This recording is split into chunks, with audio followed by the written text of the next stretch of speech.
I think the whole argument, this is why I think the whole argument has to come here, because, like, once, if you've granted my definition, or the historical definition for insurrection, I think you've lost at that point. You can't, if my definition is granted, then argue down the four elements of insurrection, demonstrating very easily January 6th has satisfied every individual element.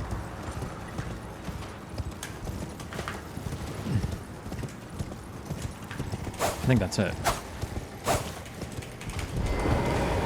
Try it again.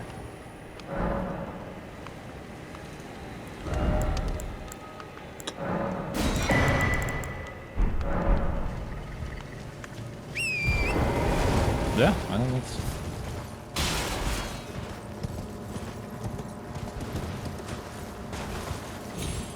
I think it seems like, I feel like it's gonna be... These are always the worst debates. If it's like a really easy one, then it means that we're gonna be fighting on some really dumb ground, I think.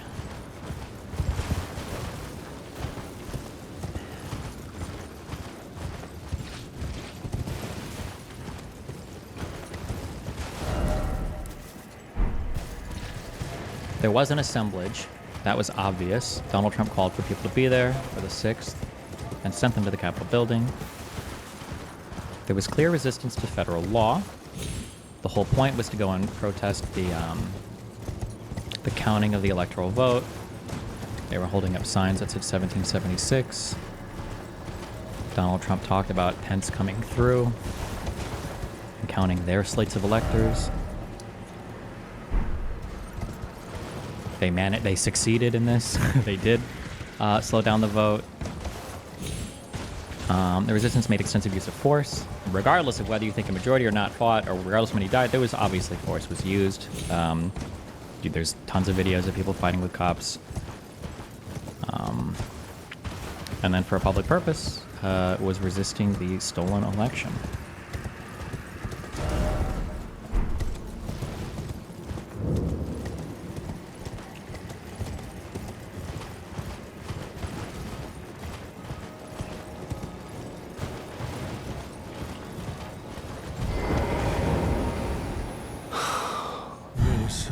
Why would you take out the needle? You were so close, so very close. Would you disown 44 to us 53. too, as your Did Peace ever mother argue did, with we children of the Scarlet Rot? Andrew about this, or did he only argue with Rob Noor about it? Do you detest us? I think you can watch him run through some of this. 44-10. Elaine, do you detest?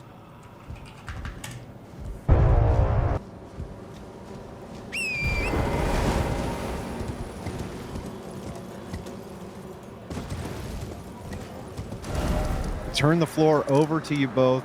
Go ahead. When you're ready, the floor is open. Rob, you said something really interesting there. You said the FBI What held. would you say debate prep for people like Rob and Andrew is like? Rob probably reads a lot of stuff. Andrew's probably going to focus exclusively on the philosophy part, on like trying to construct an argument that logically refutes my argument. It's not going to be, I would be shocked if it's on any substance whatsoever.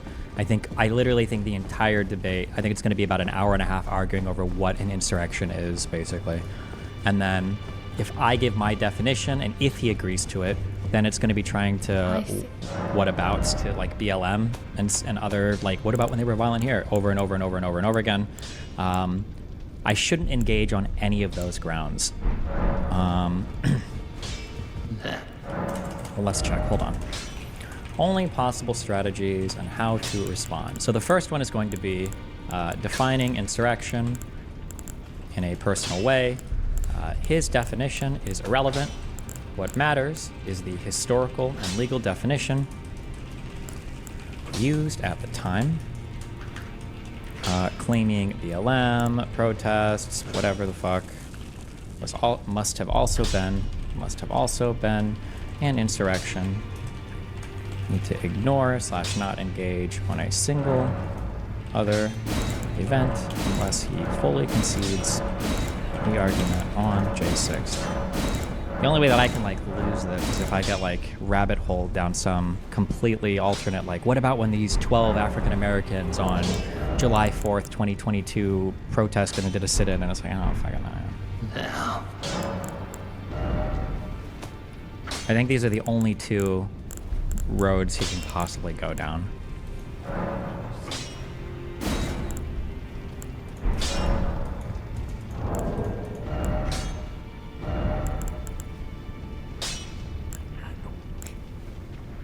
But, okay. Held information. What do you mean by that? Well, there's either one of two possibilities, and both are probably true. One, that FBI was aware that there was intelligence that claimed that there would be an attempted insurrection and attempted people attacking congressional members and things like that. But they even though they were having meetings with the Capitol Chief Police, that was the person tasked with defense, they did not relay that information. And second, the information that that may have been relayed was to Yolanda Pittman, who was the intel person at the Capitol Police, and she never relayed that information to Capitol Chief Sund. So, just to be 100% clear, the best evidence you have. Oh. It wasn't going to work, so it wasn't an insurrection. Insurrections are not defined by their success or fail rate. I have an actual quote for this.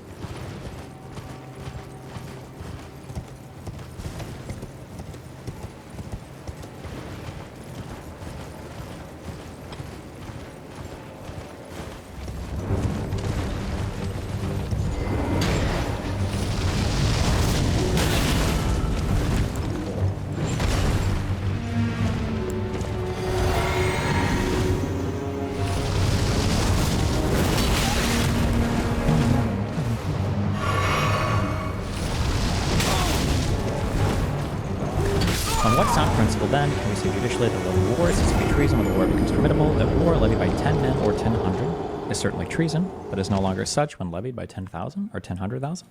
The size and scale here, there's just nothing... Actually, he would have to assert, he would need to give evidence. Like, this isn't part of my elements of what an insurrection is. So he would have to define insurrection as, like, has reasonable chance of success. And like the Whiskey Rebellion and none of these other things where that just wasn't taken into account.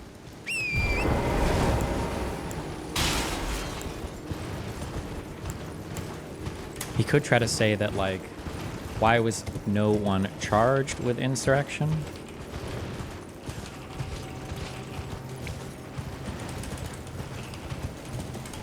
Individuals are charged with were not charged with crimes for a variety of reasons. That has no bearing on whether the event itself would be characterized as an insurrection.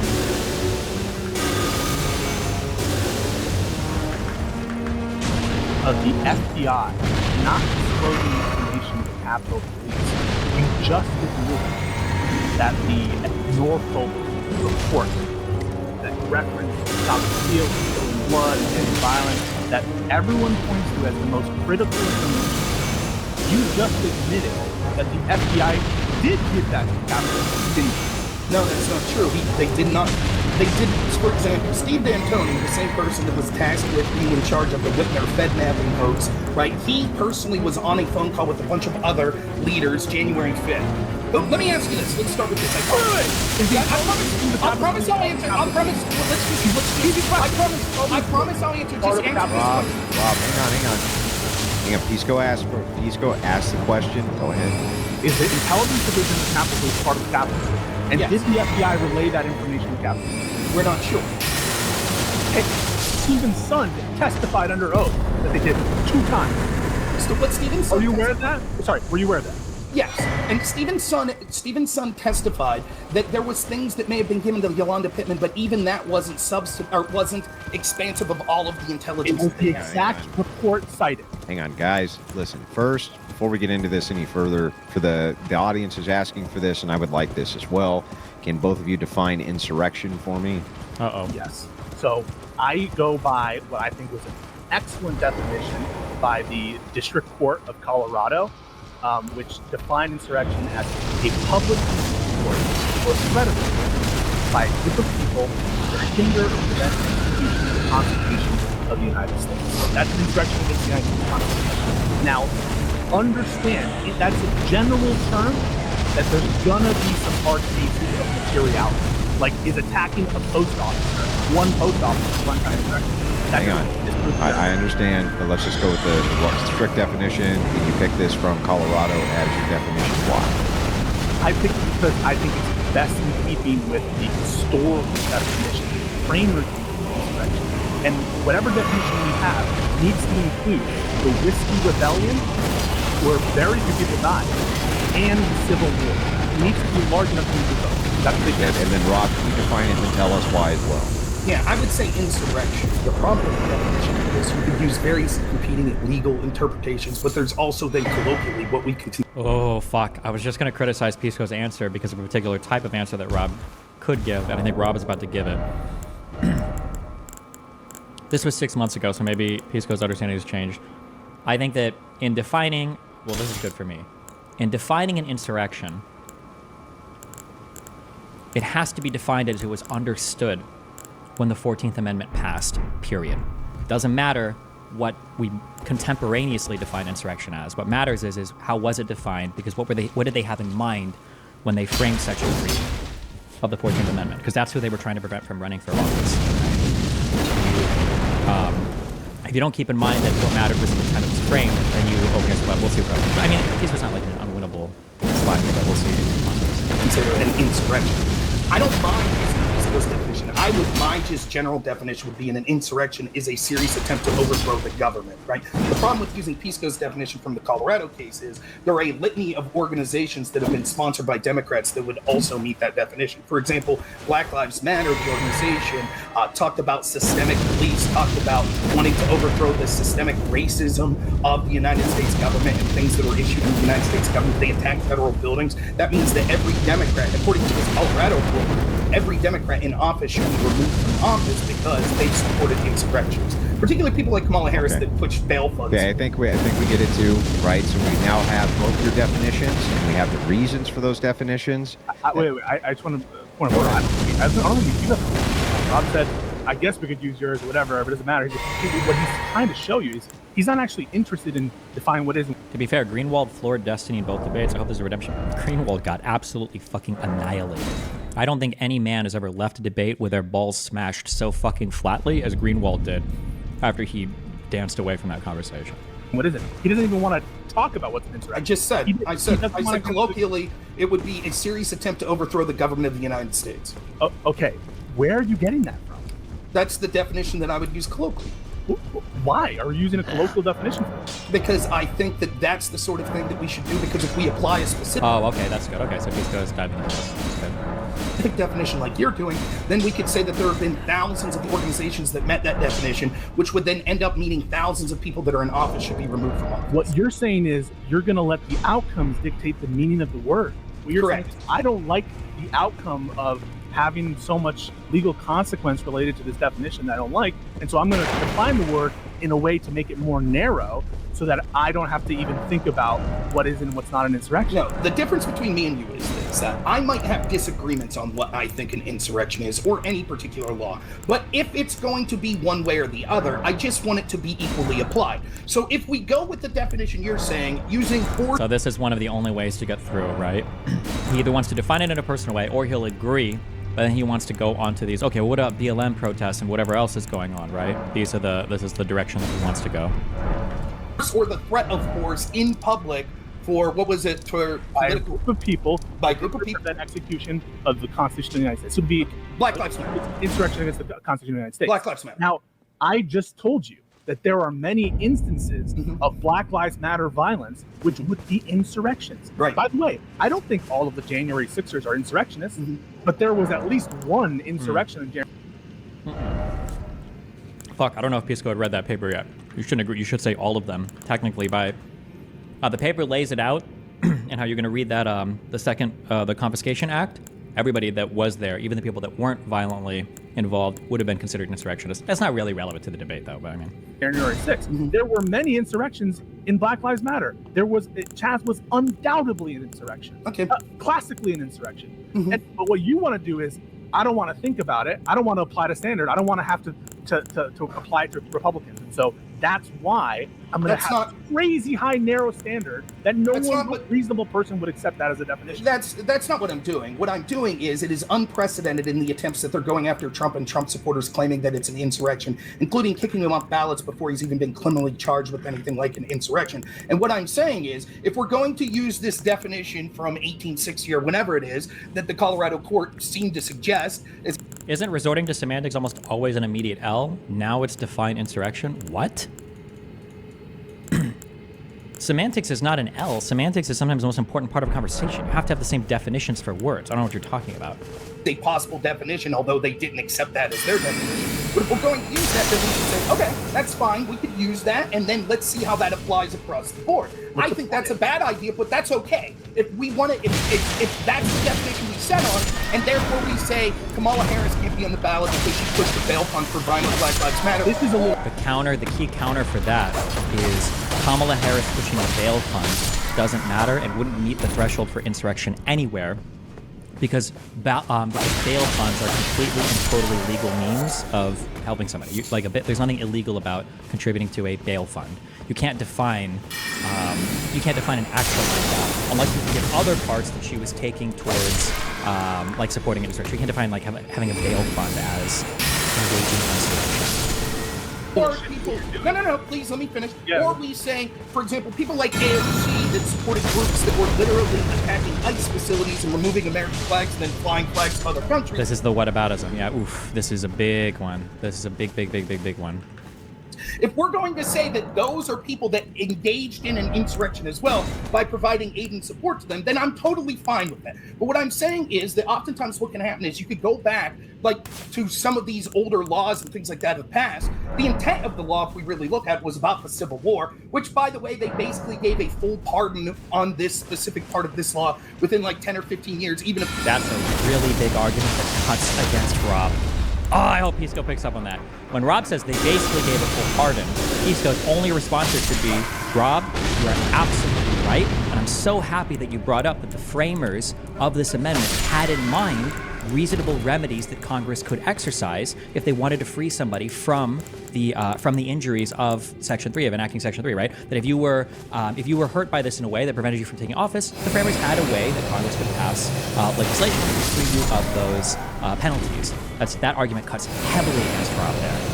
Basically gave a full pardon on this specific part of this law within like 10 or 15 years, even of people that served in the Civil War a few years after it. So to say that, this law that the insurrection that was applied about the Civil War, that means Trump and his people having a riot that got out of control. That's also insurrection. I have no interest in this section of the debate, so you can finish up. That's why I did a point of order. He's not committing to a definition. He doesn't want to. Right? I gave a definition. 2 years. But like under your definition, Rob, would you agree that the whiskey insurrection was not an insurrection? Okay. I think so. It was the whiskey. Like 90% of arguments about Gen 6 are obfuscation. Would it make sense to just argue that Donald Trump's plot is highly immoral and illegal? No. You just focus on this and don't let your chain get jerked around. If Andrew wants to talk about like BLM or other things, that's fine, but that's only going to come after a full concession of the topic of the debate. Whiskey Rebellion. So it's also called Whiskey Insurrection. Look it up. So the difference with the Whiskey Rebellion would be that it was a bunch of people that had arms that were basically arms of the current day, right? And that formed themselves into a militia that attended. Random question, then. If I told somebody, hey, if you ever murder your neighbor, I'll pay for your bail fund, is this ever on the level of moral culpability? Moral culpability, probably. Legal culpability? I wonder if that would count as a conspiracy. Can you have a conspiracy to commit a crime if you tell somebody that you'll bail them out of jail if they do a crime? Can you be charged with conspiracy if you bail someone out of jail? I wonder who can. I have no idea what the answer is.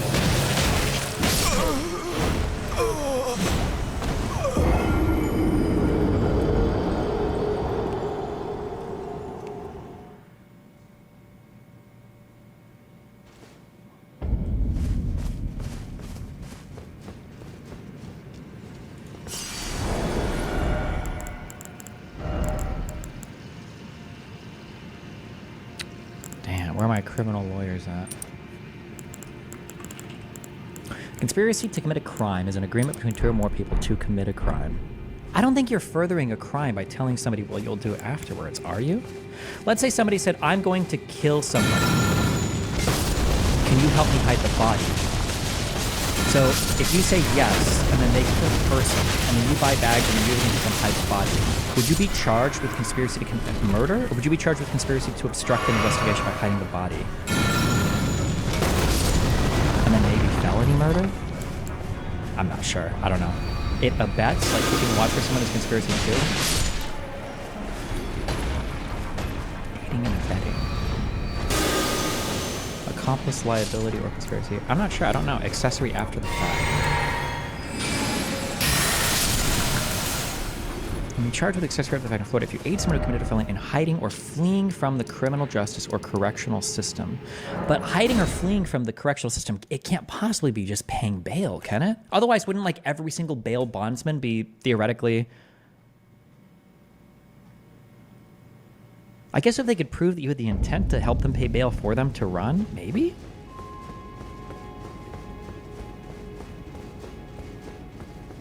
I'm not sure. There's nothing here for it. Huh. Super chats. You are spineless and lie to your audience. You claim you hit 950 on command, but I've never actually seen you do it live. And saw a report today that every unsuccessful democratic self-coup lacked military support. Trump not getting the DOJ or military is an exonerating surviving factor from an attempted self-coup. Hold on. I can throw up I just don't because I like to keep the drama for stream. You know I can throw up like 955 pluses anytime, like on demand, right? Hold on.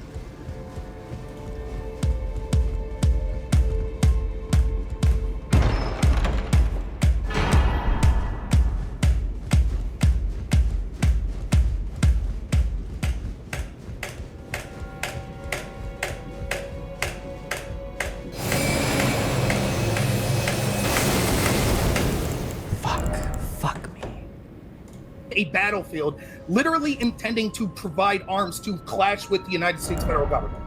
So your definition of insurrection requires the use of arms? That's a new thing. Yes, I think that if it was a bunch of people that didn't show up with the intended purpose of being violent, and they didn't have weapons, and they just maybe had some shovels and, you know, some pencils and shit like that, and then all of a sudden there started to be a back and forth clash with a couple people and things got out of hand, I don't think it would have been an insurrection. This is the Shelby, right? He's making up new variables as it goes along, right? But he just said, if your initial plan wasn't to be violent, you're just carrying shovels, as though there couldn't be, and it wasn't well recognized that sporadic insurrections could occur, that people could be, could be driven to lawlessness and public displays of force in a way that wasn't anticipated. But there's no basis for that definition or for that categorical exception, other than to exclude the things that you want to defend and make us seem unreasonable for trying to settle on a definition. You don't want to settle on a definition. Every time we push you, you add new variables that are drawn from nowhere.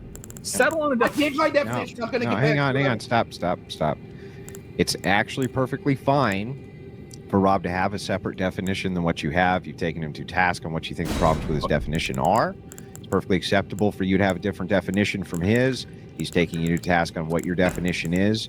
This portion of the debate... The debate can't proceed without agreeing on a definition, right? Like you have to have the same definition moving forward. Well, most likely you do. We could theoretically imagine the debate goes on from here, and either side is able to make the argument that an insurrection satisfies all the elements of both definitions, in which case, I guess it wouldn't matter. But it's becoming pedantic, and we're not making any more progress in it. So I'd like to move to the next portion and allow you guys to continue to tangle up where you were. Now the audience understands what you're talking about and where you're coming from. Go ahead, Jim.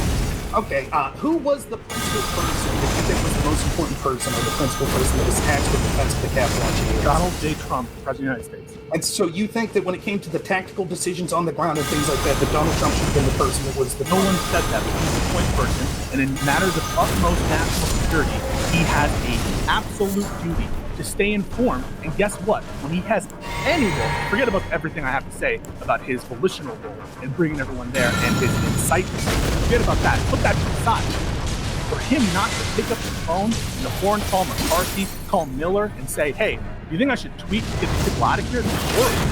is there's no defense of that. You won't, and I bet you're not going to a single defense is failure to give a call and say, hey, can I tweak something to help you guys out? What can I do? Who was the principal person that was tactically tasked with defending the security of the Capitol that day? Who's the principal person? The principal was the civilian authorities, and actually, if you look at the Department of Defense, report and analysis, which I'm sure you have, the point federal agency on point was the Department of Justice, was the key federal agency, and obviously the Capitol Police and Metropolitan Police. In equal measure, Rob, because guess what? Which was the only request for the... Does anything else happen in the English today? Time of... Is Rob fishing for Sergeant of Arms? Well, it sounds like this debate has more to do with holding Trump accountable or not, and Rob is going to argue that it wasn't an insurrection, it was a failure of defense or something, and Trump did what he needed to do. That's done to prevent the over-broadening or complete change. That wasn't done in this case. Okay, so what we're talking about is Rob's definition. He is narrowing insurrection. Yeah, but you're broadening it. I think that I'm sorry. We need a 950, okay? This is for Kamala. Let's fucking go, boys. Let's fucking go, okay? Let's go.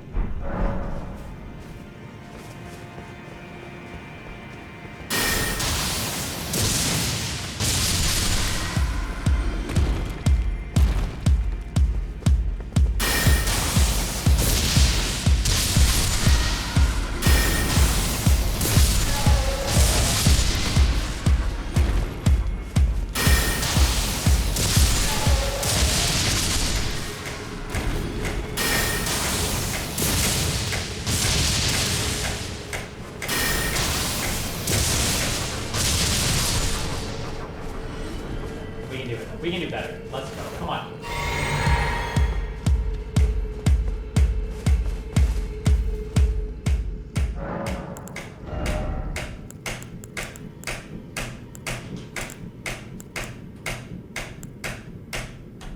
Fuck! Nathan, what are you doing? Why'd you open the door? You fucked me up. Oh, I was on a key no run. I was on a key run, Nathan. Nathan, that was a 950 at least. What? Don't ever open that door again.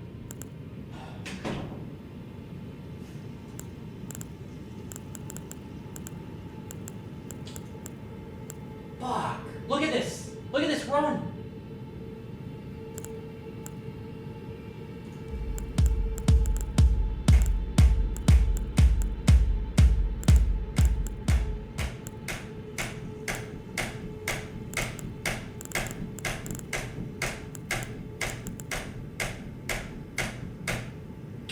What?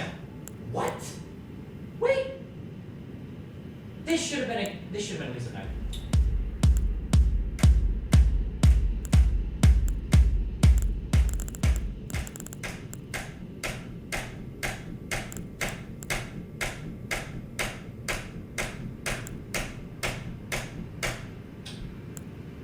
What is happening? One more.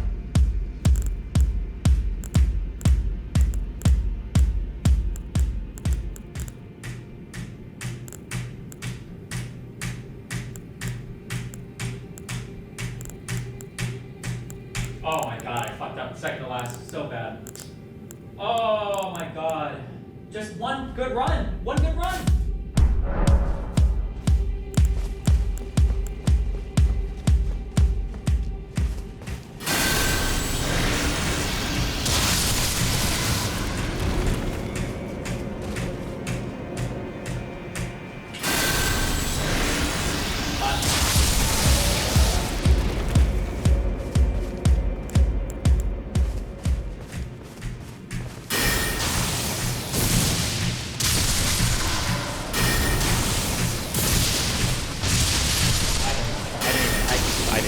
I didn't even try, because I gave up.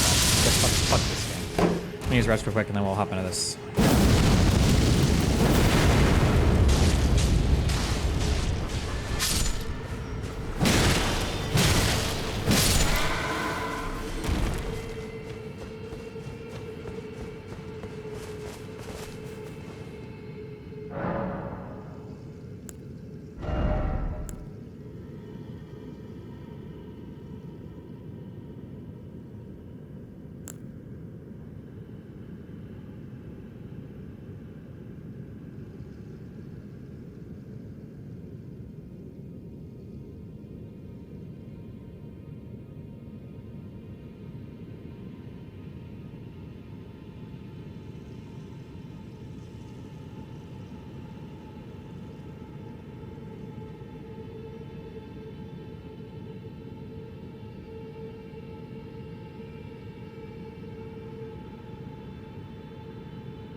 Is this Zoom or where the fuck are we debating?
Damn.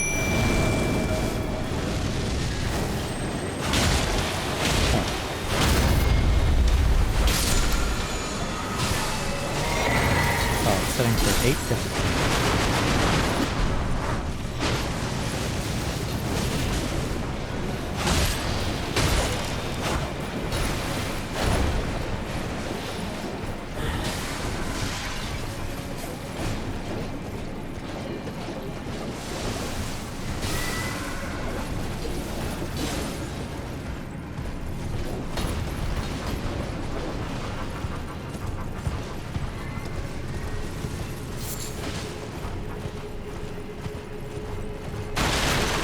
Have you ever had anyone actually check out your debate prep for their own debate prep for or against it before? Feels like most people just go with their own polling points. Very, very rarely. I think people will check in on like 1 or 2 points. Like for instance, in the Finkelstein-Rabbani debate, he referenced something from a stream of mine, but I don't think I ever watched, which is kind of funny because I usually publish on my debate notes beforehand, but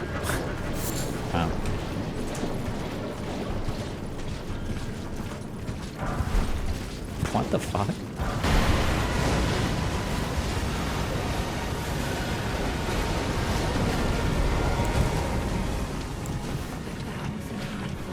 Where'd Hanky see?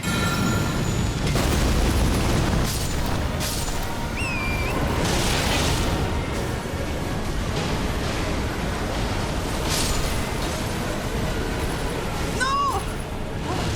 He's dead? Is it? No, wait, shit. That's bad, come on.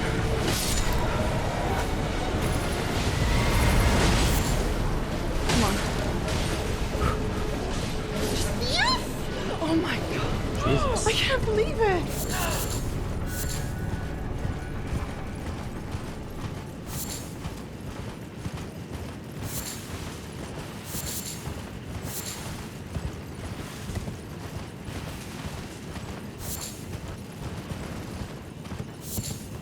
Its daughter, that was 60 kg slash 132 pounds.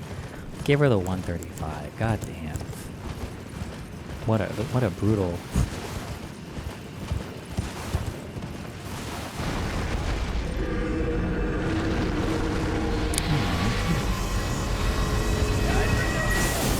Squeaks only says that men are funny. What? No.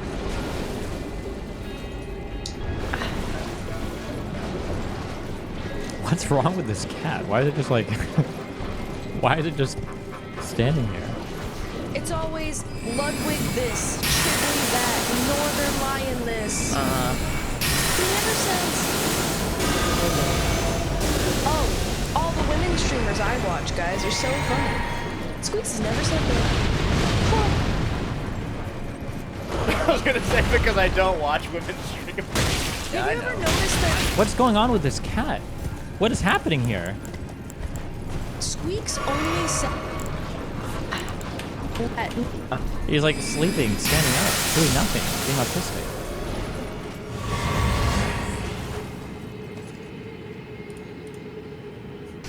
Michael, join us. I feel like I'm channeling bullshit right now. How?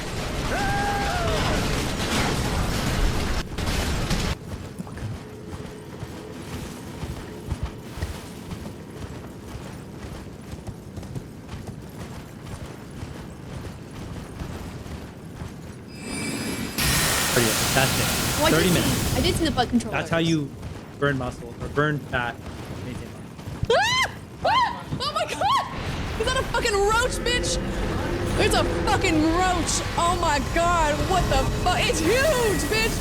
It's huge! Oh my god. Oh. Feel it. Feel it spit. Oh my god, it's from Asmongold's house. Oh my god, this is That's it. Why 30 minutes. It's in the fucking That's how you. I didn't know there were cockroaches in Texas. I guess there could be.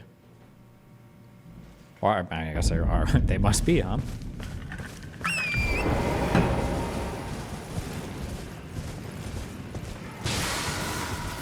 Oh fuck! I just hit this fucking camera. God damn it. No, it's. There are roaches everywhere. Are there? I don't remember if I've ever seen a cockroach in Nebraska.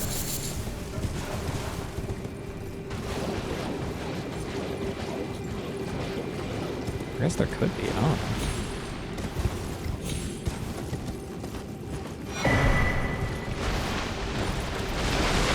They don't exist in Minnesota.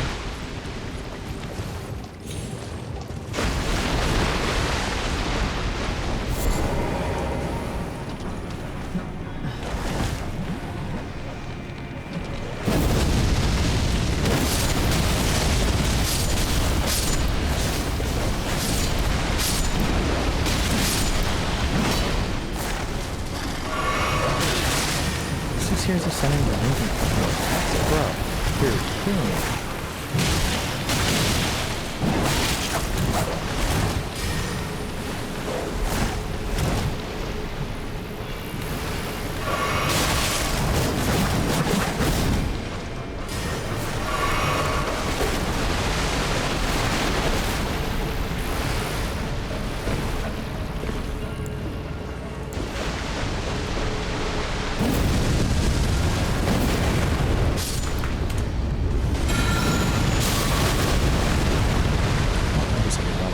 Just in case.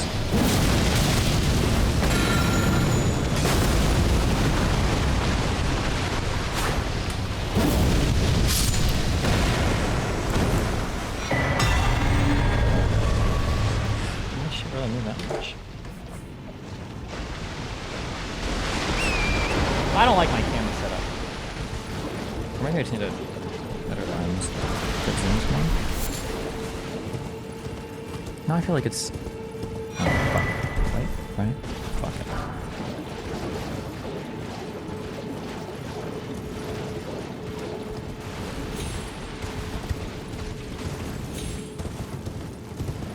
Putting that together Gotta do is that. not an easy thing to do. Destiny, what's up, man? How are you? Hi, what's up? I'm live with somebody. No, I won't. Andrew's live too. So I just want to make sure, just so it's fair for everybody. So, Destiny, this is what I'm thinking. The breakdown is, and let me know if you disagree. We'll each party 5 minutes to make an opening statement, introduce themselves, identify their stance, all that stuff. And then we'll do 3 3-minute rounds where each of you speak uninterrupted, and then we'll do 2 5-minute rounds where it's open dialogue between the two of you. So 5 rounds in total, and then and that's pretty much it. So 5-minute opening, 3 3-minute rounds where you're not interrupted. Same thing with the opening, and then 2 5-minute rounds where it's open dialogue between the two of you. Is that fair? That sounds good to me. Sure, yeah, I guess, yeah. And then what I also was thinking is, we'll quickly in the beginning identify the definition of insurrection. I have here a violent uprising against an authorial government. Is that agreed upon definition? I imagine the definition is probably going to be a good chunk of the conversation, I would imagine. Yeah. That's why, because I pulled it right from Google. I typed in insurrection, and this is specifically what Google is. So that way, I'm not sure that either of us are going to be able to agree on the outset to the definition. Does that seem right to you, Destiny? We will. Okay. Or I think we have to, but No, I mean we have. Yeah. Well, I mean maybe, but I'm just saying on the outset here. If you Oh, want on the to outset at the free- beginning, no, we won't. We won't. Yeah, I don't. Gonna be I don't think we'll be able to. Yeah. Correct. So you guys don't want to use a violent uprising against an authority or government? I don't think that we would be able to agree on that right at the outset. So I think that some of this in the beginning would be us coming to some agreement with that. Does that sound correct to you, Destiny? Probably, yeah. That'll be part of that. Yeah, I think that's right. That's fine. I guess you guys can make that in your opening statements then. Okay. But for the audience that's watching, this is what Google says, but obviously you guys can go ahead and interpret a different opening statement. And then, Bills, how are we looking as far as like going live on our side so that we can broadcast this? Because I know they're live on their side. 1 minute. All right, give us 1 minute, guys, and we'll get this thing going. Bills are just setting up the OBS and everything else like that. Okay. Yeah. But no problem. Yeah, I could do it in some way. Yeah, I'll do that. Yeah, I sent you. Oh, Destiny, do you? Yes, three things in the Telegram chat. Destiny, do you have any documents or videos that you want me to have on hand so that I can play them for you? Andrew had a few, so I'll make sure I send that to you. Not that I can think of right now. No. Okay. If something comes up, please let me know, and we'll pull it up on our side for you. Destiny has my direct number if you need it. But yeah, if you think of something, Destiny, and it's a return to speak or whatever within that 3 minutes, let me know and I'll have my guys go back, research and pull it up. Same with you, Andrew. Yeah, no problem. Appreciate it. It's your 3 minutes, so you can spend it however you like, and we'll do our best to quickly pull up something if you guys need it.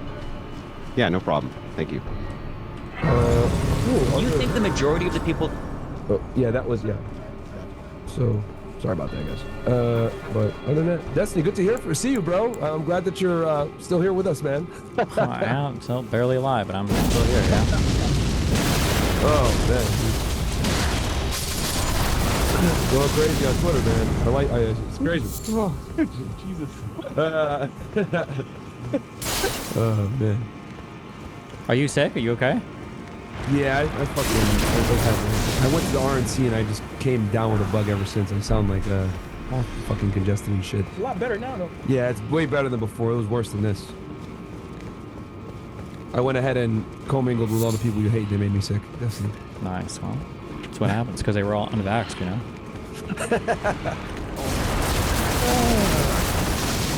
Oh, man. Well, if you was at the RNC, then they probably were all vaxxed, actually. Yeah, depending on how far you go, yeah, true. All right, so guys, we'll start at the stream and I'll say, "What's up, guys?" I'll do a quick little. You know what, man? Honestly, bro, we don't even got to play the intro music or anything like that. We'll just go live, and then I'll do a quick little intro, and then I'll kind of make a quick announcement. Oh, my camera? Yeah. Keep it on camera too for me, and then we'll be good.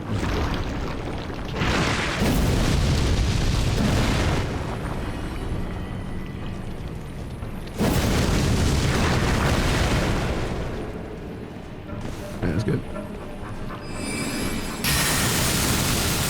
Shout out to Destiny and Andrew Wilson's audience. You guys are seeing like the behind the scenes of how we get ready before a show.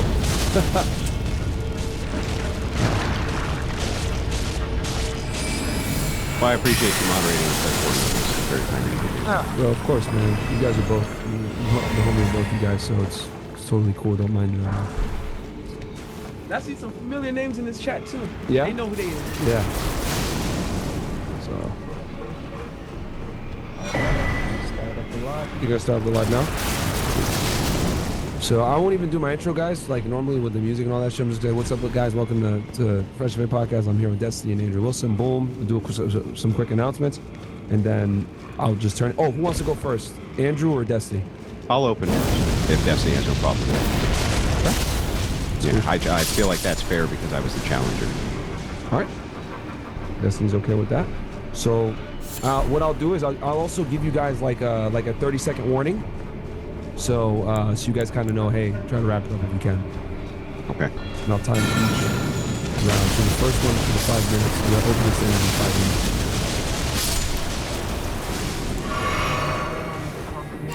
Just waiting on the confirmations. Okay.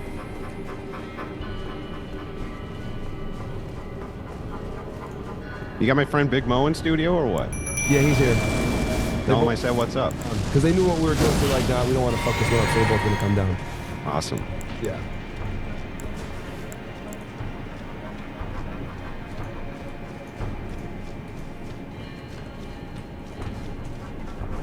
Refreshing, making sure I get confirmation. We started the stream, we're just waiting for it to like pop up on all the different platforms. Sure. I think we're live up on YouTube now. YouTube's up, okay. And then once we're go on all of them, I'll make it. Welcome guys, roll in when you guys can.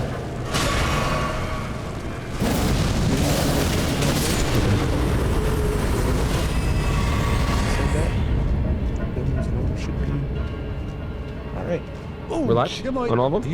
Okay. All right, guys, what's up? Welcome to the front.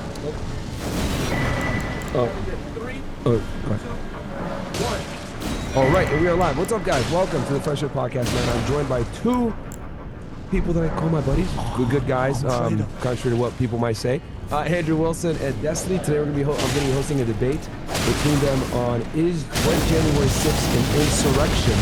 Okay, the way this debate is going to go is we're going to have opening statements by both parties for 5 minutes where they're going to, identify their argument, their stance, who they are, introduce themselves to you, etc. That's going to be 5 minutes uninterrupted. Then we're going to have 3 minutes where each of them are going to be able to lodge their arguments for 3 rounds of that for 3 minutes, going back and forth. And then we're going to have 2 rounds where it's an open 5-minute dialogue. I'll be timing each round, staying as a neutral moderator. So guys, if you're not familiar with Destiny or Andrew Wilson, please go subscribe to both their channels. I'm cool with both these guys. Obviously we don't agree on everything, but I respect both these guys as skilled debaters, and they're good colleagues of mine. So please go check out their channels on YouTube and on Rumble and all the platforms that they're on. Domini Liberal on Twitter, the Paleo Christ. Is it the Paleo ChristCon on just X? Paleo ChristCon, yeah. Yeah, on X. So go check them out on all the platforms, guys. I'm happy to be able to host this debate. So other than that, we're live on all platforms, YouTube, Rumble, etc. Check us out at rumble.com/freshofit. And Andrew, I'll turn it to you to go ahead and start with opening statements, and I'll start the timer. Okay, appreciate it. Thank you to the entire Fresh and Fit audience for coming out, and to BGG as well. We're here today to debate the events of the January 6th Capitol riots or insurrection, or if they weren't. Simple. It's a simple debate. They either were or they weren't. Looking into the idea of insurrection itself, it isn't exactly clear what the meaning of it is. It does always seem to be tied together with violence or some will to overthrow a government, law, government system, government itself, or resistance to that law, or something akin to this. The Supreme Court hasn't given us any guidance on this as they wash their hands of it, and to date, not a single person has been charged or convicted of insurrection who participated in any of the J6 rioting. This includes Donald Trump himself, who was acquitted of inciting insurrection. You would think, with no clear guidance of what an insurrection is, a lack of anybody being prosecuted for this supposed insurrection who participated, and a president acquitted of inciting one, that would be that. The events of January 6th were a protest that turned into a riot. This is nothing new. Democrats do it all the time. In fact, Destiny in 2021 completely agreed with my current assessment. Please, if you don't mind, play clip 1. Okay, we will make that available to you. Bills is going to roll it up right now. And I will go ahead and give you an extra 5 seconds just on your thing, just because. Okay, go ahead, play the video, please. Do you think the majority of the people there were actually trying to do that, and all they managed to do was kill one woman got shot by the cops? You're fucking delusional. I think most of the people probably showed up to protest because they were fucking mad, and then shit got riled up. There were probably, almost for sure, I would say, some genuine bad actors there that had fantasies of invading the fucking Capitol and shit. Now, I think I heard from the FBI that it was 5% or less had some plan to do something. Even that number sounds a little bit high, because 5% of however many thousand people, there's a lot of people. But I don't think every single person who went there, their goal was to destroy the White House or destroy the Capitol building and take it over. Because if they were, we would have saw way more shit. Okay.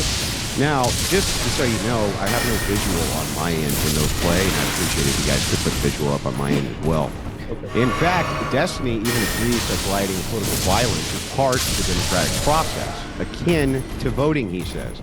He said this to justify the George Floyd or BLM riots, that such riots were just one side of the Democrat coin and baked in to our Democrat process. The tail's in, and just the other half of democracy, he says. Of course, he later denied this. Please play clip 2. Okay. So we'll get this so that you can see it here. Just 1 second. I'm gonna stop the clock while we're right now we're 2 minutes and 14 seconds in. Oh, hold on, Bills. I'm gonna start the clock once we back up once to be fair here. Once the clip is up. Can you see it, Andrew? I cannot see a clip now on my end. He's gonna make it visible to you in a second. Great. And I stopped the clock just so everybody knows. Bear with us, guys. They're using a million different things, OBS, Zoom, all this other stuff. Shout out to Bills in the back, working hard. Can you see it now? I can see something. There we go. Perfect. Okay. So we will roll the clip now. I'm going to start the clock back up. Bills, go ahead. Disingenuous sack of shit.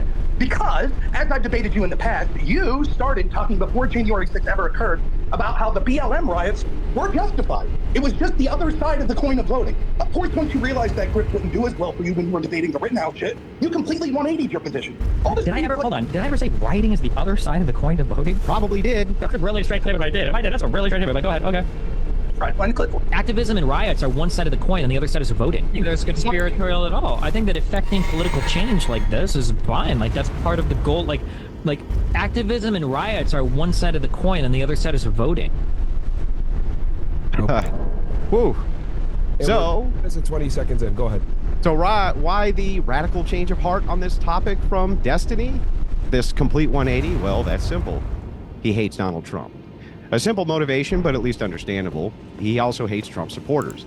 In order for him to justify that he wants them all to be unalived, he needs to brand them all as traitors and insurrectionists. In this way, he can build a case that Trump supporters are evil, and so it is justified to use violence against them. To recap that, Trump supporters are evil, therefore anything which happens to them is fine. Going so far as to say his friend Pisco, the only reason he wouldn't have liked Trump to have been unalived by this would-be assassin is because it would motivate Republicans. This, of course, gives us an entailment that if it wouldn't motivate Trump supporters, he would be fine with Trump having met his demise in this assassination attempt. And this is the last clip. Play clip 3, please, and then I'll wrap this up. Okay, we're 4 minutes and 20 seconds in, and we're going to stop the watch while we pull this up. Approximately 4:24 seconds, but I'm adding another 5 from the first clip and now we were pulling it up, so. So far beyond that. Okay. I'll start the clock back up once we roll the clip. Can you see it, guys? Can you see it, Andrew? Oh, sorry. He's screen sharing it right now. Give us 1 second. We'll pull it up. Thank you, audience, and thank you guys for bearing with us here. Many things going on. We want to make sure that Andrew can see it as well as the audience. Yep, I can see it. You can see it? Okay. Bills, go ahead. I'll start the timer back up. So far beyond that. So far giving a fuck beyond any of these fucking losers. But go ahead, yeah, fine.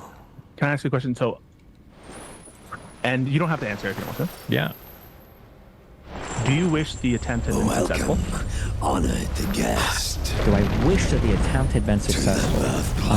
Fuck, am I even allowed to say anything about that? Dynasty. You don't have to answer that.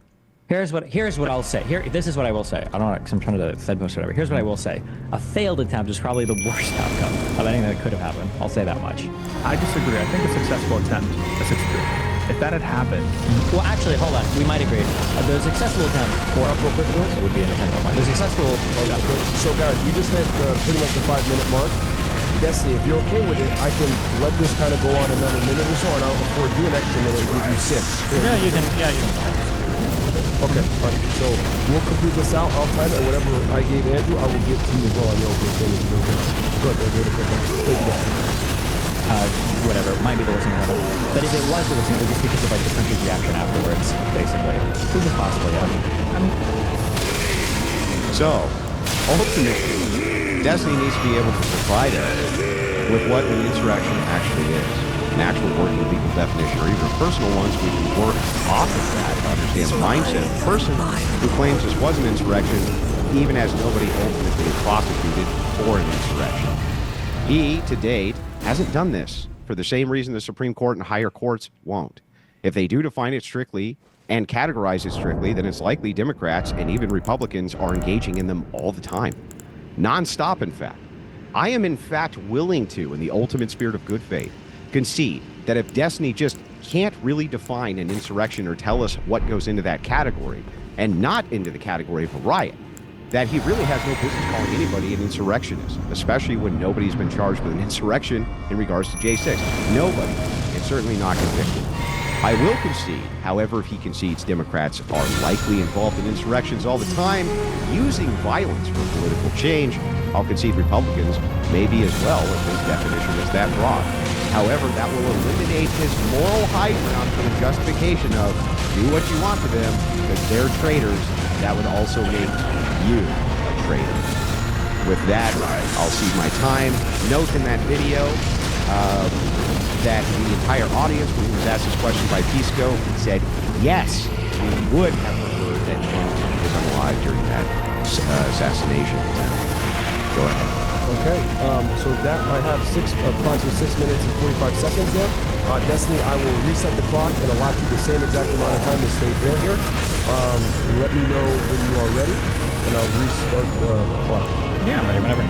Ready? Okay, I'm going to start it now. I'll give you 6:45, and go ahead, buddy. All right, I believe the subject matter of debate is whether or not January 6th is an insurrection or will be considered an insurrection.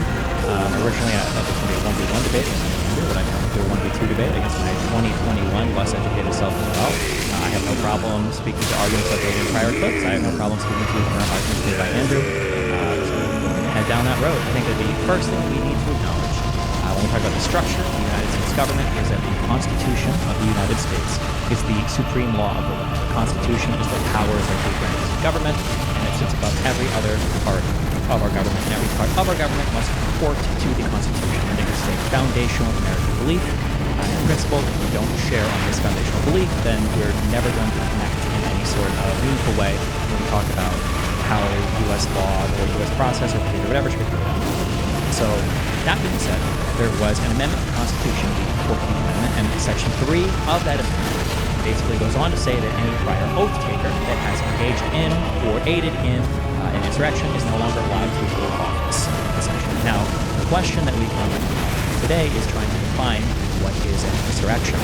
And while in modern times, it seems like an insurrection is a term left to the dictionary or a term left to the debaters, at the time of the amendment, the 14th Amendment was framed, what was an insurrection was pretty well understood. An insurrection includes 4 vital elements. One is an assemblage, meaning a group of people that have come together. 2 is resisting any law or interfering with the course of a government proceeding. 3 is you have to do this by way of force or intimidation. And 4 is it has to be for a public concern or a public cause, not a private thing that one might be interested in.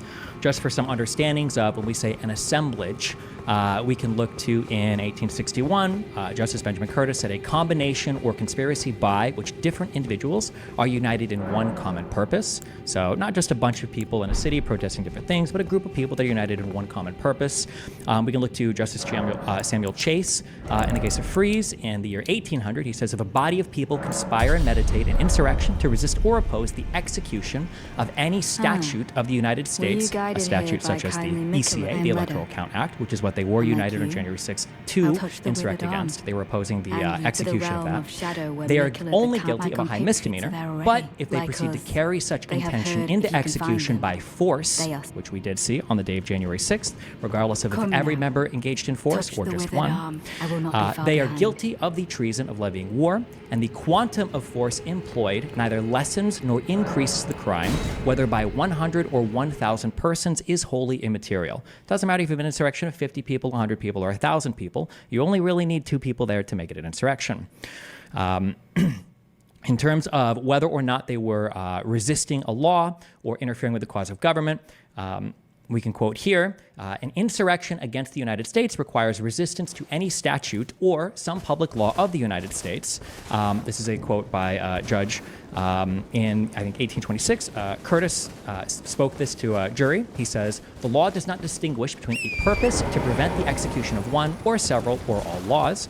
An insurrection could be directed at a legislature as well as at executive officials. William Rawle declared that an effort to coerce repeal of a general law to be an overt act of levying war. And Justice Field's opinion in the Great House Court case held that any effort to coerce the conduct of government constituted an insurrection, such as when people went to the White House, or I'm sorry, went to the Capitol to coerce Pence to overthrow the election, which is what Donald Trump told them to do. By force or by intimidation, quoting Justice Marshall in 1807, the most comprehensive definition of living war against the king or against the United States, which I have seen, requires an assemblage of men ready to act and with an intent to do some treason of the act, and armed in warlike manner, or else assembled in such numbers as to supersede the necessity of arms. You don't necessarily need weapons to do it. You could just have the numbers of people there threatening to use force or intimidation. And then for a public purpose, obviously, the insurrection is to, I'm quoting Judge John Kane here, insurrections to redress by force national grievances or to reform real or imaginary evils of a public nature. Obviously, they were protesting the vote. That's what they were there to do. This is obviously a public issue. So, to recount, for the assembly, there were hundreds of people that breached the Capitol building. There were thousands that trespassed on federal land. For two, there was a clear resistance to the federal law. The trespassers were there to contravene the Electoral Count Act. There was a plethora of evidence brought up in the Anderson versus Griswold case about this, where, quoting the judges on that case, they said substantial evidence in the record showed that the mob's unified purpose was to hinder or prevent Congress from counting the electoral votes as required by the 12th Amendment and from certifying the 2020 presidential election. The third element, the resistance made extensive use of force. This is self-evident just by watching any of the videos. To quote the Colorado Supreme Court again, the mob repeatedly and violently assaulted police officers who were trying to defend the Capitol. Obviously, there were calls to hang Mike Pence, and people marched, pretty famously, with 1776 signs, which, as many in this audience might be familiar with, is a very popular insurrection in U.S. history, or a rebellion, even one might say. And then for a public purpose, it was obviously for the public purpose of resisting what they perceived to be as the stealing of the election. There are ways to try to counter this argument. We can either use nonsense definitions of insurrection, but that doesn't really matter. The only thing that matters was the public understanding and the legal understanding of insurrection at the time the 14th Amendment was created and when Section 3 was framed, because that's what the Constitution demands, that we look at what was thought of as an insurrection when the language was added to the Constitution. We can try to divert by talking about BLM or anything else, and I'm happy to dive into all of those examples if we are going to concede on the original argument that January 6th satisfies all four elements of what I consider an insurrection to be. If we want to concede that, if we want to analyze any particular BLM action or whatever, that's fine. We can talk about the likeliness to work, which insurrection has never been defined as. An insurrection doesn't necessarily have to lead to the overthrow of a government. That would be understood as a rebellion. Every insurrection is not a rebellion, though every rebellion starts as an insurrection. And then when we say, this is a common one as well, why was no one charged with an insurrection? People can be charged or couldn't be charged with crimes for a variety of reasons, but for purposes of the 14th Amendment, nothing in there requires the criminal conviction of the crime of insurrection, only that an insurrection occurred and that one engaged in it or aided it. All right, and that is 6:40. Okay, so just 5 seconds shy. That completes the opening statements. Really good arguments from both sides here. We'll go into round one. I'll turn it back.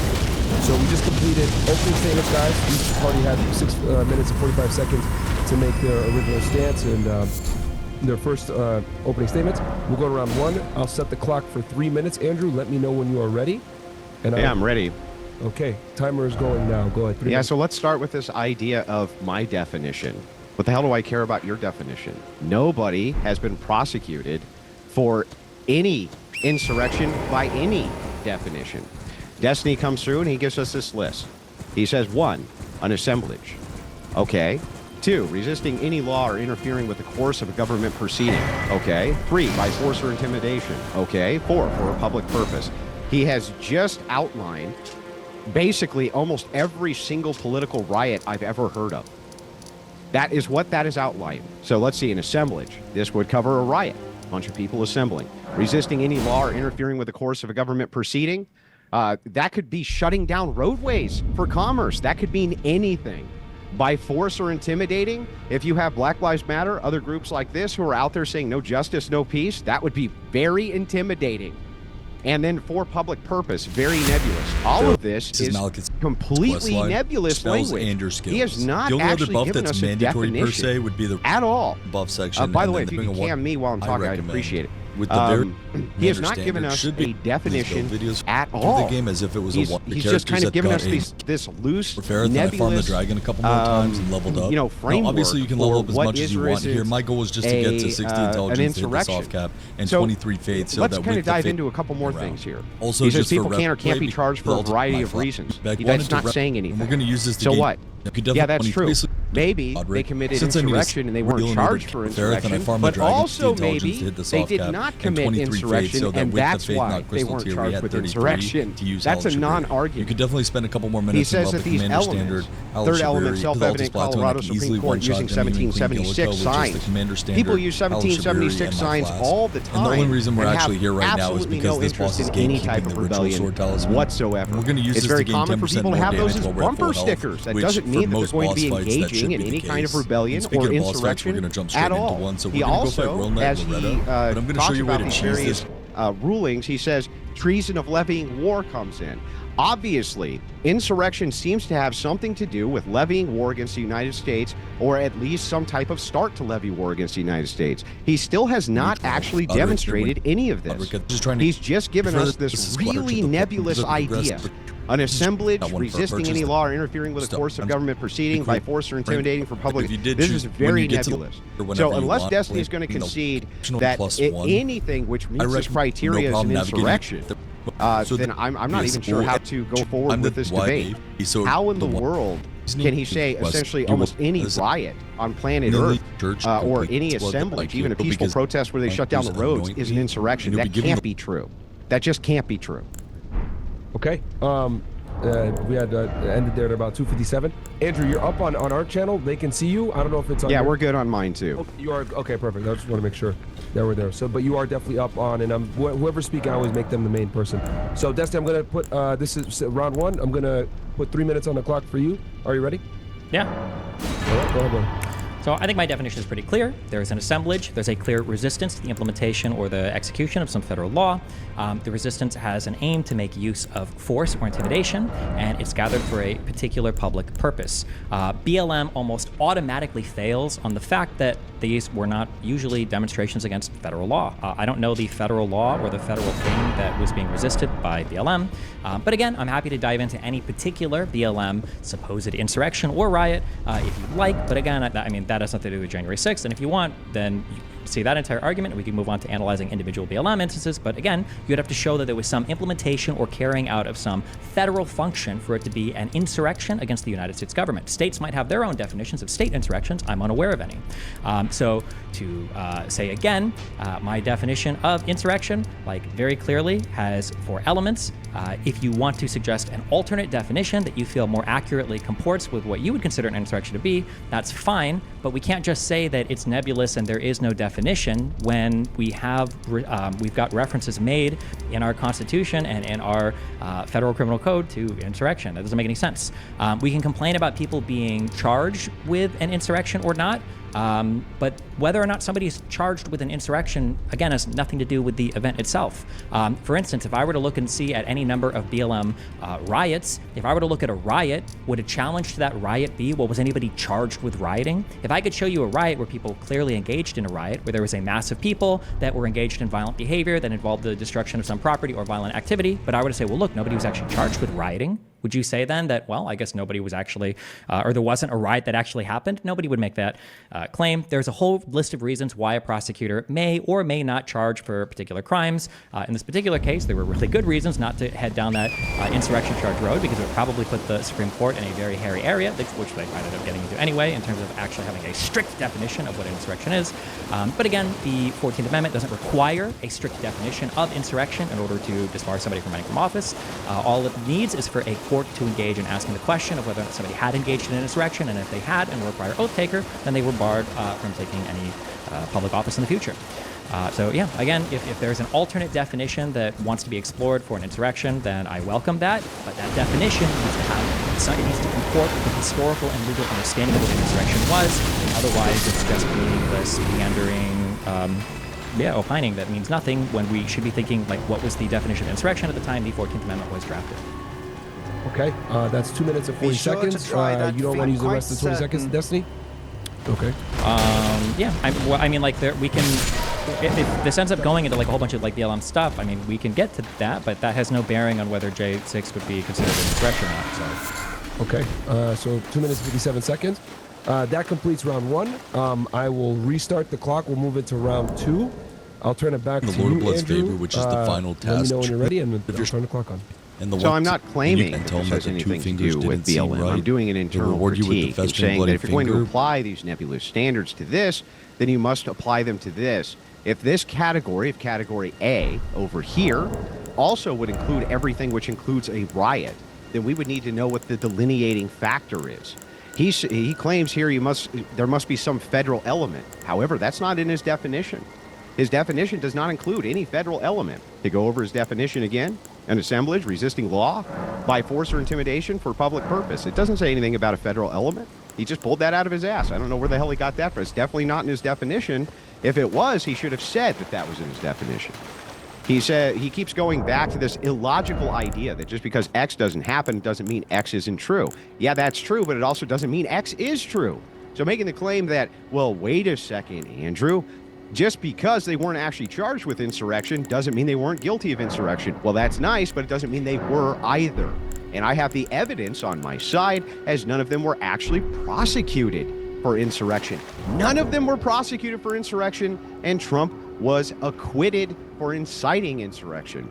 So the evidence is on my side. He would actually have to demonstrate that this was an insurrection and that they were all wrong, that they were completely incorrect in not charging it this way. He just keeps saying, well, there's a variety of reasons why they didn't. Well, that's nice. Couldn't one of the reasons be because it wasn't an insurrection? Yes, that seems to be a very obvious reason, doesn't it? Going back to my opening, I just want to kind of point out that Destiny has changed his entire idea on this, whereas at first he claimed in 2021 this was in no way an insurrection, that it fit the criteria of a riot better from anybody who's looking at it objectively. I agree with him. That's exactly what it fits. But he still has not demonstrated at all that this was actually an insurrection. He just says, well, I have this nebulous definition. He also says, give me a counter definition. It's not my burden to give you a counter definition. What do you mean? I'm not calling him insurrectionist. You're calling him insurrectionist. I don't have to define for you what that means. You have to define for me what that means. Giving me these four elements here is meaningless unless you can tell me what goes in those categories specifically that does not go in the category for rioting. Because as I look at an assemblage, resisting any law by force or intimidating or for public, that could all just be rioting. That does not really tell me what goes in the category. You didn't include federal anything. So I would like for you to actually expand on this definition so I can understand what the hell you're talking about and why the J6ers specifically fit this criteria. All right. That is 2 minutes and 49 seconds. Destiny, I'll turn it to you whenever you're ready. And we are in round 2 right now, the bottom of round. Yeah, so people, like, again, so there's two parts to the insurrection, two elements that I don't think would fit. So the first one is an assemblage. That would clearly fit a riot, I think, but it would fit a riot and it would fit an insurrection.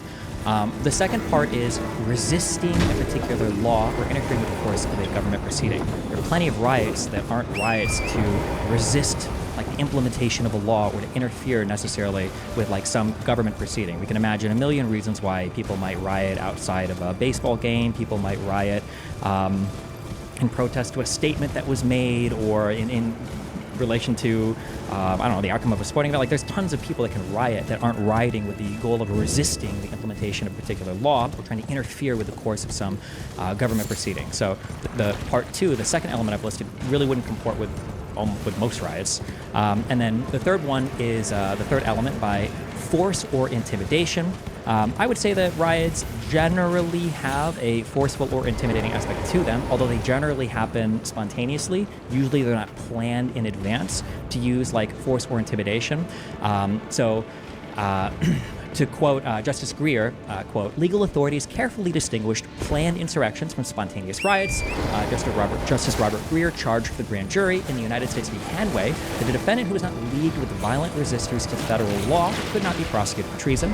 Greer insisted that spontaneous riots were not insurrections. The insurrections were a commitment to use force to resist law, not spur-of-the-moment violence. Most riots just kind of like happen. It's pretty rare that they are planned in advance, and I think we all agree that if they are planned in advance, it takes on a much different character. Arguably, could fall under it like different types of crimes. People, engage in rioting, it's not good. People are literally planning it out in advance. We are calling in a whole bunch of different crimes there than just the simple thing of calling a particular thing a riot. And then for the fourth thing, when we say for a public purpose, the fourth element, this is the second thing that I don't think most riots would necessarily be in opposition to, that we are insurrecting for some sort of public grievance relating to like the actions of a particular government. So like you might riot, for instance, like BLM might riot against like police violence, but what is there's not like a particular federal statute or federal law there. In terms of me specifying the federal part, well, I mean, J6 was a insurrection against like a federal entity. Again, if we want to talk about like state insurrections or something, I guess we can, but the differentiating factor here, the reason why I have the federal part is because we're talking about federal insurrections, and especially for the 14th Amendment, the federal insurrection part is what we're kind of talking about. I'm not even sure if you can do a state insurrection, maybe you can. But I mean, like summarizing this argument, like the Colorado court found that Donald Trump acted as part of an assemblage, okay, that he helped bring into being. He called the people there. Trump was resisting the enforcement of federal and constitutional rules. He was contravening the 12th Amendment, and he was resisting the Electoral Count Act. Donald Trump, he took numerous illegal actions to prevent the peaceful transition of presidential power. This is like a function of the government. He engaged in an ongoing course of conduct in producing violent resistance to the peaceful transfer of presidential power, and he was attempting to incite support. Whether or not somebody's starting to That is time. So what I'll do is that concludes round 2. Andrew, I'll turn it back to you unless you want me to give Destiny a little bit extra time, and I can give you that extra time as well on the back end, but I'll let you choose that. Yeah, I'm fine. He can finish. Okay. Destiny, go ahead and finish. And sure. The final point was that, my final statement is, okay, if you look at the Colorado court case, they found that Donald Trump acted as part of an assemblage that he helped bring into being. It said that Trump was resisting the enforcement of federal and constitutional rules, that Trump took numerous illegal actions to prevent the peaceful transition of presidential power. He engaged in an ongoing course of conduct aimed at producing violent resistance to the peaceful transfer of presidential power.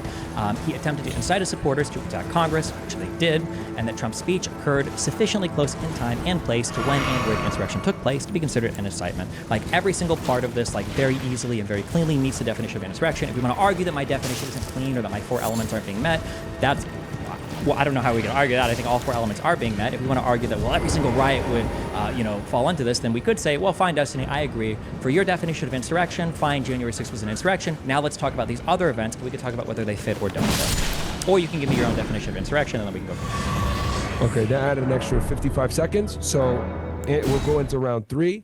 Andrew, I will give you that, so you will have 3 minutes and 55 seconds to your time. So I'll start at the clock now. Yeah, so again, trying to put the burden on me to give you a definition of your claim is insane. As we went through your definition here, it's really funny because I'm going to use your own logic back to you. Just because they weren't charged with an insurrection doesn't mean it wasn't an insurrection.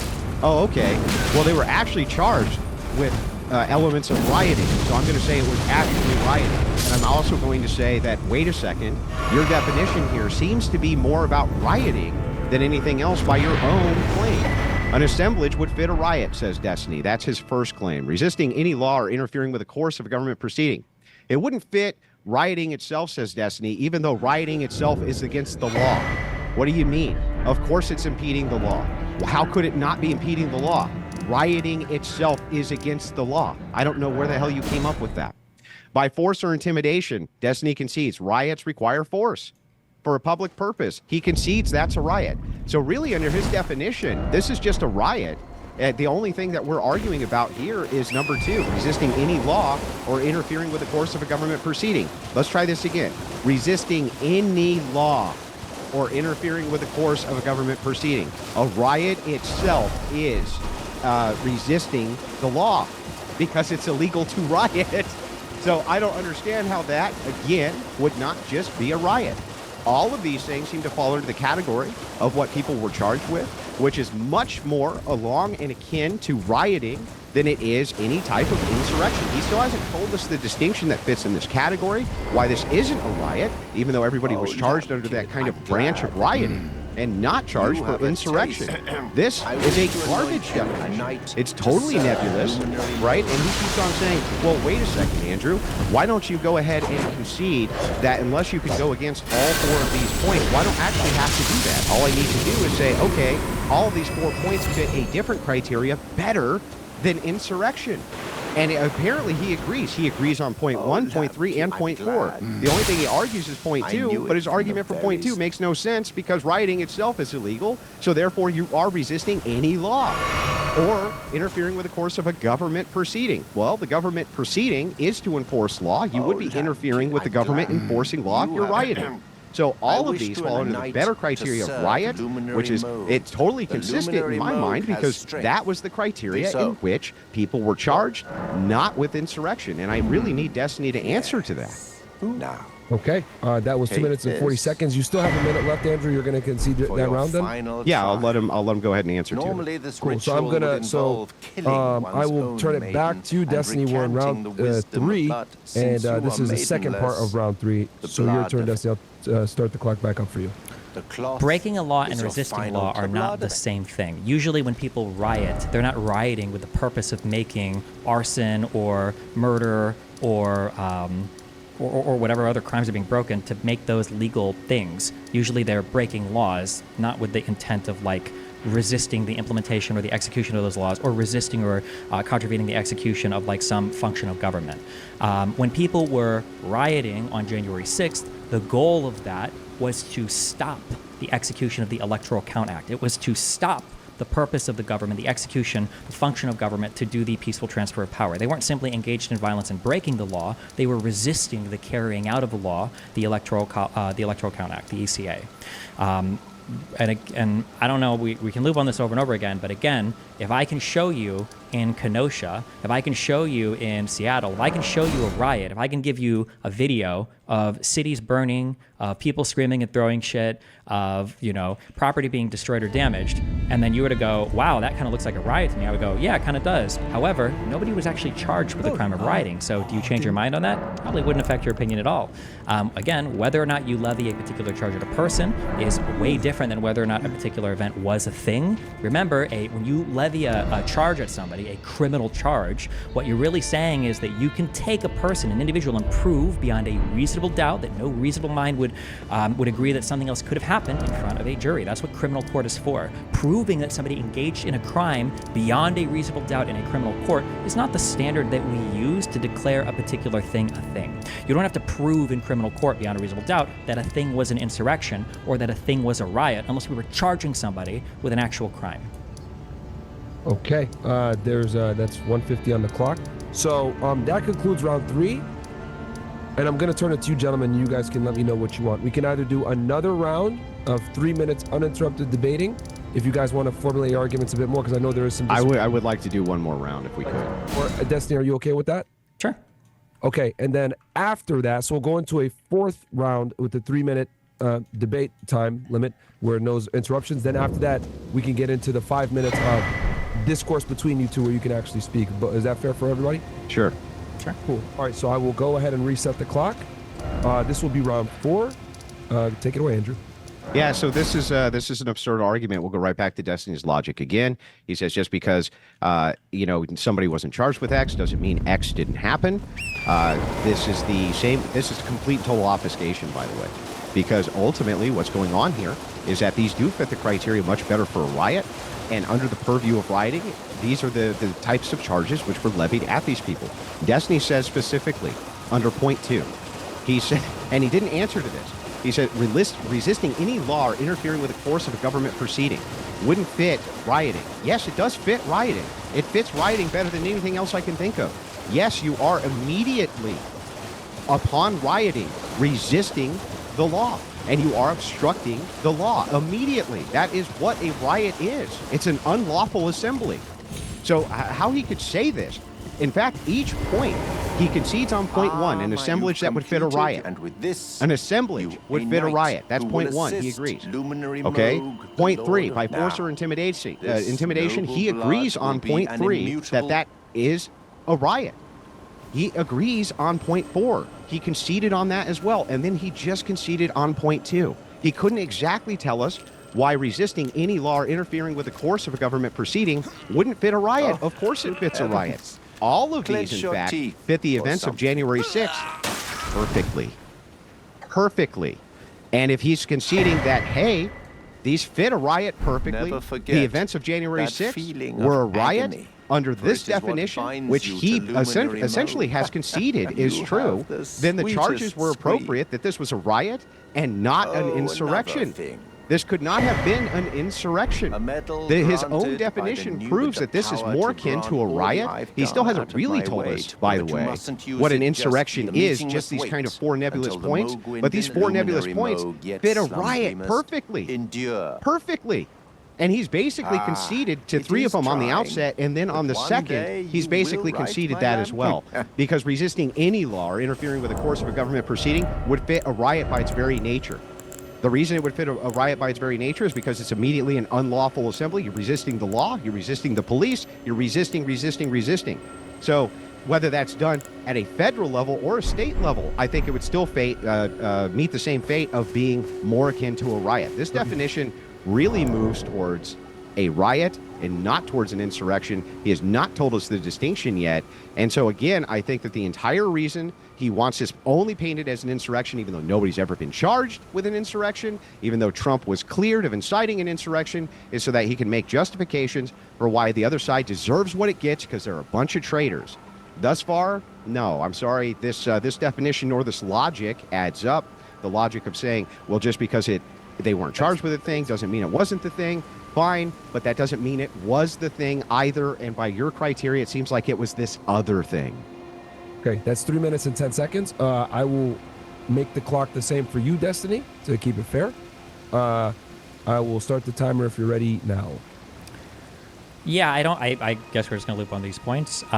Resisting a law is not the same thing as breaking a law. If you could show me that there was a particular riot where people assembled, and the goal of that riot was, when they were rioting, they wanted to riot to make rioting legal, and that they had gathered, in order to change the law in a particular area, and they were going to use force and intimidation to do it. We're here to riot today because we're going to make rioting legal. Then sure, then we could argue that that's probably an insurrection.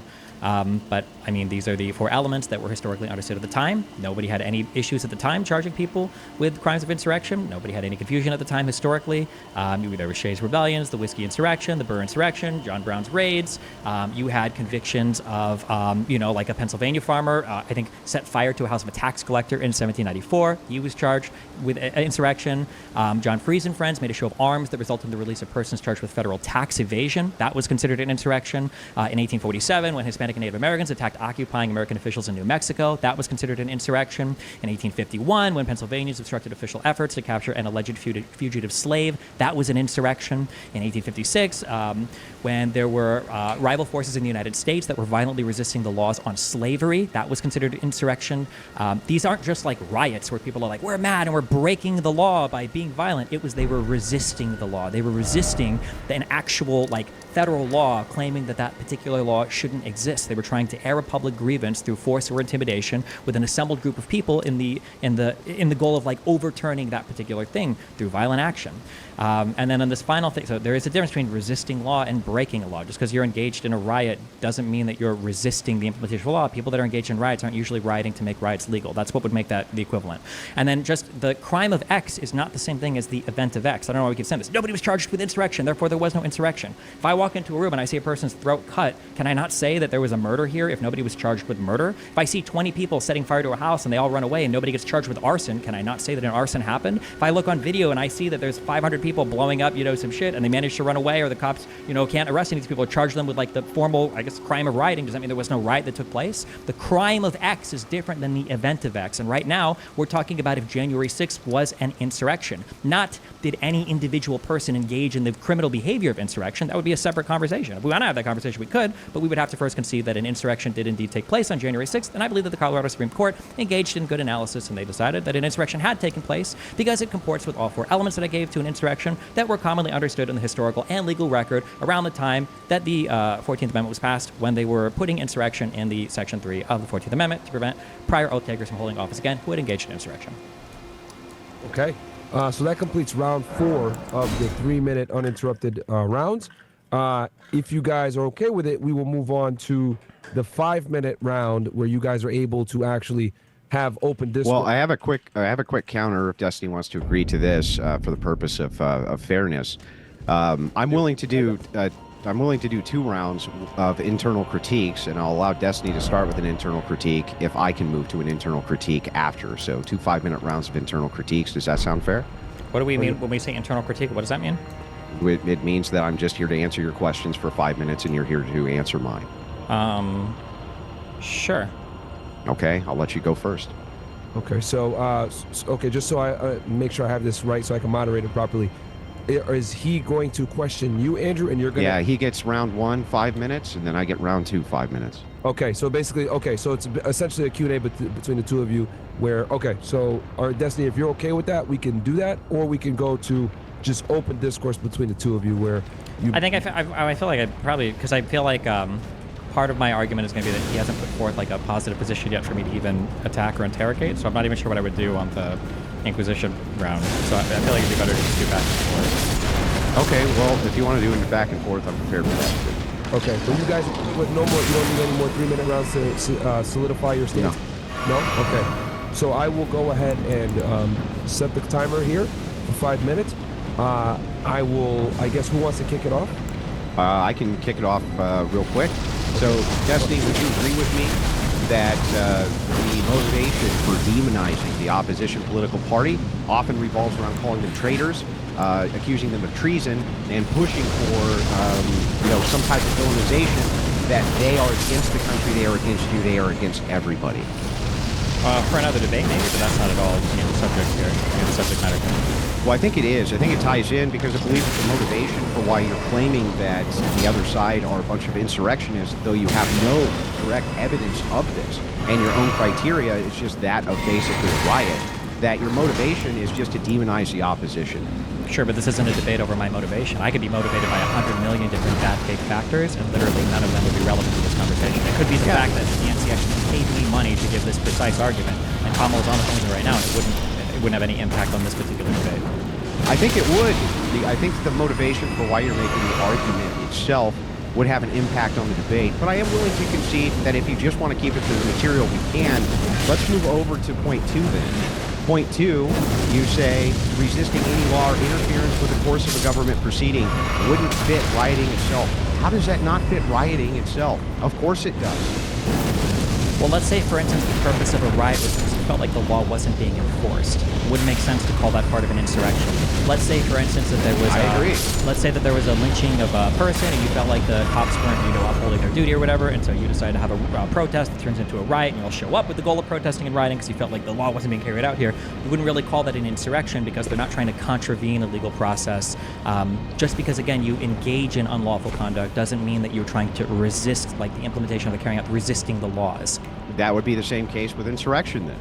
No, because when you're insurrecting, would you're also trying to require say, intent. Right? Yes, yeah, correct, yes. So the intent would be the contravening of the Electoral Count Act. When people say we need to march and make our voices heard on January 6th to the Capitol grounds where people are going to protest, they're protesting the execution of the Electoral Count Act, which demanded that Vice President Pence count the electoral votes. Donald Trump didn't want that. He made it very clear in the days preceding. Him, Bannon, Eastman, Chesbrough, and everybody else that was working alongside him, Sidney Powell, everybody else, was saying that we need to prevent Pence from counting the electoral vote. That was the execution of a lawful government function. Yeah, but even if an act, that's what people are going there to protest against. against. Even if all that's true, Destiny, it still wouldn't matter because the events of January 6th themselves, the intent of the people could have just been to riot, not indeed to commit any sort of treasonous insurrection activity. And you have failed to demonstrate this time and time again, how this actually would meet the criteria of an insurrection. Them showing up, and just like your take in 2021, right? When you say, hey, look, the damage would have been way worse if they had shown up with the purposes of active insurrection or some type of 1776 mindset. This is the most armed nation on planet Earth. How in the world can you say these people showed up specifically in order to do that? That makes no sense, man. None of this none of that argumentation was stuck with her. People they obviously showed up to protest the certification of the vote. They were called there by Donald Trump If on it's January a non sequitur, 6th. then you in 2021 were using a non sequitur when you made the argument that from the appearance of this, it could not have been an insurrection. My thanks. 2021 Destiny was knew you were incorrect the because stuff of 2021 Destiny didn't have the historical It was a context to marvelous understand an insurrection. If you want to bring him on here and talk to him, you can, but I don't agree with everything that I said. You're not you. I am 2024 Destiny. I have learned more things. I have done more studying. I have read more papers, and I've done more research on this. There is actually a strong understanding of what an insurrection is, and there was a strong historical understanding of what an insurrection is. And the idea that a bunch of people were called on January 6th, the date was a mistake. When Donald Trump sent them down there to protest, when he said we need Mike Pence to do the right thing, what was he talking about? He wanted him to contravene the law, and that's what people marched down there for them to do. Donald Trump said 30 minutes before this began that this needed to remain a peaceful protest. No, he didn't. Twitter. He never said that. He did. I actually have the tweet. I have the tweet. He did say that. In the speech, he said to fight like hell, and in the speech, he said that we need to go down. I'm talking about his tweets. Why would a person put out a tweet to be peaceful if their intent was insurrection, Destiny? Why would a person call a protest on January 6th? What do you think they were protesting? What do you mean? They call protest. People call protests all the time. That doesn't mean we're that not the talking purpose about of the other protest protests. I'm asking you, what was the purpose of the protest on January 6th? The purpose of the protest was to go out and show support for Donald J. Trump. For what? Well, there was a variety of reasons. No, give me. Wait. Are you telling me we can't understand what the January 6th protest was about? No. Are you saying there wasn't a variety of reasons why people didn't show up? Nope. I think there was one clear reason. Oh, there's only one reason why everybody showed up. Correct. 10 seconds. Okay, what is the one clear reason? There was not a variety of reasons. Some people didn't show up just because they wanted to see what was happening. Some people didn't show up just to support the president. Some people didn't show up because they really like to go to protest. Everybody showed up for one reason. I didn't say everybody showed up for one reason. I said they were called there for one reason, and that was to protest the certification of the election. Guys, that is time. I'm happy to let this play out longer if you guys want, and add an extra minute to the clock. Are you guys okay with that?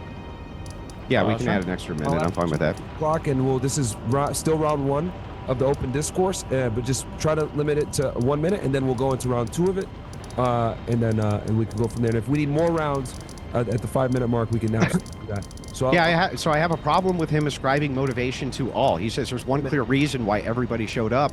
That's clearly not true. That doesn't even logically make sense. He could never demonstrate in a million years that there was only one clear reason why everybody showed up. That's a nonsensical argument, Destiny. That's not the argument that I'm making. If the debate was the argument you made. If the debate is whether or not January 6th is an insurrection, not did every single person on January 6th engage in the crime of insurrection, or did every single person on January 6th go with the intent to commit an insurrection. Why did you say there was one clear reason? I said that there was a clear reason why people were called there, because there was. Donald Trump called people there to protest not on January 5th and not on January 7th and not in a random part of D.C. and not in a random part of the country. He called them on January 6th to the ellipses that was less than a mile walk away from the Capitol building, which is where he sent every single person after his speech. He called them there on the day of the certification of the votes after spending days trying to pressure Pence to overturn the election. He told them that they need to go and protest for the lawful slates of electors to be counted, the illegitimate ones that he submitted, and people went there. They engaged in violent behavior, and they managed to delay the certification of the election, which is exactly what they.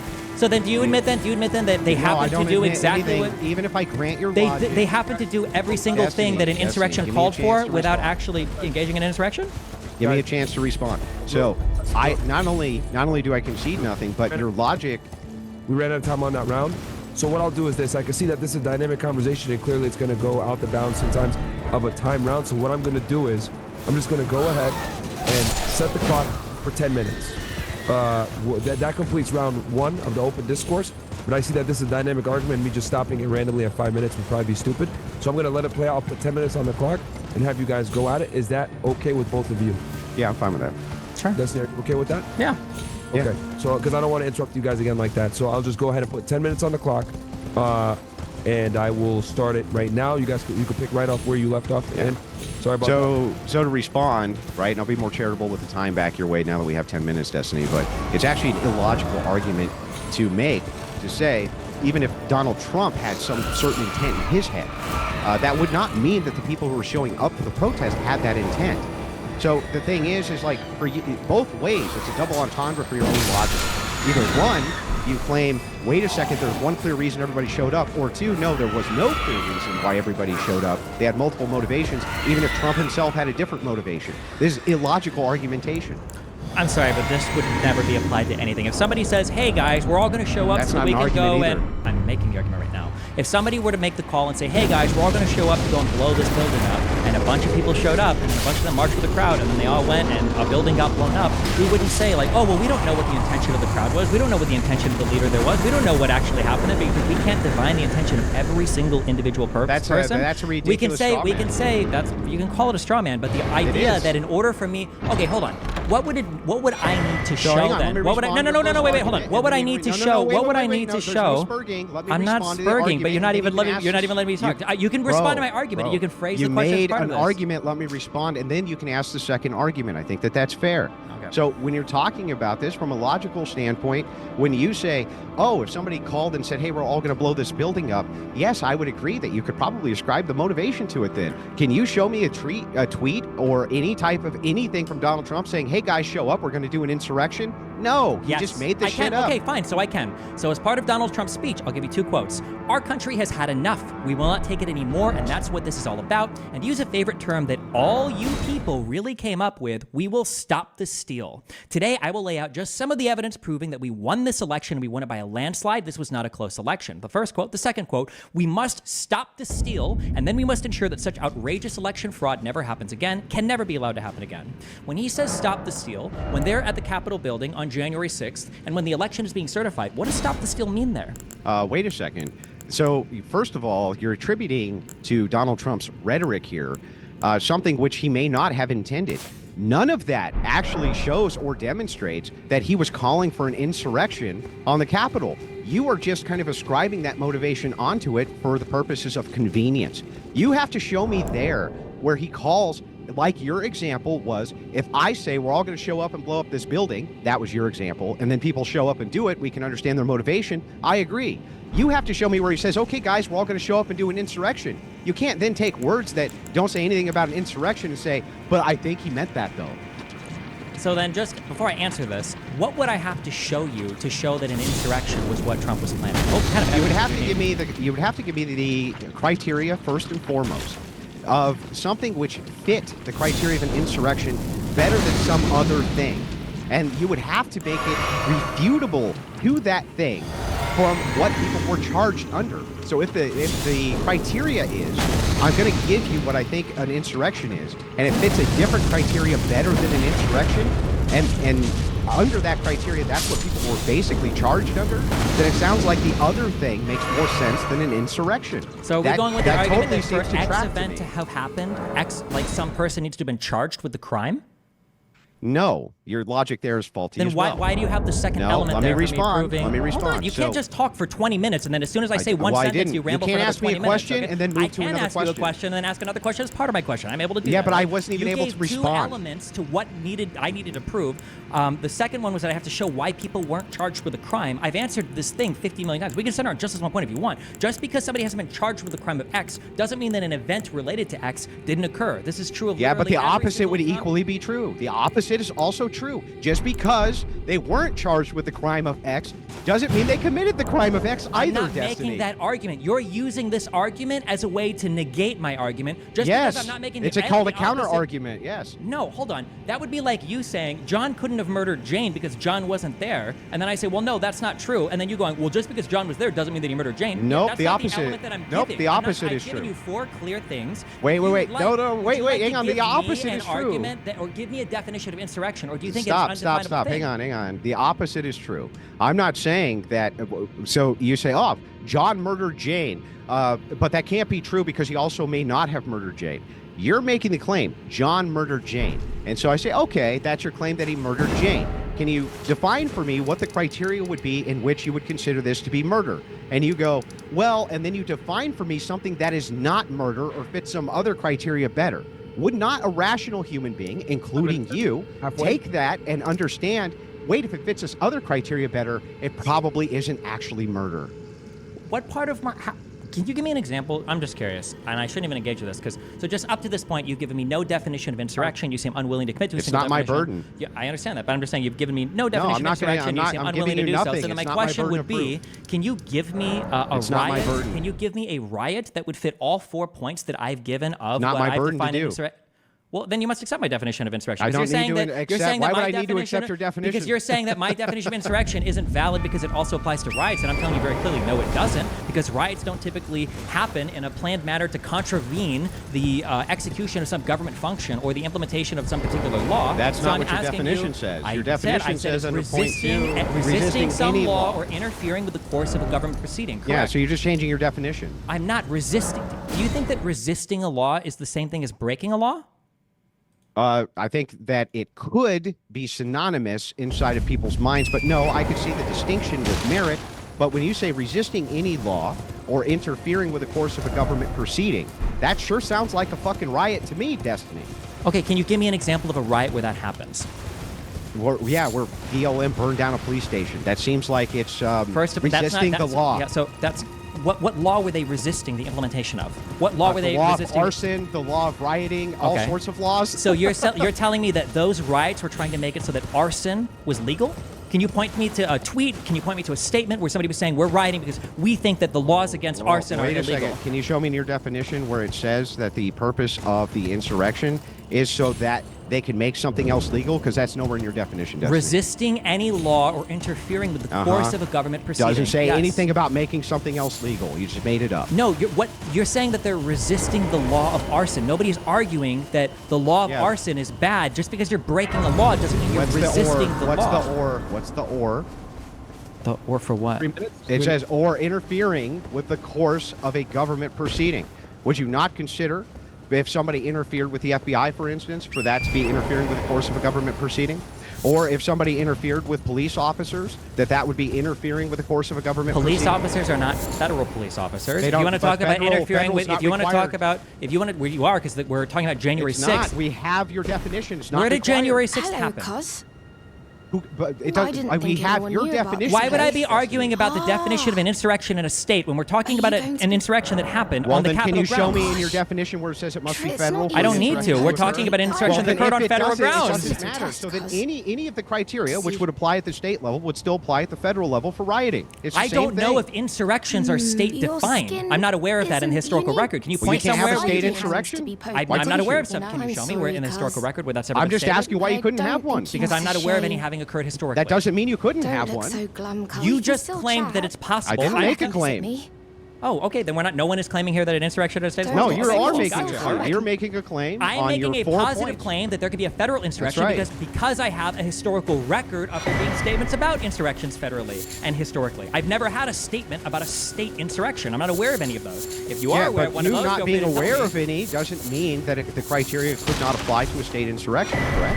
That's correct, but we're talking Yeah, about that's an correct. insurrection that happened on federal grounds, so we're obviously Yeah, talking I about agree, federal but your insurrections. definition doesn't require federal anything. That's Okay, not what so your we have definition no- requires. Okay, I think if the only holdout you have is that your definition of resisting a particular law just means that you are breaking a law, then I think I'm satisfied at ending it. No, it's not. Or interfering with the course of a government proceeding. This could be localized or It non-localized. can't be. No one here has made any claims Yeah, it about can a be. non-federal insurrection. Okay, well, if those are your two holdouts that you think... Well, okay, well, what is breaking or the law, or that interfering with the course of of a government proceeding mean? What does that mean? The record that I'm invoking, we're especially talking about things relating to insurrection, and we're talking about the invocation of insurrection, which is my understanding has only ever happened in federal law and in stuff relating to the United States government, not a state government. If you want to show me it happening, or show me a historical record or a state constitution or a state criminal statute that references insurrection, then we can talk about that if you want to. What We're does arguing or about- interfering with the course of a government proceeding mean, Destiny?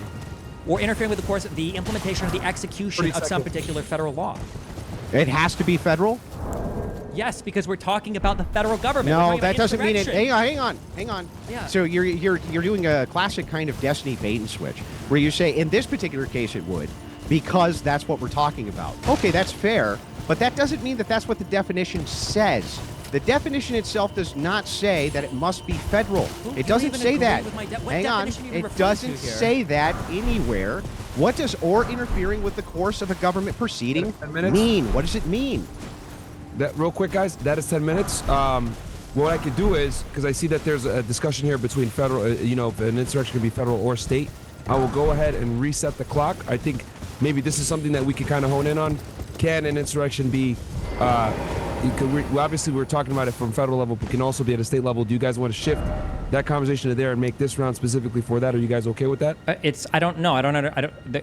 A state insurrection. I'm just not even aware of that even being a thing. I don't think I've ever heard of it. Well, I don't know, Destiny. Were the DC cops local? I'll put the clock for the DC cops were federal. No, all of them were federal, eh? The District of Columbia is federal. Yes, so they have federal. they have no state police there at all? What state police would they have there? I don't know. I'm just asking. I don't believe so, no. I'm pretty sure even the National Guard there directly, like the chain of command goes up to the president, not a state governor. Do states have state governments? Yes.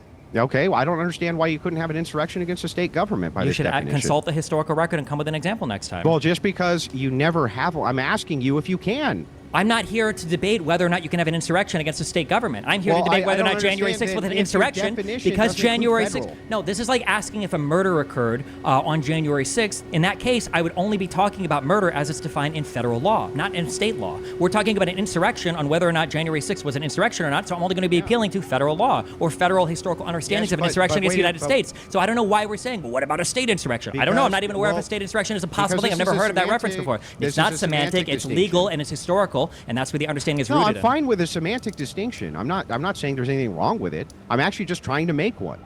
So you agree that you gave me a definition that it nowhere includes the word federal, correct? I also didn't give you a definition that includes the word human, or that includes the words like in this present point of time and not like in the future or time traveling in the past, or that doesn't include like dimension C138, or that like there's a million other things that I didn't include. Because I don't know what that has to do with anything. Because why would I include the definition of against the United States when we're talking about an insurrection that happened on federal grounds? Because if you want, I could simply add. Okay, well in that case, I will simply add on my second part. Aren't you appealing to a state court, for instance? Like, what are you talking about here? Appealing to a state court for what? Aren't you appealing to a state court for this definition? Isn't that what you said? Did I get that wrong? I'm appealing to right now. I'm appealing to federal history. What are you talking about? Well, I'm asking, where did you get this definition? Let's start with that. There's a writer who studied I think it was constitutional law, specializing in the 14th Amendment. His name is Mark Graber, and these are the 4 qualifications that he basically lists out, and then he goes through a number of historical examples to say as much. There's also a much longer paper written about the I think it's like the sweeping power of Section 3, written by I think Baud and Paulson, who write like a 130-page paper where they go through listing like the historical understanding of insurrection. If you want, we can dive through any part of the paper, or we can dive through any part of the definition. Does he say in this paper that it's a requirement that this be done at the federal level? I don't think anybody talks about state insurrections. I don't think you can levy war or engage in insurrection against a state. I'm just not aware of that. I've never heard of that brought up before. Yeah, like I don't think, like for instance, asking. like when you say treason, if I were to give you a definition of treason, I don't know if you can commit treason against like the state of Iowa. I think that's only a federal crime. I have no idea either. This is why I'm asking. I can't say I can't say for sure because maybe there is evidence of it out there, but I didn't come prepared to debate that because it's a debate about federal insurrection on January 6th. All I'm doing is doing an internal critique to try to figure out if this is consistent across the board, your definition. I'm not even saying that there's necessarily anything wrong with it, but what I am saying is that there's something wrong with the fact that it seems to fit rioting far better than it would in insurrection. So if we go over these one at a time, an assemblage would fit a riot. That's what Destiny says. By force or intimidation fits a riot. That's what Destiny says. Well, it's an assemblage of people of people for a common purpose. Okay, Yeah. An assemblage of people. Yes. Mm-hmm. So they come for a common purpose. Okay, and then 2 is to resist any law or interfering with the course of a government proceeding. Right, resisting a law. Resisting a law. That's not just breaking a law, but you're there to resist a particular law. There's one you really don't like, and then 3, you're showing up for force or intimidation. We have the or there. We have the or interfering with the course of a government proceeding. Wouldn't that be even resisting police? Wouldn't that qualify for that? No, a government proceeding would be like the Senate confirming like an officer of the executive agency, or like you a would have to confirmation demonstrate that. I don't believe that that's true. I think that you can interfere with government proceedings, even even absent there being some actual proceeding that you're interfering with. I think that well, if you would this like can to be done with introduce just localized laws, that's fine. And if you would like to introduce your own unique definition of insurrection, you can do Why that. would I But need to I'm do that? because We have I'm yours. unaware in the historical record of anybody suggesting that interfering with police officers is a matter of insurrection or can lead to an element of insurrection. I'm just are not there aware of laws it. against rioting? I don't know if I'm not sure. I know there's laws against like things that happen in rioting. I don't know if there's like Yeah. a law of rioting. Are you resisting those laws when you're rioting? No. You're not resisting those laws when you're No, rioting? unless you're literally rioting to say we should make rioting legal or we need to get rid of the prohibition on rioting. And that Wait, why would that be a qualification to resist the laws? Because Jesse? breaking the law and do you acknowledge that breaking the law and resisting the law are not the same Well, thing? tell me what the distinction is so I'm not confused anymore. Breaking a law is when you do something that's illegal, and resisting the law is saying that this particular law shouldn't exist. Yeah, okay, but if you're rioting, how do you go about resisting a law?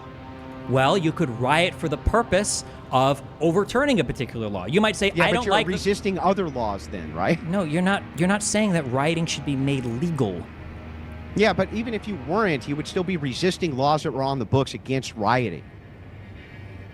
So if I can't divorce, okay, we can just disagree here. If you think that resisting and breaking the law are the same thing, we're at an impasse. I We didn't can't say go that they're the same thing. I said that necessarily, if you're rioting to resist some other external law. So let's say I think hold on. Do you agree? We can do this really easy. Do you agree that you can engage in rioting? No. Do you agree that you can engage in rioting and accept that you might get arrested for rioting? Yeah. Then that defeats your entire argument. You can engage in rioting without resisting the law of rioting, understanding that, well, I'm going to riot, but I might be arrested actually, for that it. makes my argument. That makes my argument. So the thing is that even if I concede that it's true, that you could be, rioting with the expectation that you get arrested for this X thing, right? You could do this for murder as well. You could do this for basically anything. You could commit any crime with the expectation that you could be arrested for the crime itself. But that would not say that you're not resisting whatever the current laws were that were on the books about that crime. You're saying that the necessity here is that you are resisting some other thing. Fine, but you're also resisting laws by the very nature of rioting. So I don't know why you would have to have something which is externalized while you yourself are still breaking laws. How are you resisting the law? How are you resisting laws of rioting by rioting? What does resist mean to you, then? How are you defining resist? Yeah. So assuming, I can give you an example of this. Let us assume for a second that people are rioting in an abortion clinic because they want abortion overturned. I think this is the spirit of your argument, right? Yep. So they're rioting in an abortion clinic. They want abortion to be overturned. You would agree with me then that they are pushing against abortion, but they're still breaking laws while they're rioting, right? So they are resisting current laws, even though they're resisting another current law. And I don't think that you would consider that to be an insurrection, even though it could fit all of the criteria of these elements. It's an assemblage, for sure. You're resisting some other law that you don't like, or you're interfering with the course of a government proceeding. You would say that that fits criteria too. You would say that this is by force or intimidation, and you would say it's for a public purpose. But that clearly is not an insurrection, Destiny. The issue is that, like, abortion is not like this isn't a federal law. I could just grant you that we can move to the state example since you seem unable or unwilling to differentiate. Let's assume for a state or second that it federal law. was. Let's assume for a second it was a federal law. Okay, you know what? Actually, we can do that. Let's say that the federal government passed a law either allowing or not allowing all abortion, okay? The government either allows it, everybody can have an abortion whenever they want, or nobody can have an abortion, okay? Let's say that I gather a group of people, and I say, listen, okay, fuck this abortion law. We're all gonna get together and we're gonna go protest, okay? And we're protesting. The goal of our protest, all right, is we want to get rid of the abortion thing, whether it was passed or made illegal, okay? We want to get rid of this law. And we're going to show up with a whole bunch of fucking people, and shit's going to get ratty, and we're going to, we know what we're doing, okay? It's the day that in Capitol Hill that they're going to sign the law into whatever. We march down there, and in the course of protesting, like, it becomes a riot, and the riot and everything there was because of that particular law being signed into practice. I would say, yeah, that was an insurrection. You've shown up with a group of people, you're resisting the passage of some particular law, you're showing up through force or intimidation, and you end up exercising that, and then it's for the public purpose of a particular law that impacts everybody in the United States. I would say that is an insurrection, yes. Would you say it's not? Would you say that that's not an insurrection? Yeah, I would say that it would not be an insurrection, at least by this criteria. That would just seem to me, again, to be a riot. that would seem to fit the criteria again of a riot better than an insurrection. I still can't exactly figure out the delineation point, and I'm trying to. And now, to be fair to you, it is nebulous. I understand it's nebulous. It's but not. I'm also not the one who's making the affirmative claim. You are. So you're saying that if a bunch of fucking dope-smoking hippies wanted to resist the federal law of being able to smoke marijuana on federal land, and they all showed up and they got stoned, and then they started rioting, that would be a fucking insurrection? If they went there with a common purpose, they were trying to resist the implementation or execution of a particular law, yeah, theoretically it could. Well, yeah. no, they're just resisting, right? They're just resisting a law. They're saying, we're here to protest the fact, man, that we can't smoke weed on federal property, man. So they all grab their blunts and they start toking up in protest, right? And then they start a fire. What do you have? I need and kick some stuff. And so kick some stuff. Do you think that is that? Hang on, I just want to make sure. You think it could be yes? That would yes. be an insurrection. The historical record, it could be yes. Do you have any definition of insurrection whatsoever, or do you just think don't need to give you a counter definition? If you're not going to give me a counter definition, I can give you the riot definition doesn't include necessarily a public purpose. I've already given examples of riots that wouldn't fit my definition of insurrection, and I really only need to give one, and I automatically win. A riot could very much be in response to a particular sports team winning a game. Boom. That's an example of a riot. It doesn't fit my definition of an insurrection. I've differentiated between the two, and unless you're going to give me any countervailing definitions, I automatically satisfy that element of my but I already claim. did. And then interfering with the course of a government proceeding in and of itself. I think that the necessity of rioting in and of itself. What if you blockade a federal highway? Wait, the necessity of rioting in and of itself. Wait, what? No, I no, think, hold on, yeah, wait. To be clear, I just rioting, do you acknowledge? itself, Do you you're acknowledge breaking that I crimes just by gave rioting. you? Do you acknowledge that I just gave you an example of a riot that wouldn't be an insurrection under my definitions? So I think that would even be appropriate. I think that you could give me tons of definitions of riots that would not fit this definition of an insurrection. Okay. But that would not mean that this definition doesn't fit the definition of riot better than insurrection. You understand? Wait, so if somebody was protesting and it got really violent after a sports game, how would my definition fit that better than insurrection fit that better What than if they were blockading a federal highway? Would that be interfering with the course of government proceedings because there's a federal law that says you can't blockade byways on federal highways?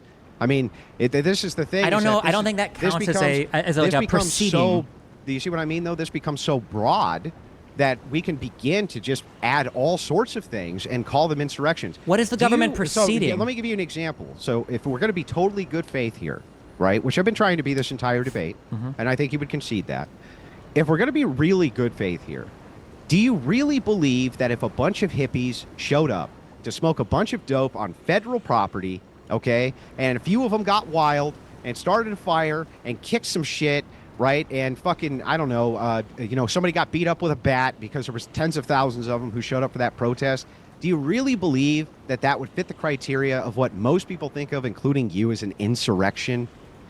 If they didn't go there united by like a particular public purpose, the public purpose was they were going against this federal law. They don't want the federal law. They're resisting that just federal so that we law. don't have to waste more time on this. If you want to stack this enough, all I'm going to end up doing is saying that, like, yes, this would agree as I would agree that this would be an insurrection. You have it. You're not able to demonstrate. This is why I'm asking you, like, historically, can you give me an example of an event that you don't think I would want to classify as an insurrection? I don't would think I need classify to, as because an I insurrection. think- But if you're so just going to here's- give me so examples where you're just going to don't make you're need going to to. build Well, these here, I events can more and give- more I'm and gonna say, give well, you would the that be an ultimate insurrection? example Also, right like, now. yeah, I would say that was an insurrection. Sure. Nobody in good faith anywhere is going to agree with you that if a bunch of hippies showed up to resist the marijuana law on federal property and then a few of them started a riot, that they would consider that insurrection against the United States. I don't believe you believe it. I don't believe your audience believes it. I don't believe anybody believes it. So if that is the case, that it's so broad that that will encapsulate that, I'm actually fine leaving the debate there too.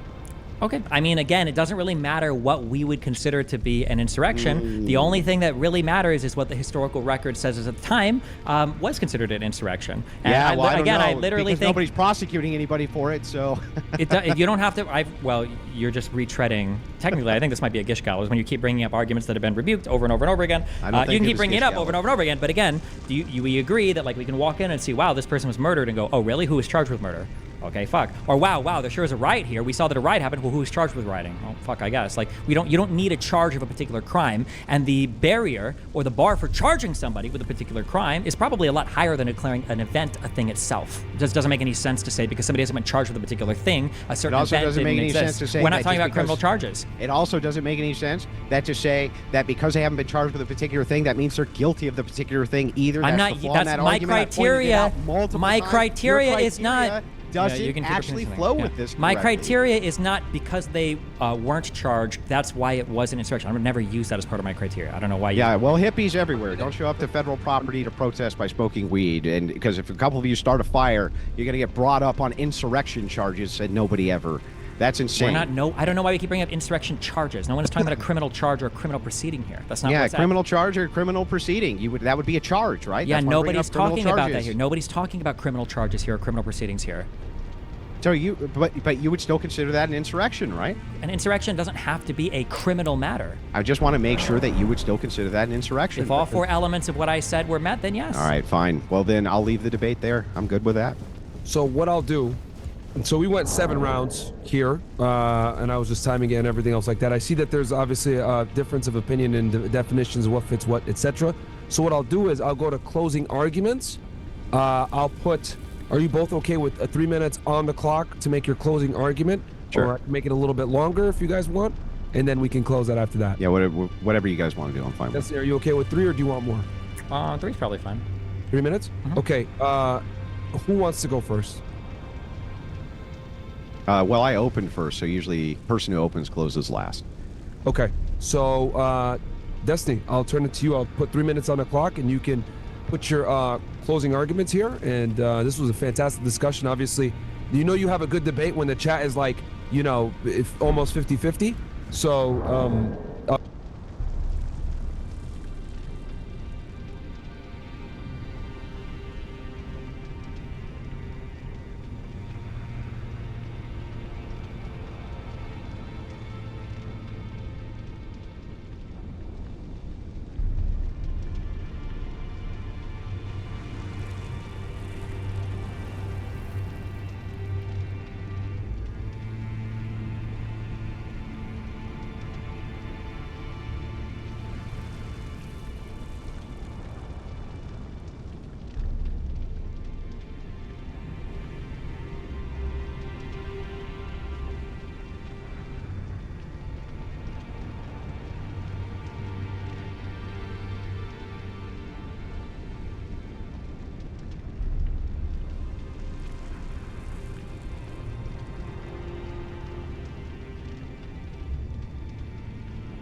I'll go ahead and turn it to you, Destiny, and you can give us your closing arguments, and then I'll go turn it to Andrew. Yeah, I mean, historically, like, there have been examples of things that were considered insurrections that were incredibly small in nature, right? I don't know if anybody died at all in the Whiskey Rebellion. I'm pretty sure everybody that got arrested for that was, like, acquitted. It was just people basically essentially protesting the whiskey tax laws. This wasn't a massive deal that had, like, explosions and gunfire and deaths everywhere. I think that we just don't tend to view things as insurrections as much anymore because we don't tend to have insurrections as much anymore because that's kind of become the new norm as the United States has, traveled through or journeyed through time. I think that the 4 elements that I gave, I think were pretty clearly met on January 6th. I think I've demonstrated that we can imagine a ton of events that are riots that wouldn't fit the 4 elements. I understand that Andrew has a really hard time understanding the difference between resisting a law versus just breaking a law. Just because somebody goes out and they engage in rioting doesn't mean that they are trying to resist the law of rioting, that they're trying to make it so that rioting is legal, that's the goal of that particular riot. Oftentimes, riots can be said to come together to protest other types of things where people feel like the law isn't being executed in a reasonable manner.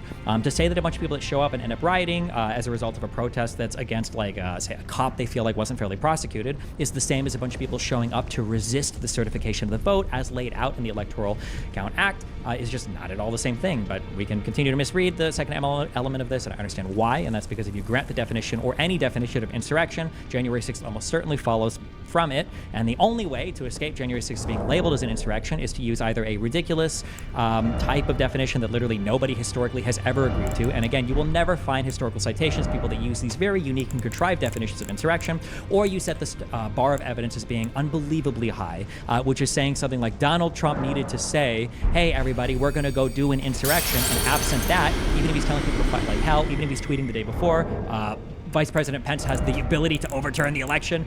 Even if he's saying, like, we need to go down and march and fight like hell and take our country back, none of these things are going to matter if they don't actually use the word insurrection, which I guess means there's no such thing as an insurrection ever having occurred in all of U.S. history. I would say that if you argue with somebody who doesn't believe in a particular definition of insurrection, ask them, has any insurrection ever occurred ever? Which would you consider insurrection? And then once they start to consider something as insurrection, say, hey, well, what are the elements that make this an insurrection? Or even more, you could say, historically, what have judges and lawmakers considered an insurrection?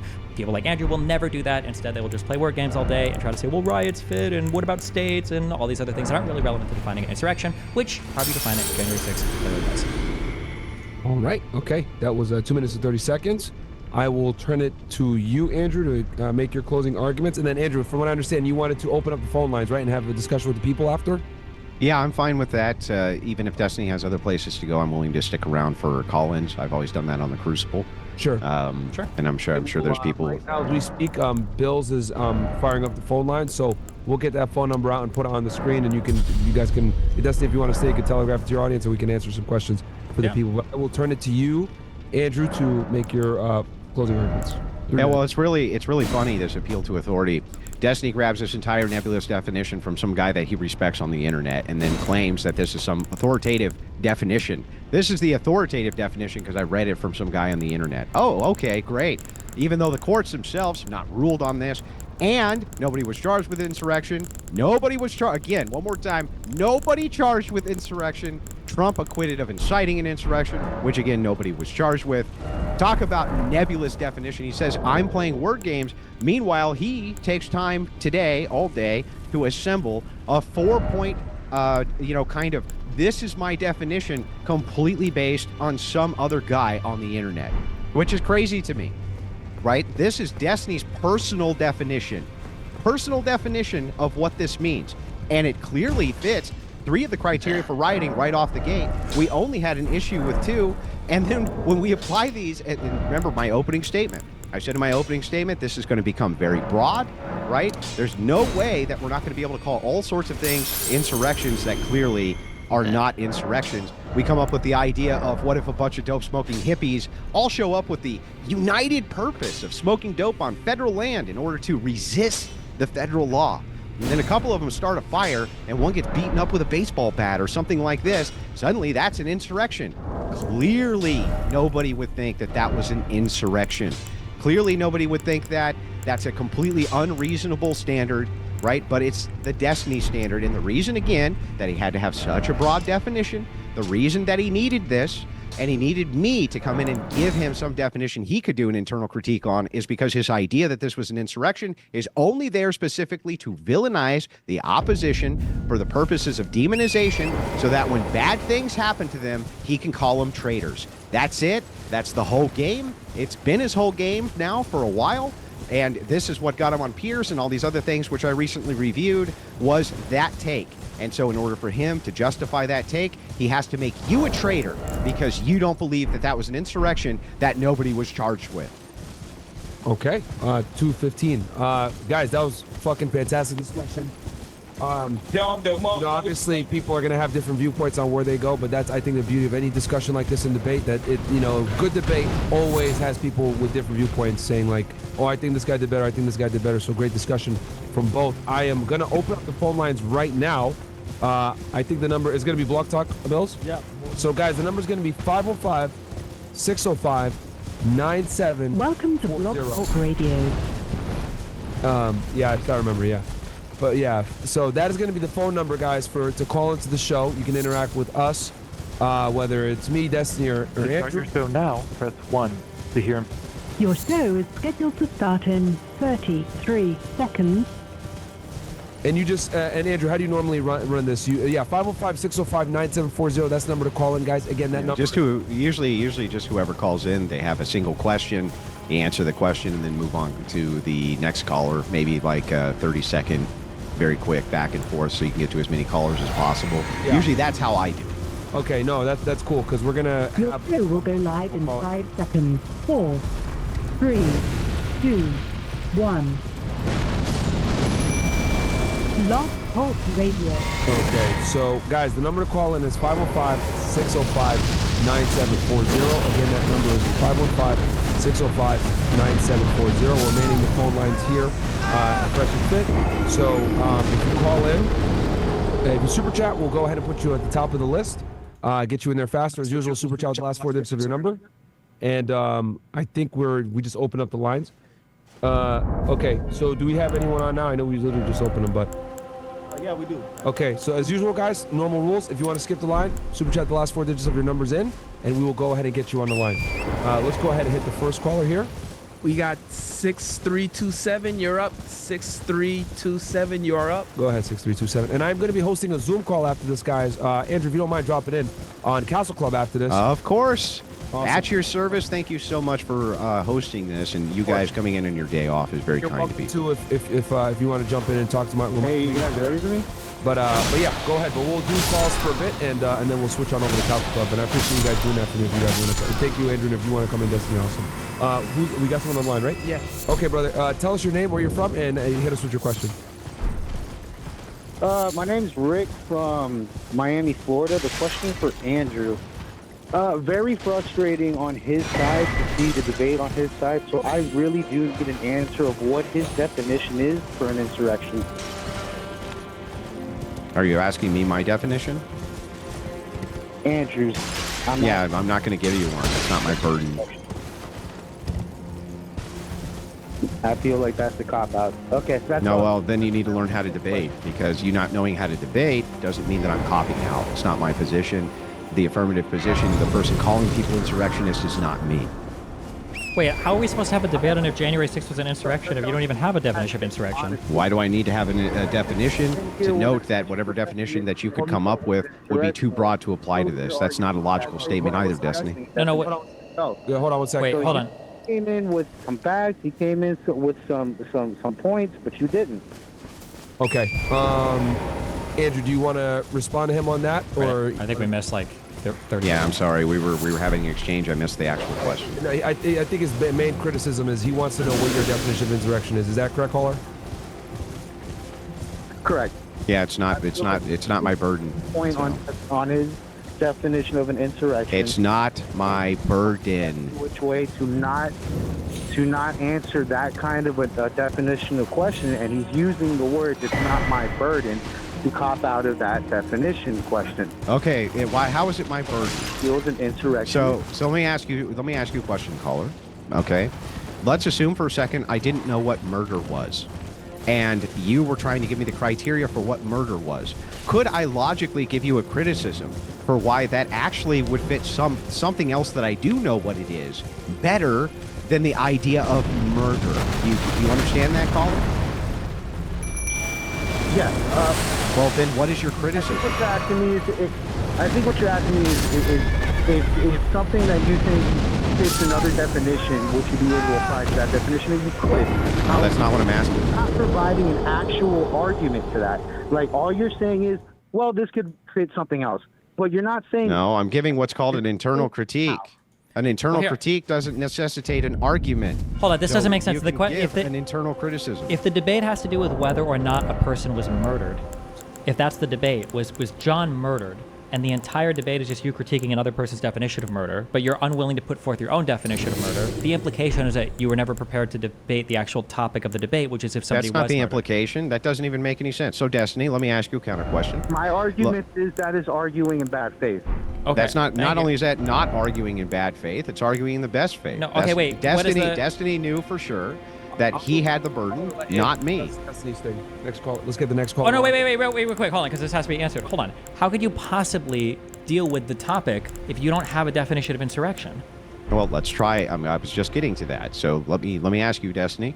Let us assume for a second that you weren't sure exactly what murder meant. You weren't exactly sure what the criteria was. Another person was calling this group of people a murderer, right? You had kind of an idea maybe of what that was. And so you went to them and you said, okay, can you tell me what you mean by murder? And they gave you some other criteria that fit way better with something other than their definition of murder.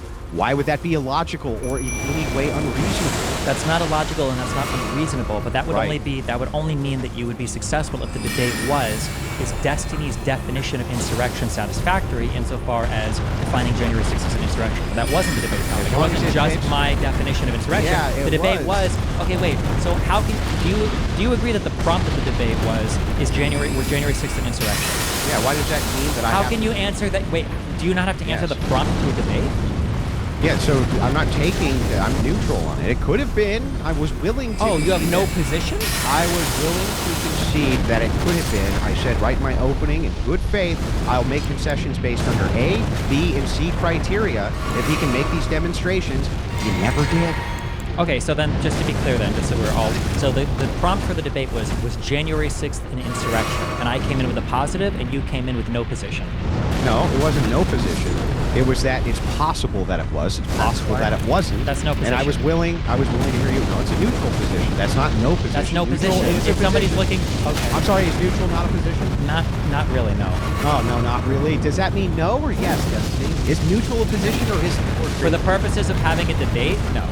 Oh, for the purposes of having a debate, you can't have a neutral position. If somebody hosted Stephen a debate... Bonnell III, the best leftist debater on planet Earth, ladies and gentlemen. Neutral on a debate topic is not a position. Not to have as a debater. That's correct. If there was a debate saying, is God real? And one person shows up and said, I'm arguing the affirmative. God is real. And the other person says, I'm a neutral position on that. Oh, I guess you never debated with an agnostic before who's neutral. Not in a debate on what... That would be a debate on agnosticism or Gnosticism, not a debate on whether or not God is real or not real. Why couldn't you go into a debate agnostic about God being real or not real, Destiny? Can you explain that real quick? Because definitionally, an agnostic doesn't take a position on or doesn't think they can have knowledge of the existence of God. They don't have a knowledge of God. So why would you debate a Gnostic person or somebody, an agnostic person, or somebody on Gnosticism who doesn't have a position on the existence of God exists or not? So agnostics can't have a neutral position about whether or not God exists or not. You wouldn't listen to a debate somebody, a person who's agnostic, you wouldn't listen to the debate on whether or not God is real or not. They would say, oh, well, I can't have information about the existence of God. You go, okay, well, I guess you wouldn't have this debate. Well, then I guess 50% of the debates on modern-day debate are incorrect because people have a neutral position, an agnostic position, like Matt Dillahunty, guy you talked to, about whether or not God is real. Where Matt Dillahunty says, listen, I'm agnostic on it. He could be real. You just haven't demonstrated to me that he's real. Matt Dillahunty's wrong in all of those debates, right, Destiny? He would be if that was the prompt of the debate. Yes, if the prompt of the debate was, is God real or not real? I'm doing the triangle. I'm doing the triangle. You come in and you go, oh, well, I'm agnostic. Then you'd go, okay, well, why the fuck are you in this debate? You don't have a position on it. Then bring in somebody that feels an atheist, who wants to have a strong position of like he's not real, and then a theist who has a strong position he is real. That makes no sense. You can still have a neutral position. That's absurd. I don't know. How in the world are you the world's best leftist debater if you don't know you can take a neutral position? in This is like debate? saying you want to have a debate between two people between who is God or what is God, and one person is Catholic and the other person is an atheist. It's a nonsense position. Everybody knows this. This is like a debate game. Oh, right everybody now. knows it, This so is a it's debate true. game. Yeah. Just like everybody knows it's an insurrection, even though they can't charge I didn't anybody say with an everybody knows insurrection. it's an insurrection. Right? I said the historical record says it's an insurrection. But. Uh-huh. Okay. So what I'll do here is we'll move to the next caller here. Let's Mo, you got it up? 5584, you're up. 5584, you're up. All right. Welcome to the show, 5584. You got Myron Gaines, Destiny, and Andrew Wilson in the house. Hit us with your question, please, quickly, because we have a lot of people on the line. Holy shit. Hello? Yeah, go ahead, bro. You're on air. Hello? Can you hear me? Yeah, we can hear you, man. You're on there. Oh, hello. Well, never. So, I just wanted to ask, do I have to solely debate on this topic alone, or can I just talk about other topics as well? You want to keep a topic specific, please. Yeah. This is whole. I mean, he doesn't actually give a definition. He doesn't give a definition on the topic at all. Like, what was the definition of insurrection? An insurrection has four crucial elements. One is that there's an assembly of people for a common purpose. Two is that you are resisting a particular law or you're interfering with the course of government proceeding. Three is that you're doing this by way of force or intimidation. And then four is you're doing it for a public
purpose, not like a private one. You're not showing up to like steal something, or you're not showing up because you're like upset about like how a sporting event turned out. It's like a public interest in it.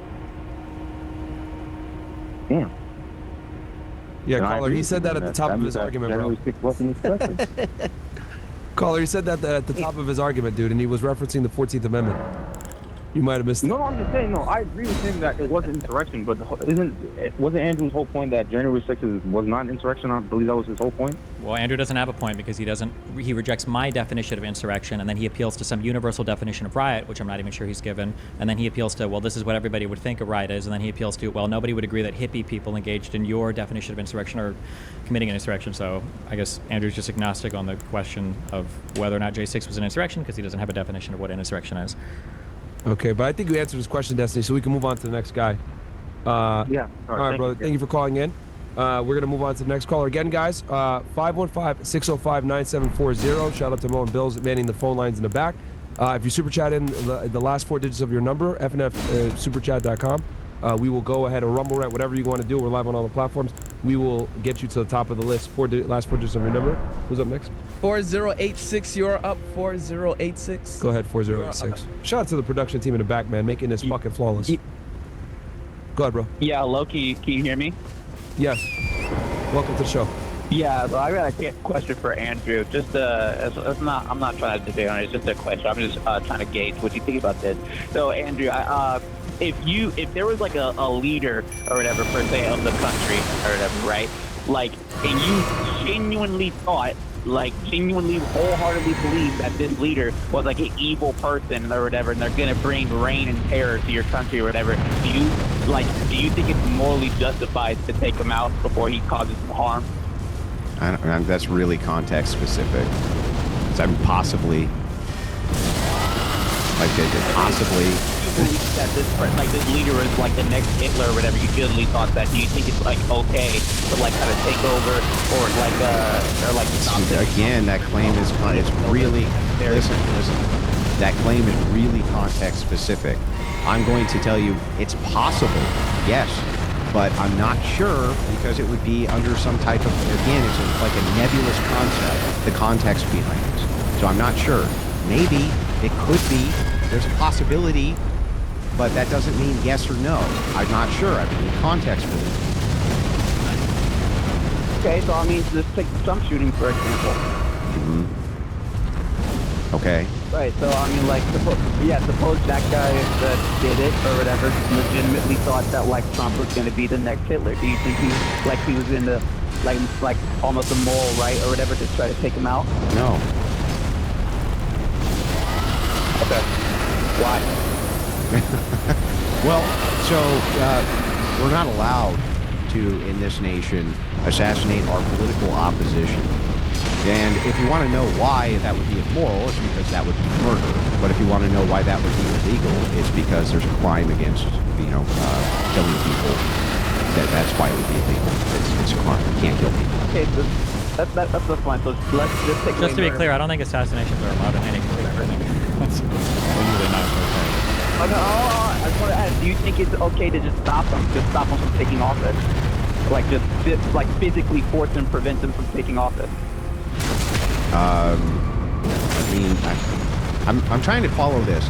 Maybe it could be, but what do you mean? You mean is it okay to physically stop Trump from taking office? A bunch of people pulled up and just like forcibly, physically, we're not going to allow you to be president because we think you're going to be awful. Do you think it's okay to do that? Yeah, that would be criminal. Yeah, you can't do that. No.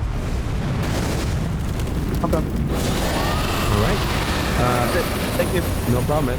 We'll move on to the next caller. Again, 505-605-9740. Super chat, last 4 digits of your number to cut the line. Go ahead, man. 3990, 3990, you're up. Go ahead, 3990. Hello, everyone. Can you guys hear me?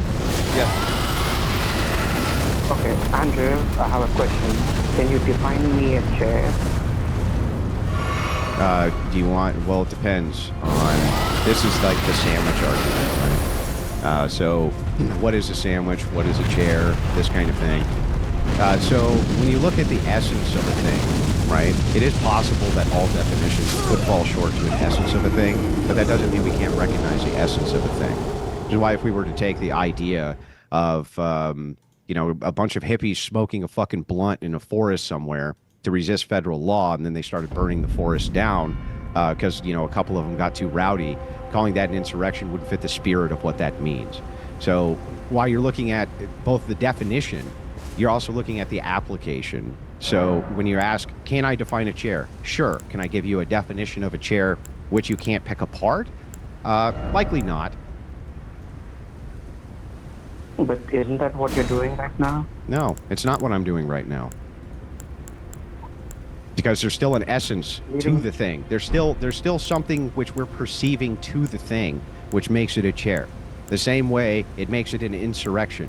So if it fits the criterion of a riot better, and when we see it as a riot, and everybody sees it as a riot more than they do an insurrection, which is why it was charged that way, it seems like it falls under riot better. Who's charged for a riot? Well, they're charged under the purview of rioting. I thought And they I were can charged pull for up- like trespassing and stuff.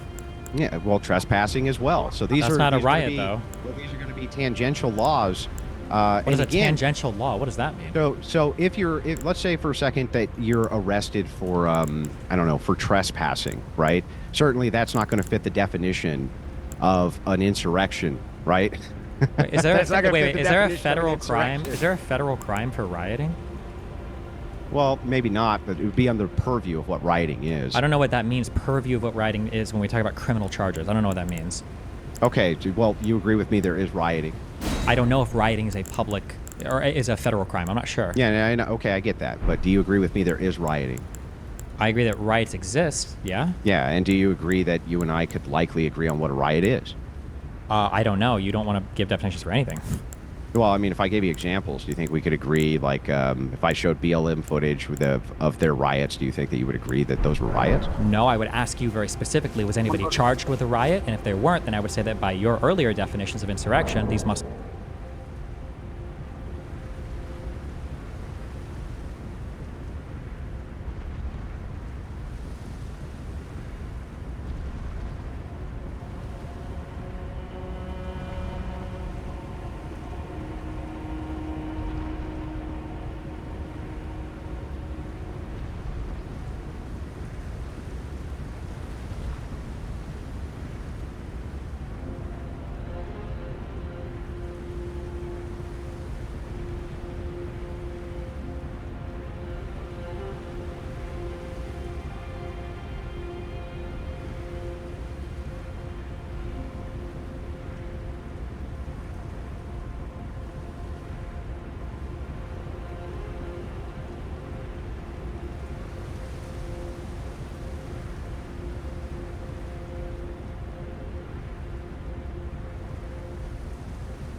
must not have been riots. You because mean you can show I me didn't- somebody charged with the what crime of definitions rioting. did I give you of insurrection? You made it sound like a necessary element of an insurrection having occurred was an individual being charged with the crime of insurrection. You repeated this No, like 20 that times. that never happened. Then why did you bring that up over and over and over again? Because, well, no. So you're conflating two different ideas. So idea one is nobody was charged with an insurrection, which means the powers that be also, when they saw this under their purview, probably didn't think that it fit the criteria for whatever an insurrection is going to be. And so we have to untangle this idea. Then we move on to idea two, which is your definition may fit something else better than it fits actual insurrection. Okay. Then you'd have to show me for a particular BLM riot that somebody was charged with the crime of rioting. And if they weren't charged with that, they were charged with something else. I'd say, oh, people probably didn't know it was a riot. They just felt like a couple people. For me, how this was actually an insurrection. I already did. I laid out four necessary elements, the things that would encompass a riot. Okay, well, I would say that Chaz and Chop was like open rebellion or insurrection. Okay, and then I would ask you, no, because I would ask you for a single historical example, either judicially, legally, or through any kind of like historical writing, where they say that you can engage in an insurrection against a state. I'm not aware of that being possible. I don't think insurrection is defined for states. But if you can show me an example, then I say, oh, okay, fine, then Chaz was an insurrection. Yeah, okay, but the definition itself, right? If I were to define it that way, right, as like Chaz Chop, and I'm not, right? But I'm saying I can at least look at that and say this is something akin to this of what I would expect to see under the criteria of X, Y, and Z. That's my point. But I never gave you a definition for insurrection, so. I mean, it's a good thing that Andrew doesn't think there are no riots during the BLM protest because no one got convicted, so that's a good takeaway, I guess. But thanks, guys. That's it.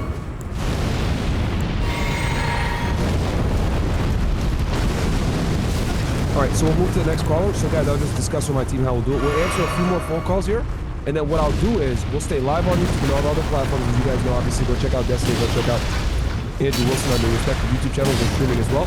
This is, multi-stream between all the different platforms. I think between all of us guys, we got like 50,000 plus, around 30 to 50,000 watching us. And what I'll do is I'll send a Zoom link to all the Castle Club members, and we'll answer questions exclusively with the Castle Club members. And I appreciate you guys doing that for me.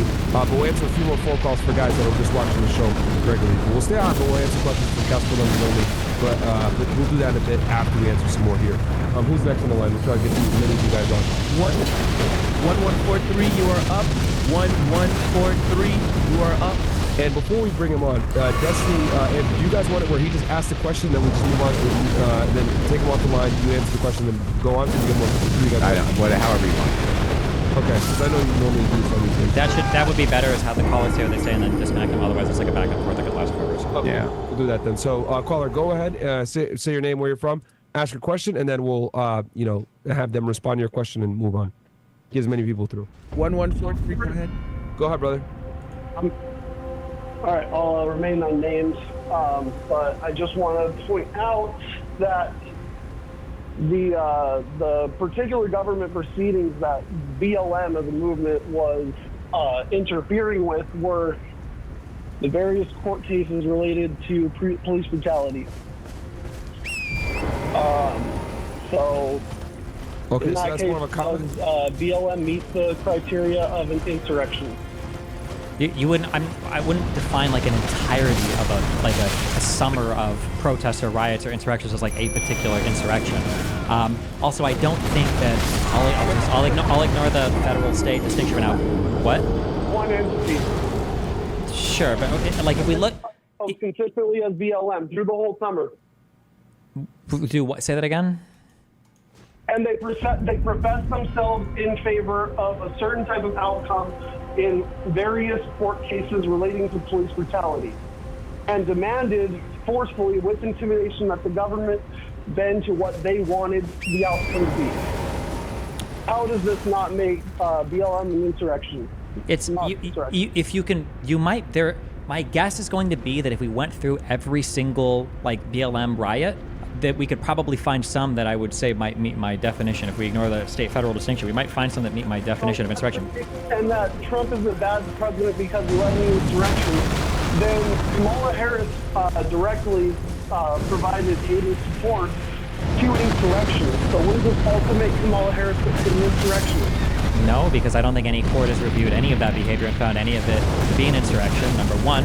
And number two, I don't believe that providing bail money is considered part of aiding and abetting. Whoa. No court has said that this is an insurrection either. That's not true. The Colorado State Supreme Court did.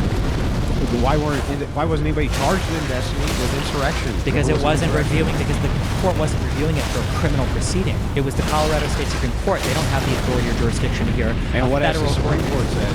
The Supreme Court said that they didn't really want to deal with it, so they basically axed it. Right, so we're just operating off of your definition. Under your definition, he's meeting the criteria for these being insurrections because he's saying that this is now federal, that these are impeding and resisting federal laws at this point. And so if that is the case, you would have to concede. The federal laws. It's just you haven't demonstrated that. The federal execution law. Well, wait a second. Weren't they resisting the federal laws of how police are able to deal with suspects and things like this? Were they? Was that what police reform was? Was a federal? That's not none of that is federal. I don't think you understand. I mean, that's what the caller's saying. No, it's not like he was saying they were protesting for court outcomes. That's the judicial system, not the legislative system. So I understand that government is confusing, but these are two totally different things. I don't know if you can have an insurrection protesting court decisions. I'm not aware of that ever being the case. If you can engage in insurrection rebellion against a court decision, I'm not aware of that. All right. We will go on to the next caller. Who's up next? And we'll take a few more of these guys, then I'm going to drop a link in Council Club for Council Club members to come in and ask these questions. 7579, you are up. 7579, you are up. Go ahead, brother. Hey, what's up, y'all? Y'all hear me? Got you. Hey, I got a question for Destiny, and I think Andrew can pick up on afterwards. So, based off of your 4 points that you gave for what would make an insurrection, technically, none of your points make it necessary for there to be violence. You say in point 3, force or intimidation, but it doesn't necessarily have to be violent. So based off of that, wouldn't any legal protest where you're advocating for a certain political cause or anything like that in a public space, wouldn't that also, by your definition, count as an insurrection?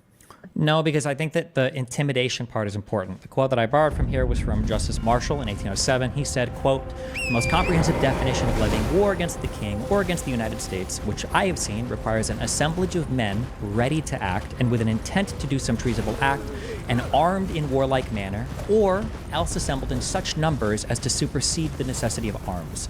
So I don't think you necessarily have to engage in violence, but I think that having the people there with the purpose of like intimidation and being ready to act with violence, I think is easily enough to satisfy Elden No Ring. justice, no justice, no peace.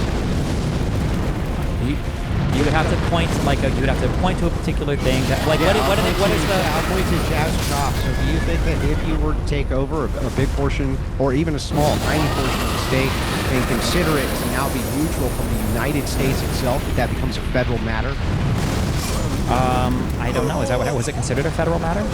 Well, don't you think that is resisting federal law? If you make the claim we are seceding this area from the United States, how would that not be federal? Were they seceding it from the United States, or were they That's what they seceding claimed. it, or were they seceding it from Washington or whatever? What? Were they seceding from the United States of America, or were they seceding Yes. from like the state or They the said city? that this is a so they no neutral longer zone, we are accepted seceding. USD. They no longer employed or recognized like I'm not interstate sure that travel even if you or. were to have a succession or a secession, that would mean you couldn't accept USD anymore. Okay, I don't know. Why would that matter? Because it seems like if you're going to secede from a country, it feels like part of that would be like establishing your own government, establishing your own like foreign relations Yeah, but and you can ambassadors. still have USD, and they were trying to do that. They had their own armed militant group who was there armed, definitely intimidating, refused to allow people to come in and out of the zone. They were trying to start their own economy, their own gardens. They had annexed the buildings which were around them. That definitely seems like they're resisting federal law. You're not allowed to secede in the United States. That's a big no-no. I don't remember this being. Can you tell me what statements or what they made? I don't know the details of this. What did they make, or what statements did they make about federal secession? Yeah, so Chaz Chop, they considered it the neutral zone. There was multiple statements made that this is no longer part of the United States. By who? We're taking this over. Just by the people who were there. By the people. So if a random person says a particular thing, because I thought you said earlier that we couldn't read intent into the Donald Trump crowd. You said earlier that we couldn't read intent into the Donald Trump crowd, despite the fact that people were hanging signs saying 1776, hang Mike Pence, and the statements that Trump had made. But I can ascertain. Yeah, but you say such an inference is fine. So I didn't. I said the inference is fine because of the collection of statements that Donald Trump had made, collecting the people there for a given purpose that they actually managed to succeed in doing. It makes perfect sense. I can lay it out from start to finish if you want. Me before I can make the point doesn't help your point. No, it actually doesn't make any sense. Because your claim is that you can read into the hearts and minds of these people based on what you perceive their actions to be. It's like, okay, fair enough. So if the people who are there are doing the exact same thing, they're saying, okay, this is now a neutral zone. We're seceding from the United States of America. Why can't we read that into their actions as well, Destiny? I would absolutely do that if but I don't know of any statement like that. And you can't name a single one, so I don't know what I'm supposed to go. I don't know what I can work off of. If Chaz Chop, if there was such a statement, let's just assume that there was for a second, would you then consider that to be an insurrection? If they said that we are going to secede from the United States of America, and they had like some organized violent wave and all the other elements were met, then I'd say, yeah, this would count as an insurrection. Okay. Easy, sure, easy, of course. Gotcha.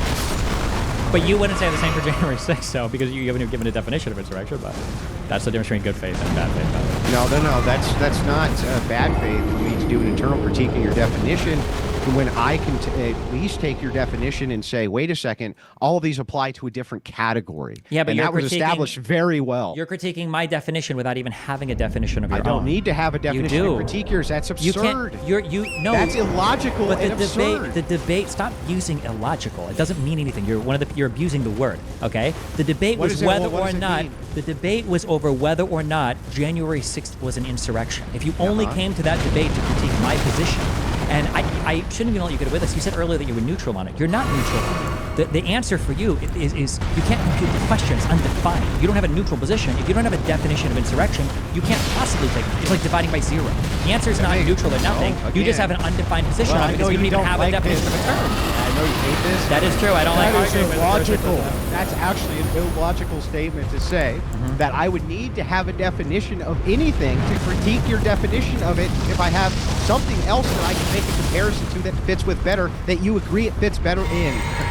Okay, can I, don't know ask why you? you don't get just that. Okay, what would your position be on if I were to ask you? Is January 6th? Did what the fuck? What's your answer to that? Is January 6th? Did you just go boo boo boo boo? I'm asking you, was January 6th a? What's your answer to that? Would you say you're neutral on that? Well, that would be incoherent. I wouldn't even understand what you're saying. Thank you. I agree. Yes. Insurrection, that term is incoherent to you because you have no definition for the word. So I'm uttering nothing to you. When I say insurrection, you have no way to compute the question, so you can't say that you're neutral on it. The same way you can't say you're neutral on it being you can't say that you're neutral on it being an insurrection because you have no definition for insurrection. I don't know how language works then when you say, okay, apparently not. This is a Snicker bar. And I don't know what a Snicker bar is, but I can't make comparisons to other things so that I can at least understand where you're coming from with what a Snicker bar is. Okay, Destiny. That's correct. That is correct. Yeah, what if I showed absurd. you a bar and you're like, that's not a Snicker bar. That looks like a chocolate wafery thing with caramel on it. That's a Snicker bar. That's and you go, no. Great how that works. This If things way fit other better criteria better. with a Milky Way. That's actually way more like a Milky Way. No, it's not quite a Milky Way. It's a Snicker bar. You're like, well, I don't even have. Well, then it would fit that criteria of a Snickers bar, the ontology of a Snickers bar, better than the ontology of a Milky Way. You don't have that ontology. Is not existent for you because it's undefined. You have no definition of what a Snickers bar even is. You don't need to have a definition you need to for have you the to definition understand of a an thing. ontology of a new concept. What are you talking about?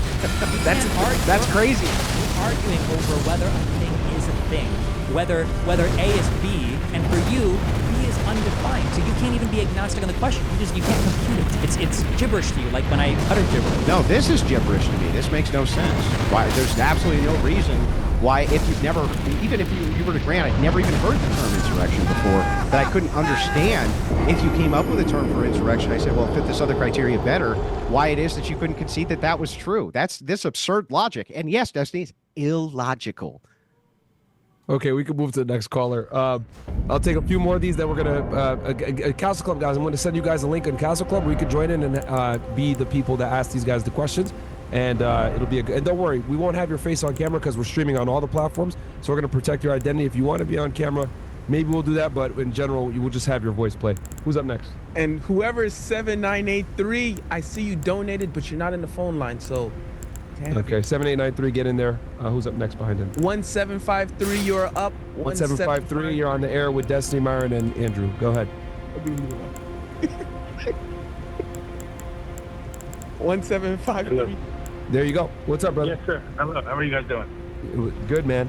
What's your question for the panel? Quick question. It's tangentially related, but Andrew, why do you think Trump didn't call anybody during the riot? Like there were 3 hours, cops had their shit kicked out of them. He didn't call anybody except for his lawyer and stuff. But like Nancy Pelosi, that's usually the defense. She was the high queen of all Capitol security. Why didn't Trump call Nancy Pelosi? It's not within. This is not within the purview of the. This is not within the purview of the debate. I don't care about your diatribe. I don't care about your emotional state. This is not within the purview of the debate. All right. Next up, 8438. You are up. 8438. You are up. Hey, can you guys hear me? Go ahead, brother. I appreciate you having me. I had a quick question for Destiny. It sounded like at the end of the debate, toward the end, he conceded to Andrew's example of the hippie rebellion or hippie insurrection. If that's the case, then wouldn't you also have to say that the inauguration for Trump in 2017, the overturning of Roe v. Wade at the Supreme Court, and the I'm sorry, go ahead. Nobody said anything? Yeah, we're just listening, caller. Yeah, just listening to you, bro. Go ahead.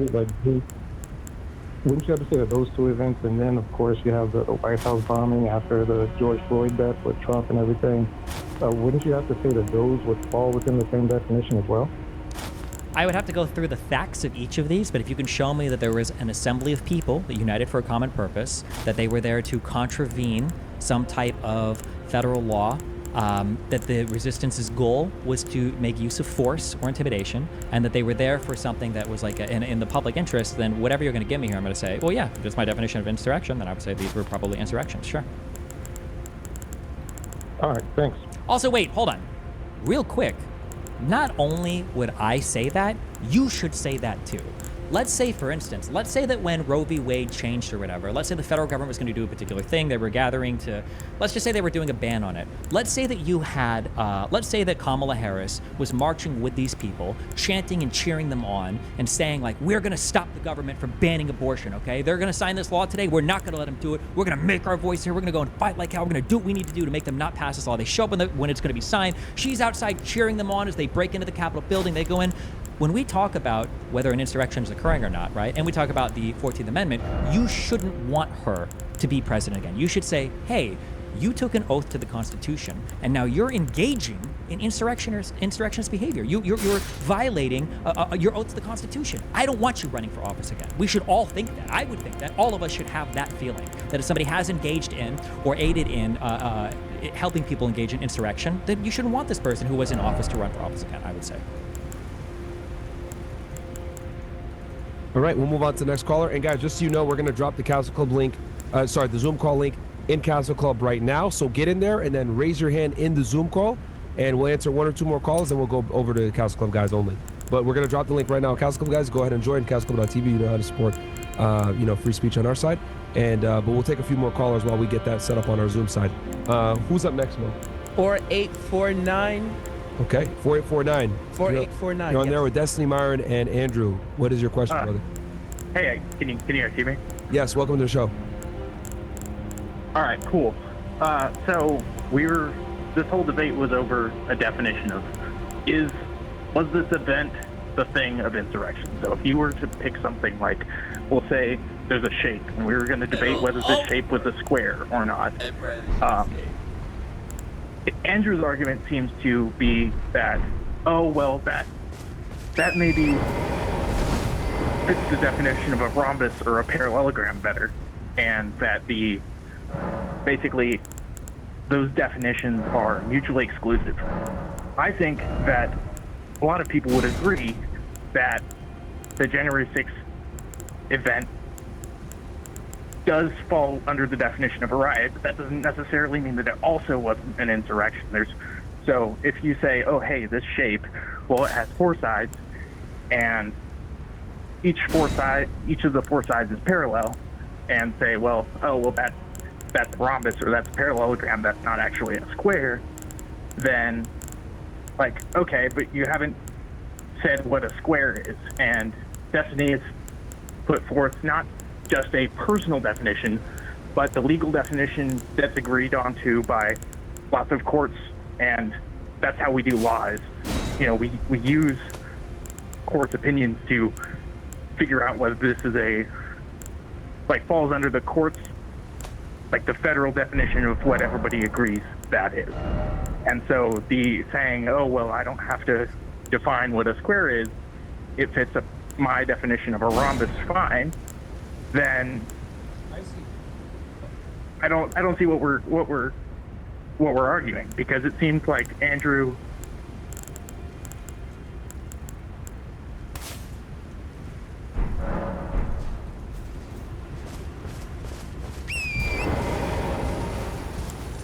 within that definition.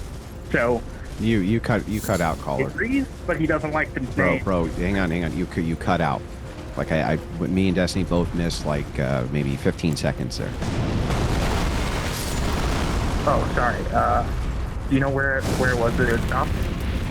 I'm just saying that the definition of riot and insurrection is not mutually exclusive, and so that just because he says that, this fits my personal definition of a riot, does not necessarily mean that it's also not an insurrection. And the fact that they were trying to prevent some function of the government from preventing some law from being followed or carried out by the U.S. government, that's the defining fact. That's the thing that makes it an insurrection. And we can say that it was a riot, cool, but it was also an insurrection. Okay. Anything else? Would you say, and this is why I'm saying that you need to have some sort of way of saying this is not an insurrection, other than saying this is a riot.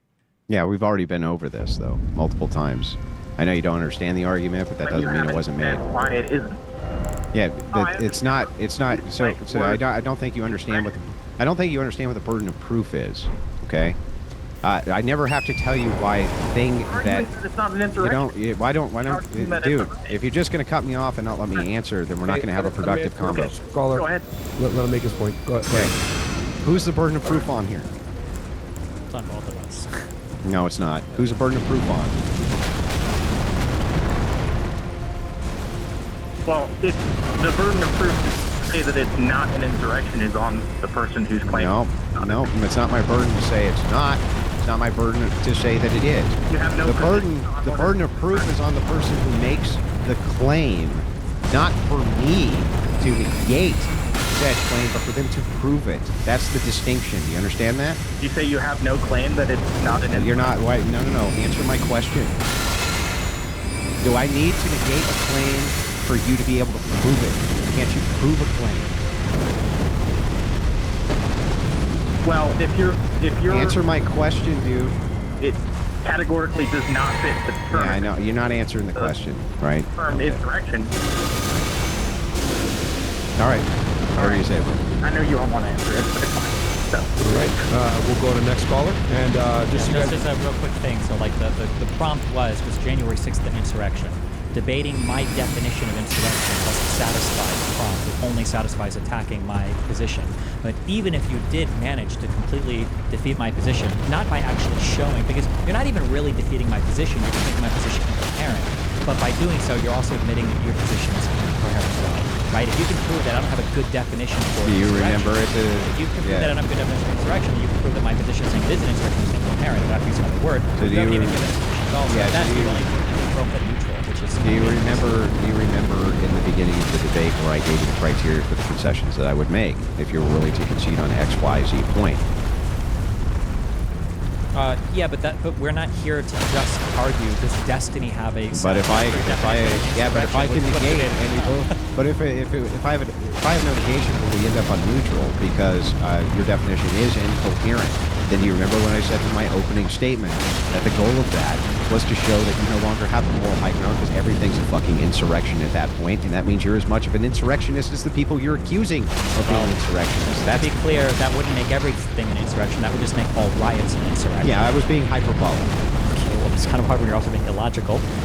But the idea is that all you're doing is reducing us both to the same position, which seems odd at the end of the day. But why?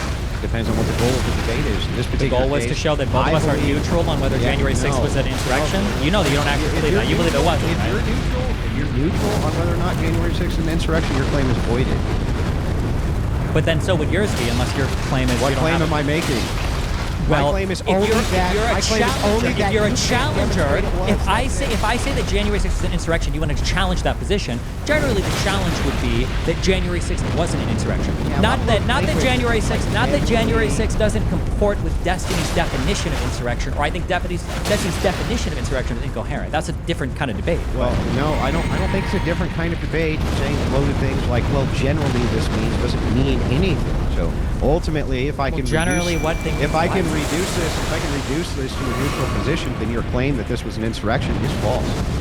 Okay, but then your claim that it wasn't an insurrection is also false. I never made such a claim. What is your claim? Your claim is just that you're neutral. You have no position on it. My claim was that I could be swayed either way. But that's not what the debate. The debate wasn't here to sway you. Well, no, you can't be convinced because you can't even accept the definition of insurrection. So that's not true. I can be convinced. And you just saying you can't be convinced doesn't mean anything again. So are you unconvinced by historical courts that have convicted people or used these definitions of insurrection in order to write legislation or in order to write constitutional amendments? What do you think the founding fathers meant? Not founding fathers, I guess. What do you think the framers of Section 3 of the 14th Amendment meant when they said insurrection? What do you think? I think that they're tying it to rebellion. Why would they? But they very clearly. Because every time I saw it, it seemed to coexist with rebellion. Every single time I see this, it seems like it's a lead towards rebellion. If you agree that it meant rebellion, why would there be so many people that draw distinctions between insurrection and rebellion? Yeah, until it comes to charging time. When it comes to charging time, it seems that if they can't draw it Hold on, why do you keep, just because you're talking about charges, criminal court and calling it well, a if thing you're are going to two appeal different to things. if you're going to appeal to authorities here based around legal definitions, it's perfectly acceptable for me to appeal to the legal authorities, which are refusing to charge under this criteria.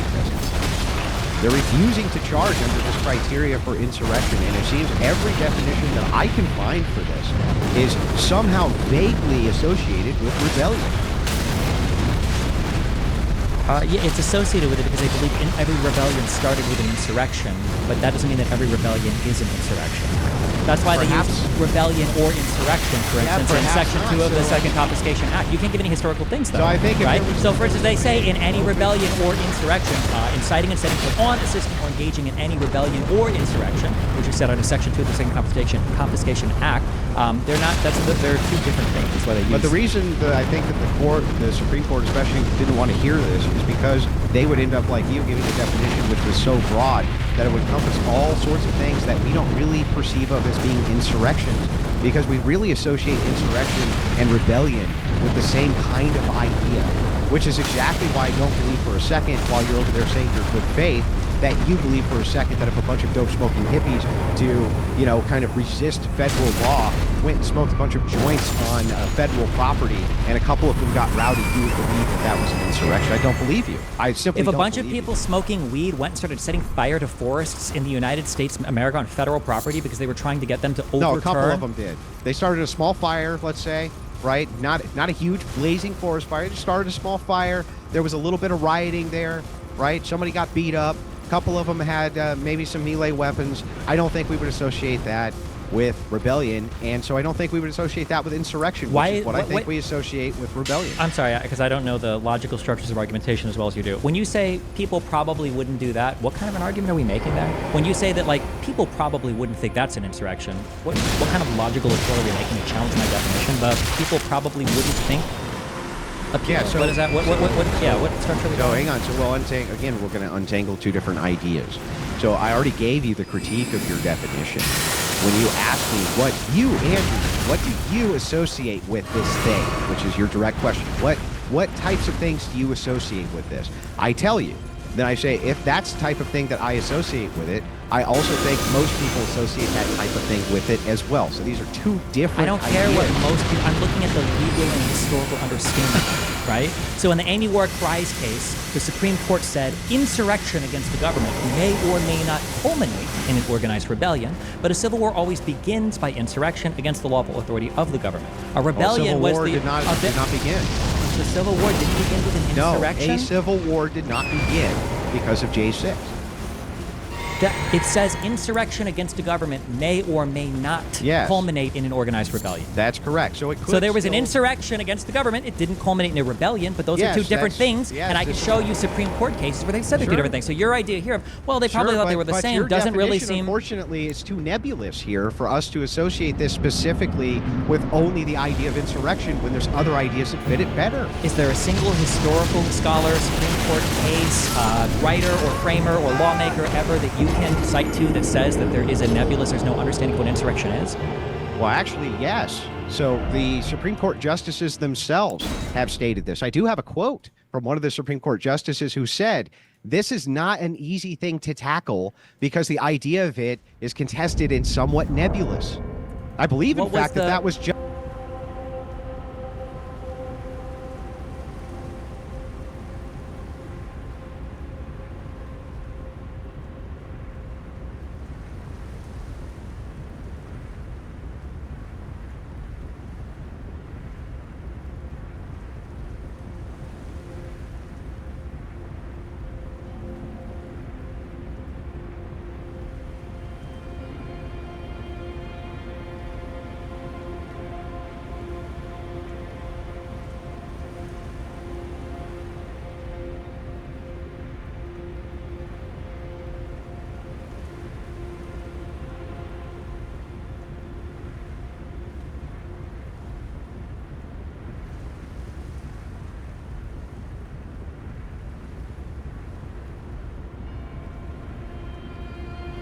Justice. Now I'm paraphrasing, but I believe that was Justice Roberts who said that. And what was the full quote here? I would have to pull the quote up, so I'm paraphrasing, right? But it was something akin to, this idea is actually, it's a hard associative idea. This was from Roberts himself. The Supreme Court clearly did not want to weigh in on this because they were afraid of making a definition like your own, which would be so broad. Are you disputing this? Let's start with this. Are you disputing that you think the Supreme Court didn't weigh in on this because they were afraid that they could make a definition of this, which was so broad that things would fall under the category of insurrection that they really didn't want to fall under that category? I don't think the Supreme Court made a strong statement about insurrection. Yeah, what do you think, though? I'm asking you what you actually think. They didn't really rule on the insurrection part. I know they didn't rule on it, but why do you think they really didn't want to hear it? Why do you think it is that this is kind of such a hard concept for people to kind of get their minds around? It's because it is somewhat nebulous. It is associated with rebellion. And yes, there's precedents for these things, but the precedents don't directly apply to what J6 was. It doesn't matter. The issue wasn't the issue. Hang on, man. Let me finish my point, and then you can respond. Mm-hmm. Other things do seem to associate with it better. That's the point. Your definition is far too broad. You knew it would be far too broad. The Supreme Court also knows this. That's why the Supreme Court themselves, I think, really didn't want to go in and rule on it, because it would retroactively make a bunch of Democrats and Republicans insurrectionists based on other things that they have done. That's great, and that's a bunch of reading into that Supreme Court decision that they had never said. But I'm pretty sure that the rationale that they gave in the issue was that different minds could disagree on whether or not an insurrection had taken place, and the idea that different states would make different decisions about it seemed to be very difficult for them. So in Barrett's... So it's nebulous. It's a little bit nebulous. They can't really agree because it's kind of a nebulous concept, right? Do you think that murder is a nebulous concept? I think that justification for murder can be very nebulous. Do you think that murder is a nebulous concept? Bro, stop. Why are you rambling? The question. No, I asked you a question. Do you think murder is a nebulous concept? I'm answering the question. Do you think murder is a nebulous concept? I'm trying to answer the question. Whenever you're ready to let me answer. All right. I'm just going to repeat it when you're done rambling. But okay, well, I'm not going to ramble. I'm going to give you an actual direct answer. Certain aspects of murder, when it comes to justification, can be very nebulous, yes. Like right to retreat laws can be very nebulous. Yes, that can constitute murder. It can be very nebulous. We have some concept of it, but it's not really something which is easily graspable. Yes, it can be very nebulous, Destiny, yes. And yet we still have criminal convictions for murder. That's true. We do still have criminal convictions for murder, which does not demonstrate your point at all. It absolutely does. If a court is capable of determining whether or not a person can have a severe restriction to their life and liberty... determine? They determined that none of them committed insurrection. That's what they determined. That's not what they determined. What they determined is what they determined. Really? Where in the Supreme Court? What did they charge him with? Hang on. What did they charge him with? No one is being charged. The Supreme Court is not a first review court. I'm talking about the Supreme Court. I don't know what you're talking about then. I'm sorry. Where in the 14th Amendment does it say the crime of insurrection? All you're doing is speed talking. What I'm saying to you is, when you ask me, are certain aspects of murder nebulous? Yes, of course, certain aspects of murder are nebulous. Can people still be charged over those aspects? Yes. Can they be prosecuted? Yes. But you say, well, then you can prove it. Great, I agree. You can prove it. And when these people were prosecuted, they were not prosecuted for insurrection. So clearly, they didn't think it was insurrection. Or at least it seems like they didn't think it was insurrection, because they certainly didn't charge anybody with that. Gotcha. Just as a quick spiel or whatever, because Andrew has no concept of how law or courts or anything works in the United States, the 14th Amendment has absolutely nothing to do with somebody being charged with a criminal conviction of insurrection. Criminal conviction of insurrection has nothing to do with any of this. And the question before the court in Trump v. Anderson wasn't whether or not somebody had engaged in the crime of insurrection. And the big issue that they cited for why they rejected that case was because Section 5 of the 14th Amendment said that Congress can pass laws in order to implement something, and they interpreted it as meaning Section 3 could be implemented via the Section 5 power of Congress, and that's why they threw that case out. They didn't make a ruling. It's not a bait and switch. It's a basic understanding of how courts work. But all I was saying was that you saying, well, it's nebulous, therefore a court can't decide that question. Courts deal with nebulous things literally all of the time. That wasn't my claim. The court can't deal with something that's nebulous like insurrection. When courts deal with things like murder or affirmative defenses like self-defense or anything else, it's a ridiculous thing. That shows the fundamental misunderstanding of what courts are supposed to do. Yeah, except that wasn't my claim. So here's the great kind of Destiny bait and switch, right? He just did a typical bait and switch. What he did was he said this. He said, Andrew, do you think that a court can do A, B, and C, or they can in some way rule or adjudicate even with a nebulous concept? My answer was yes. I think that even with a nebulous concept, they can. In this case, right, even if we were to grant Destiny's argument that they can do this under nebulous concepts, they still didn't charge these people with insurrection, even if that's a nebulous concept. What he did instead was he did a bait and switch and said, oh, but he doesn't understand the law, blah, blah, blah, blah, blah. But this was a lead-in somebody need to be charged with insurrection? Hang on, bro, let me finish my point. I just let you go through your whole diatribe. So I went, it's not a gish gallop, it's a direct You're repeating response. debunked arguments. You don't even know what a gish gallop is. I You're just do. It's working when you over lay me. a whole bunch of So bad claims anyway, on I'm over not and over laying and over any again. The claims, I'm idea that the refuting the opponent claims you can't made. actually refute them because you expect to say Bro, bad you things. made the claim. I'm refuting it. So not this was a refuting basic. This was a basic lead-in, and I proved the basic lead-in wrong. And so that's what we were talking diatribe about. Well, what the court, blah blah blah. What about the courts? What about the precedents? Well, that had nothing to do with the actual lead-in question, which is what I was responding to. That's a classic Davis square. You said that the Supreme Court didn't rule on the definition because it was too nebulous. That's not Because true. you asked me, why do you think the Supreme Court acts? So I just gave you my opinion. I think possibly it's because this is a nebulous concept. We didn't want to weigh in. It seems that Robert agreed. When you read initially what Robert said, it seems like that's what he's saying there, is that there's going to be a lot of disagreement here because we can't quite agree on this. That sounds nebulous to me. All right, how about this? We'll take one more caller, and then we'll go to the Castle Club guys. Let's get the guy on the line. Yes. Go ahead. 0789. 0789, go ahead, hit the line. And then after him, I actually do have a potential topic of discussion for the panel. But let's get this caller on first. Go ahead. 0789, you are up. 0789, you are up. Hello, hello. Can you guys hear me? Yes. What's up, brother? Awesome. Great. Mr. Wilson, big fan, Absolute Cinema. And I have a question for Mr. Borelli. If I knew what sexual assault was, but I had no fucking clue what rape was, could you ever prove to me that a rape took place? Because because whatever definition you give, whatever definition I give for rape, you're just gonna say it's sexual assault. Yeah. No, true. Yeah. If you had no idea what rape was, but you knew well what sexual assault was, then any single time I tried to define what I think the rape was, you would say no, I think this was sexual assault. You never gave a definition of rape, and then you can keep that because you like.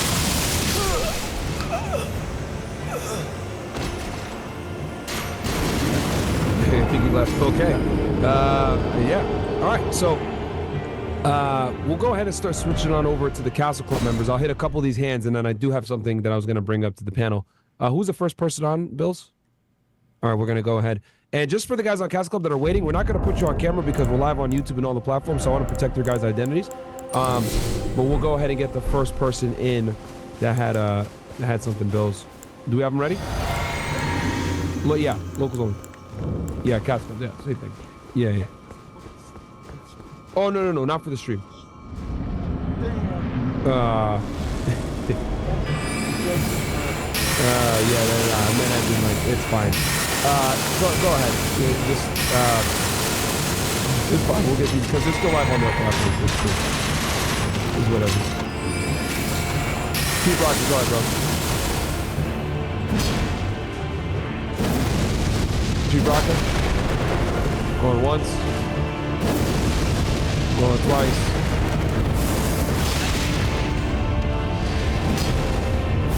Yeah. Damn, guys, I didn't want to get on YouTube. Fuck, guys. Come on, man. It's fine. Who's up next? Hey, Myron. If you're gonna move this over to the Castle Club, let me kill the stream on this end. Keep it up. You keep it up. That wasn't our intention to kill our stream on ours. Okay. Do that. Yeah. Just in there. But you guys keep your stuff going on. That's cool. Just where the Castle Club members can ask questions. Go ahead. Hey, so question for Anthony. Go ahead. Would you say this is an organized attempt by a group of people to defeat their government and take control of their country, usually by violence? No, I don't think for insurrection. I think that maybe that gets you to rebellion, but for an insurrection, it doesn't have to be an attempt to control the entire government. It could just be to contravene a certain procedure, official proceeding, or to resist the implementation of a particular law, to resist like the execution of the law. So not a violent attempt to take control of the government. Violence or intimidation of violence is a necessary element, but not to control the entire government. Well, 3 out of 4 dictionaries define it as taking control of the government. And then there's a looser definition that is just an act of revolting against civil authority or established government. But that's just a loose definition. That's fine. But we have a Supreme Court, and we have a legislative history that I would refer to in this country before looking at how a dictionary would define a particular thing.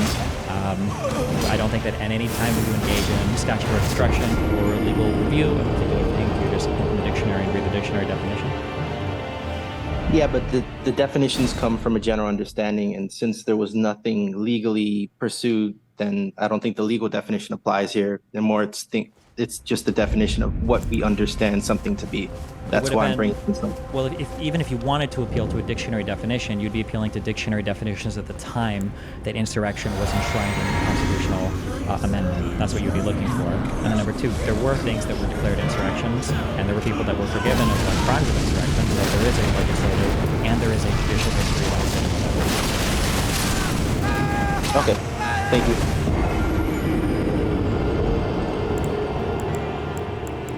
So, real quick, so this is what we're going to do. We're going to end the stream on our end. You guys stay like you are. We're going to continue running the show because you guys are live. We're going to come back on YouTube because we did not mean to end our stream on YouTube and Rumble. So we're going to restart it back up. Council Club members, you guys are still going to go in and get your questions answered. We'll still be running everything. We're just going to end the stream on our end. But we're still going to be live on Zoom and everything else like that. So nothing really changes. We'll just fix some stuff on our back end. But let's get the next person on Castle Club. And I apologize about that, guys. I did not mean to end our YouTube stream at all. Or that was a mistake. So, okay. Who's the next person on Castle Club? Let's get them on. Or even we can go back to phone lines if we need to. You got a Castle Club guy? All right, let him ask this thing while we restart the stream. Who's up next? Wait, here's the Destiny, Go ahead. Destiny, real quick, I have a question for you. Do you support the imprisonment of Americans without trial? Depends on what you mean by imprisonment. Like, police officers are allowed to arrest you and hold you while you're pending a trial date. I think there's like it's like 60 or 90 days or something is your constitutional rights or whatever. I think that might vary from like state to state, but in general, no, I'm opposed to being held without trial. But there's also like the Patriot Act and stuff as well. So I mean, it depends on the circumstances. All right, that's good enough. Sure. In general, I don't think they should be held without trial. I think that's probably not good. But I know there are specific circumstances where, like, again, like pre-trial stuff, you can be held for a while you're waiting for the charges. And then for the Patriot Act, if there are like matters of national security, they might be able to hold you without trial for some indefinite period. I'm not sure. That applies to citizens as well. All right. Who's up next? Okay. Mayor Richardson, go ahead. Hey, I got a question. Can you hear me? Go ahead, brother, go ahead. Alright, so, Destiny, so if someone is protesting for or against a particular law that, would directly affect them, would you agree that a protest is a type of political fight? Yeah. What type of political fight, I guess? That's pretty... Like, they're fighting for your life, right? I guess, sure. Yeah, you can protest things, yeah. Okay, so if a fight doesn't necessarily need to be violent, why then do you attribute Trump's words 5 to January 6th as calling for violence when he didn't directly incite violence in his language? I don't know if he directly incited violence. I think that's a fundamentally different question. I think that Donald Trump called people there on January 6th to protest the certification of the vote. Because he had led everybody to believe that certification could be stopped, either with Pence or with enough force applied, I guess. And as the insurrection was ongoing, Donald Trump was making calls to lawmakers to try to continue to encourage them to delay the certification of the vote. So it seems like there was a plan in mind the entire time, more expensive. But yeah, he was hoping that there'd be a lot of pressure. That's why he called people there on January 6th. Even when he knew they had guns and stuff, he sent them to the Capitol to go and protest. That's why he said over and over again, stop the steal, fight like hell to take our country back.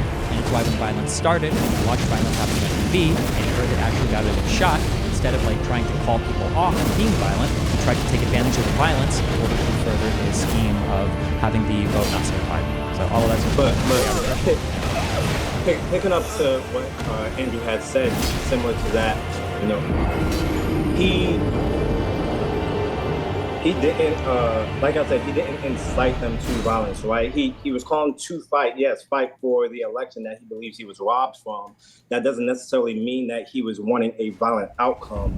And Andrew had pointed out that when the events did escalate to a violent nature, he did tweet to be peaceful. So to that point, Trump's motivation in the events of that day isn't in line with his insurrection. He wasn't trying to do an insurrection. He was just wanting to protest. So here's like, yeah, so there's two different ways. Into that is a different point. Yeah, there's two different ways to look at this.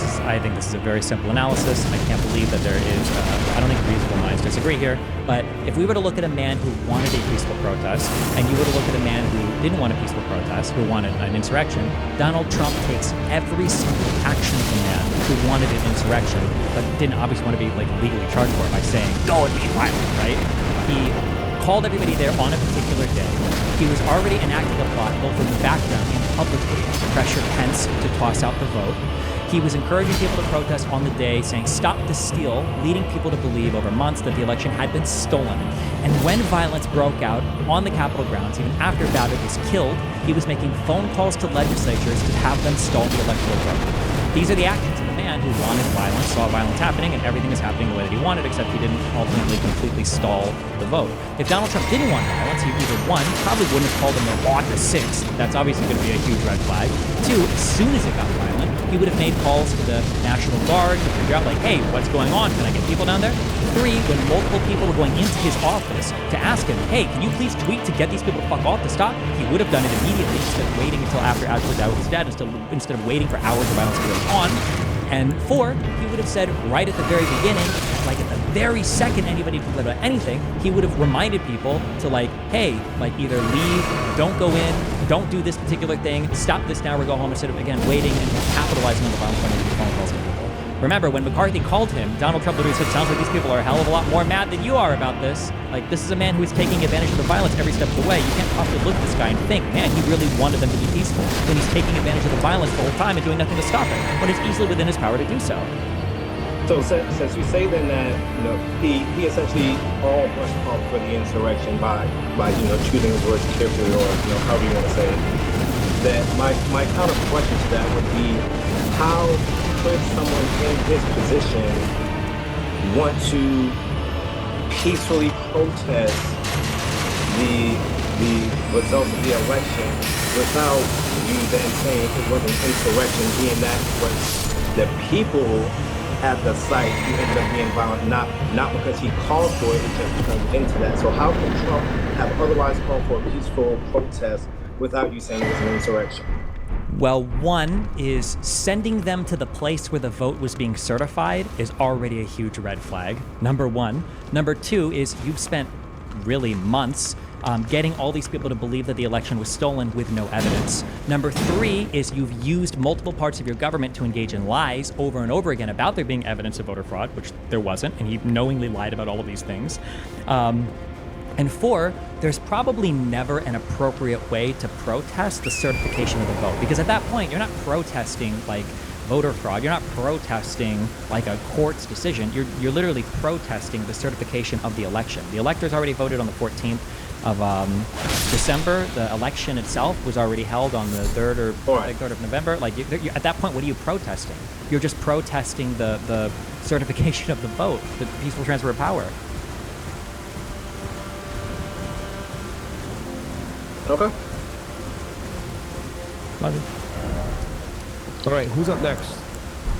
And then I'll go to my topic that I was going to ask you guys, because I just want to get shift the conversation a little bit, make it more a little interesting. James McFarland. James McFarland, go ahead. And we're back. Myron, I do have tonight, I do have a hard out at 11. Oh, shit. Eastern Standard Time or? Yep, Eastern Time, yep. Oh, shit, so you got 10 minutes left. Yep. Okay, no worries, man. That's fine. We'll just finish answering these questions, and then we'll try to speed through as many of them as we can. Alright, y'all call me while I'm taking a dump, but fuck it. Alright, so just to give, I'm gonna do a little statement and a question. But my statement is, I gotta admit, I personally, I fuck with both Destiny and Andrew as far as both ends of the aisle reign, debating wise in the YouTube sphere. I typically think Destiny has more intellectual valid points, but throughout this little conversation y'all had, I think Andrew bodied you, and that's because of that hippie statement bro, if people are out all protesting, they're filling every 4 of your things. Dinner for your waistline. Sweet potato. Oh, sorry about that. What? Continue on. Yeah. I don't know. As far as those 4 points are, if they're all protesting for weed, you're considering that an insurrection. It's like if that's your definition, then that an insurrection. What like? All right, who gives a fuck about who's having an insurrection? Like that shit is not as serious as you're trying to make it. If it's as simple as something like that. Like. Oh, I mean, you might just, maybe you don't think an an insurrection is a big deal. That's fine, but people probably shouldn't be gathering to violently try to overturn laws in this country. We've got a process for it. We've got a whole legislative. I knew that was going to be your rebuttal, but so why are you trying to equate that with a group of people smoking weed against a weed law? Like, that means I'm not Where's the same? Don't make both of those insurrections. I never like, made both of them the same, but an insurrection is an insurrection. I can show you examples of rape that are far more atrocious than other examples of rape. That doesn't make one not rape. Like any crime can be done with more severity than another crime. That doesn't make it not a crime. It doesn't make it not a thing. And a bunch of people smoking weed against a weed law doesn't make them trying to overthrow the government. I agree. I don't think it does. A bunch of people, but if a bunch of people, would you agree that if a bunch of people smoked weed and they all like decided they were going to show up and like break into Congress to try to prevent them from passing some like new law? That wasn't the argument you made, though. The argument he made was if a bunch of hippies did all 4 of those arguments you made, and the one thing against the law that they were suppressing, because I was going to say this too, Andrew's argument against suppression versus being doing illegal activities during a riot, that was his stupid fault for his argument as well. Wait, hold on. To be clear, wait. Andrew didn't say they were just smoking. Andrew said they were setting forests on fire. No. I'm not talking about that in general. I'm talking about Andrew was talking about like, oh, they're committing crimes during their riot or whatever, and you were saying that's not them going against a law. Like, I'm agreeing with both of you in both what you're saying, but in his specific argument when he said those people are trying to smoke weed, I'm a little drunk right now too, so my words isn't as coherent. But when he's saying they were going against smoking weed and there's a bunch of hippies getting together and smoking weed, you can't equate that to people overthrowing a government and say, oh, yeah, that's insurrection if that's going with my definition. Yeah, smoking weed wouldn't be an insurrection. A crowd of people smoking weed wouldn't be an insurrection. And even if it covers all 4 of your bases that you were saying, one of them is by force or intimidation in order to like overturn a law. So they would have to be rioting. They would have to be causing violence in order to get people to like. So if they overturn were the law. doing that while smoking weed and their reason was smoking weed, that's an insurrection. If a bunch of people showed up at Capitol Hill and they said that we're going to engage in violent conduct because we disagree. Why does that have to be Capitol Hill? I mean, it doesn't necessarily. I'm just giving an example. Yeah, I'm saying if they showed up, it could be anywhere. And I'm more of your fan. I'm just sure. I guess it could be anywhere. If they engaged somewhere and they wanted to go and do a whole like maybe it could be a state. I don't know, maybe it could be a fucking neighborhood of like anti-pot smokers or whatever. And they're like, we're going to go here and we're going to start rioting and burning houses down because we want to have the fucking weed laws changed. And it's bullshit that these motherfuckers like took weed from us and they engaged in that behavior. I'd say, yeah, that's an insurrection. You've got an assembly of people that are trying to use violence and then you're trying to change the laws, that are affecting publicly everybody. Like, yeah, that's an insurrection. You're insurrecting the government. That's not the process by which we change laws. So would you agree that insurrection is not that serious in that case then? No, I think insurrection is incredibly serious. You don't want people thinking that they can get laws changed in the country by doing violent riots. That's horrible. So you don't think the definition of that should be changed or the words should be changed for overthrowing of the government based off of your definition? What your you did, I understand maybe. Many boundaries. Yeah, no. If you've got a bunch of people, even if they smoke weed, if they're committing acts of violence as a big group in order to pressure people to change laws, no, I don't think that's like a not serious thing. I think it's a really serious thing. You think a bunch of people gathering together smoking weed, the police come to try to control that situation, they start protesting against it as a part of groupthink, like this is common psychology, like it takes one person to go against police for a bunch of people to do that. You think those people are equivalent to people who are trying to overthrow a government? No, I don't think so. No, but I don't know if that would even count as an insurrection by that. If it was just a bunch of people that got together and they're smoking weed or whatever and it ends up bringing a riot, no, I don't think that would necessarily be an insurrection. But they got together against that law against weed. They've gotten violent and threatening, the way you said. Like it's crossing every 4. Listen, okay, hold on. You know what? This is the argument I would make also. And if any other caller wants to say this, I'm gonna give them flip this on them. If somebody wants to give a different positive definition, then fine, go for it. But like, I'm not going to sit here and play through every single of like the most absurd hypotheticals you can give me. If you want to argue against me, you're arguing against the historical and judicial record in the United States. If you want to give another definition of insurrection, that's fine. But it can't just be, what if two people go into the forest and they say fuck the government and they kick a federally owned tree as hard as possible in order to, like, it's, yeah, I mean, like, we can probably find definitions around the edges that are like, well, I don't know. I mean, I guess technically this would be an insurrection, maybe it wouldn't qualify, but I'm not going to, yeah, if you want to give an alternate positive definition for it, then we can critique that one. But this is the one that exists in the historical record. Like, that's, yeah. My main point was you could technically say a bunch of things was an insurrection, so let's not, like, if that's the case, then an insurrection, the word insurrection is not that serious. But it's very serious just because there's a name for this. I don't know if it's a continuum fallacy or what, but just because you can't like concretely define it every single edge of a particular thing doesn't mean that you can say, well, that thing doesn't exist or it's not very serious. That's just not true. We can imagine a ton of crimes that are very serious and not serious that are the same crime. You could say one thing's more serious than another being the same thing.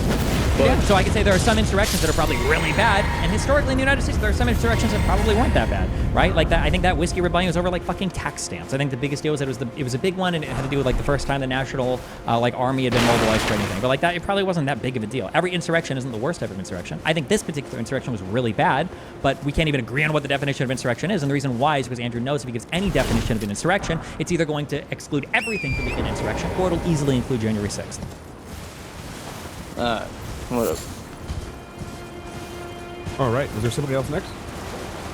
This is yeah, I got. You got to go. Yeah, I do have to go. But I did want to thank Destiny for having this debate with me. It was a lot of fun. And thank you again to Fresh and Fit for hosting. My name is Andrew Wilson, the host of The Crucible's fastest growing debate channel on YouTube. You can find our back catalog at thecrucible.video. Thank you guys very much. I really appreciate it. Sorry, I only had 3 hours allocated to this. We kind of went a little over, but...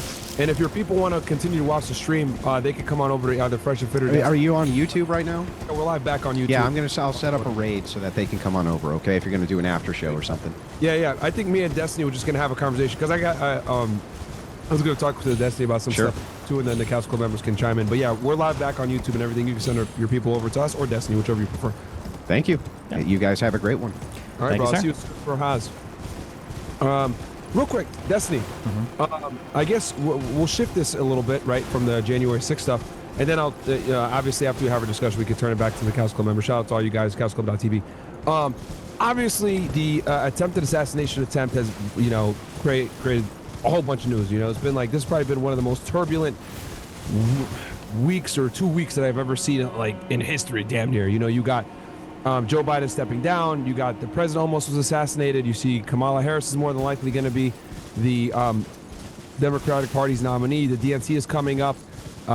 You have just so much crap going on, right? The congressional hearings right now with the FBI. I know the FBI director went ahead and testified yesterday. I was reacting to it, and then before him was the state police from Pennsylvania, and then before him was Kimberly Cheadle, who resigned from the Secret Service director. Things have been going crazy. Obviously, you were going viral on Twitter for having some contrarian views. I'll say it. I'll just put it that way. Okay. What are your views on? What's your thoughts on everything, bro? How are you doing? How are you holding up? Obviously, I know some people had said some things about you that I'm not going to repeat here. We don't have to disagree on everything to still get along. But yeah, bro, what's your just thoughts on everything? There's been a bunch of crazy shit going on. I mean, there's a bunch of crazy shit. It's the U.S. news cycle. Every couple days, something happens that resets like everything else. Like, it feels like right now, like, the assassination attempt is becoming like a distant, like, view because of all the crazy shit that's happening recently. I don't think people even mention. And there's so much big news that people didn't even talk about. Like, I know that Secret Service director stepped down today. We had the culmination of the Alec Baldwin case that I don't think anybody even paid attention to for like more than 5 minutes. No, that ended in a crazy fashion. Yeah. Well, what ended up? Yeah, because I've been following the assassination closely. Like, that's a good point, because even myself, I didn't follow the Baldwin thing. It's, I guess, to his benefit, the assassination attempt happened, and then you had the RNC and stuff, and like that's just what plagued the news. Like, no one gave a shit about the Baldwin trial. What ended up happening with him? Did he get acquitted, or what happened? I think it was a Brady violation from the prosecution. They had some they had some evidence that was turned over to them that they probably should have made available to the defense, and they didn't. And the defense wanted to question them about it, and the DA the prosecutor, she decided to take the stand because she wanted to defend their conduct, and then after she did it, she got cross-examined, or no, it wouldn't be cross-examined. She just got questioned, and it was a disaster. Yeah. Oh my God! And for those that are unaware, like if you got Brady violations in your investigation or your case, kiss your case goodbye, man. Whenever you don't comply with discovery, that creates like really big issues. I mean, you could get disbarred for that shit. Guys. And then the case was ultimately dismissed with prejudice, so they can't bring it back. It's like done now. Yeah, it was pretty wacky. Yeah. Holy shit! He got the OJ treatment pretty much. Yeah, I guess. Everybody walked away. Yeah.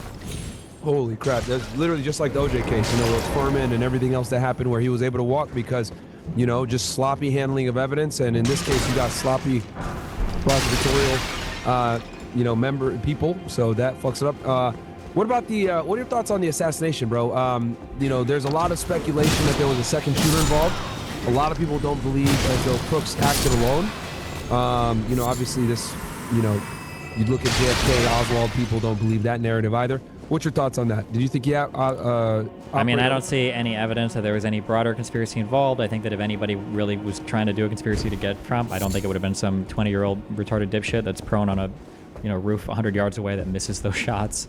But I mean, people will, now where conservatives have put us in the media landscape, literally nothing will ever happen again that doesn't have a conspiracy behind it, whether that means space lasers causing fires in Hawaii or bioweapons labs in Ukraine or whatever the fuck else anywhere else. Like, yeah, every single thing is going to be something, or a coup in the DNC, or yeah.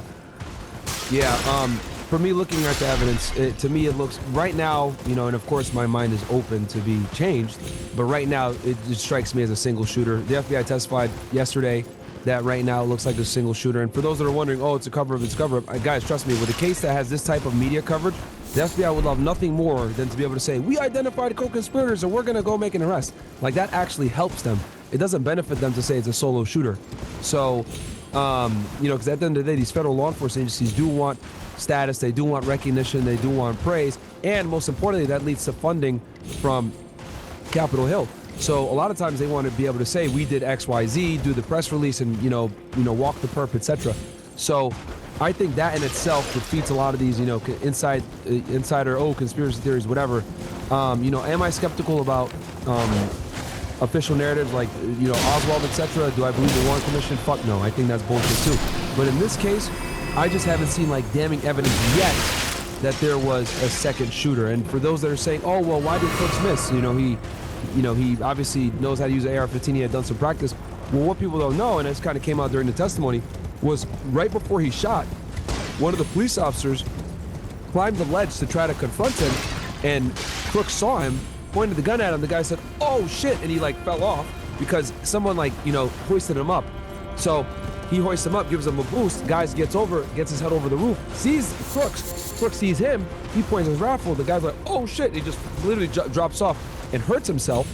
And seconds after that, Crooks starts taking the shots at Trump. And mind you, there was people yelling, he's on the roof. He's got a gun. He's got a gun.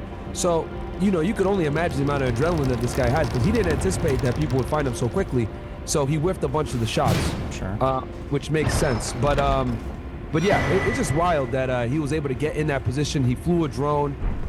He had explosives in his vehicle, which I can see why people think that there was someone else, because it's like, how does this fucking 20-year-old that doesn't have knowledge on making bombs, presumably because they haven't found anything on his devices, do this alone? So that's kind of where I think, whenever there's questions that are being asked like this, people are always going to assume that there's more people. It flourishes, it allows the conspiracy theories to flourish.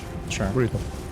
Yeah, I mean, I agree, but everybody's going to conspiracy theory everything. Literally any piece of evidence could have been released, and people would have just said the opposite. If he had conversations with his friends saying, I'm going to go and get, Donald Trump on my own, people would be saying, well, why didn't the friends say anything about it? Why didn't they turn him in? It's because they were in on it. This was a conspiracy. Or, if he would have, not said anything to anybody, but was talking about going somewhere else. People will always insert.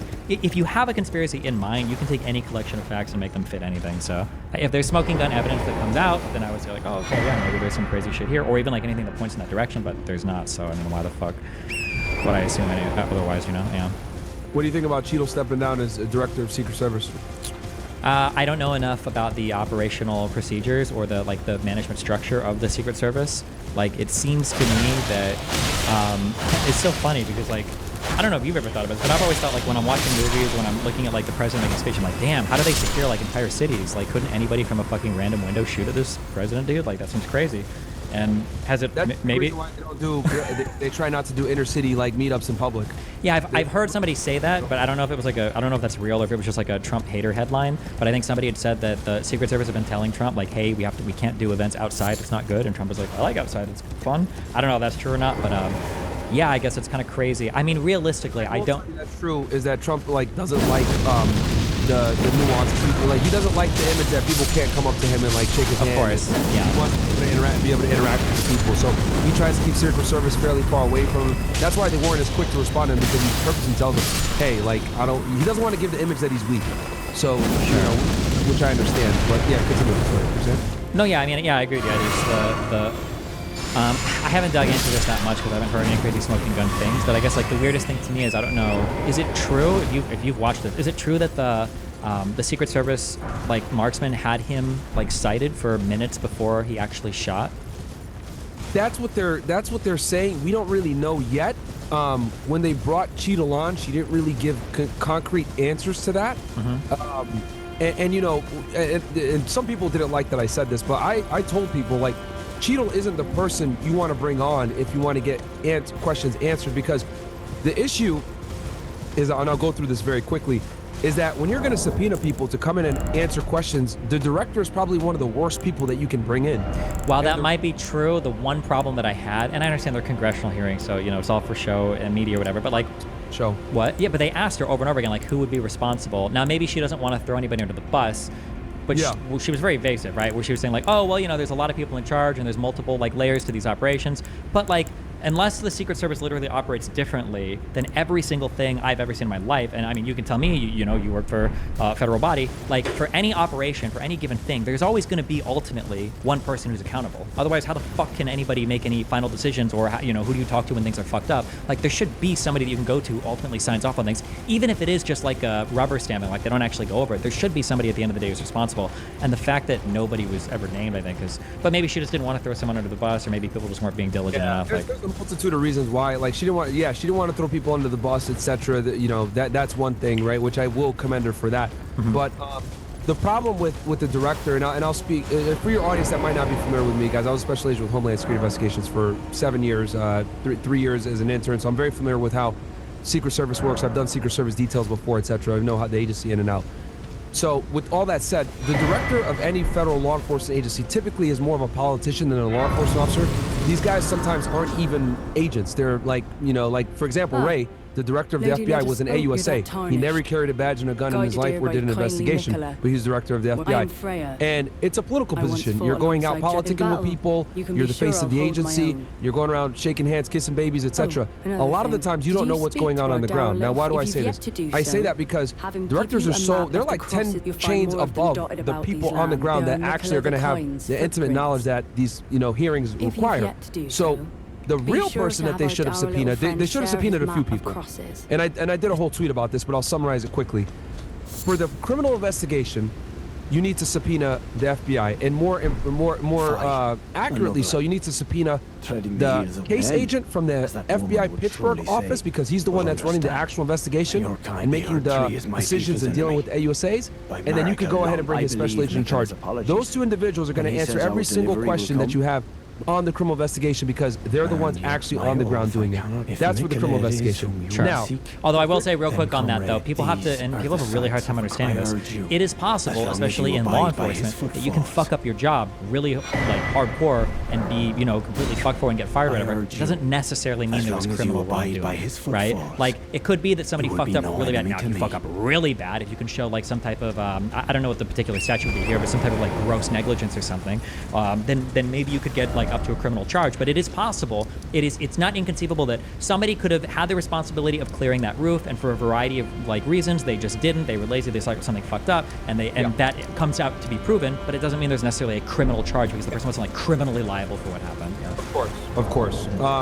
Now, as far as like figuring out what went down on that day with the particular Secret Service detail, Cheadle might have some answers as a director, but the real person you want to bring in, and I actually mentioned this to one of the congresswomen yesterday on the Twitter space, is that you want to bring in the head of Trump's Secret Service detail, who is probably going to be a GS 14 or 15.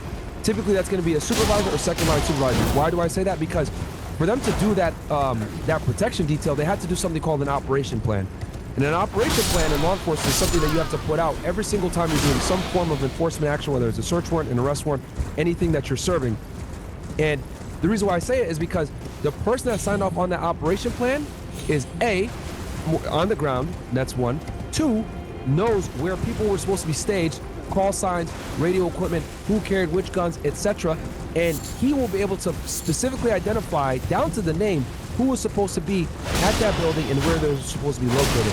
So they asked a lot of really detailed questions that, you know, Cheeto might not necessarily know because she's too high up, right? Now, of course, we say to me, well, Myron, she could have went ahead and spoken with these people and got these answers. Yeah, that's true, but nothing is as good from getting it from the source, because anytime you answer a question, what comes next? They want a more specific answer on the follow-up, and she's not going to be able to provide that. So what they should have done was brought in the supervisors that were on the scene that day, because, you know, I know the Secret Service to blame the local cops, but at the end of the day, it's on Secret Service because they're the ones that use the local cops and other agencies to augment their security details. Yeah, but while that's true, there's no shot that that hearing would ever happen in a public forum, where you're like talking about very specific details for how the Secret Service does like security procedures. That would always be closed here. No, yeah, but at least they would be able to get the answers that they want. But again, I genuinely believe that bringing Cheeto in was just a dog and pony show with clip farming. Like, if you look, some of the people were super rude to her for no reason, saying she's bullshitting, blah, blah, blah, all this, which I get it. There's outrage and you needed a whipping boy. She's not going to have the answers. And then the other thing they asked her too, which I thought was very interesting, they asked her about a lot of internal matters as far as like people being fired, etc. Well, she's not going to be the right person to ask, because if you want to go ahead and get into that type of stuff, like what you were talking about before, gross negligence, all these things, well, some of these things are administrative violations, and then some of these things could potentially even rise to criminal. Well, the only two agencies that are going to do that, it's not going to be her. It's going to be something called the Office of Inspector General, DHS-OIG, and then it's going to be Secret Service Office of Professional Responsibility. I know people are saying, no, what the fuck is the difference between the two? Secret Service OPR is going to be handling the administrative stuff. They're going to make sure that the guy that shot the fucking dude was using the proper weapon. It's within Secret Service guidelines. It's a service weapon. He was using the right ammunition. In admin shit. Then OIG is going to investigate anything that's potentially criminal, that whether someone lied on a form or anything else like that. So those guys are going to be the ones that are going to be privy to anyone being fired, because they're going to have to do their own independent investigation, which Cheeto doesn't have access to, by the way, guys, for a multitude of reasons, right? Because it would fuck up with it would be a conflict of interest if she had access to that. There are outside investigative agencies that investigates them, so she wouldn't even have access to or have the answers for those internal questions that Congress is asking. So and then also another thing I noticed when they were asking questions of the FBI director, they asked a lot of questions that like weren't even pertinent to the assassination, and a lot of it was like to push their own agenda. Oh, we need to ban AR assault rifles and all this other shit. Bro, you got this fucking guy here. Ask him the question about the case. Why are you talking about gun laws and shit like that? That doesn't have to do with the topic at hand. So a lot of these people are, you know, trying to get reelected, and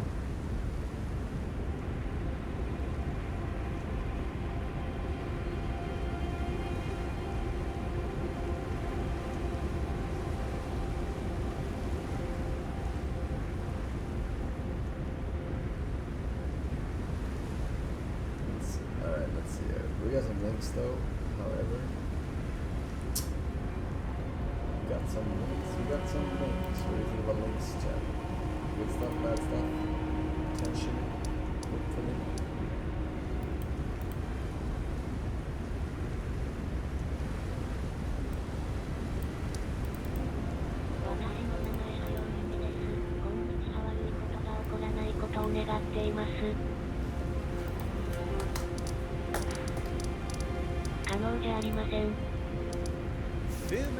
Females. Within the past 5 years or so, it's very likely you've seen the blue-haired idiot spin on a Roomba, get a robot stuffed into it, or even watch it get deep-fried. They come from the world of Toho Project, a wonderful community full of creative people who can quite literally change the world. $1,400 views per 1,000. Hello, Mr. Boss.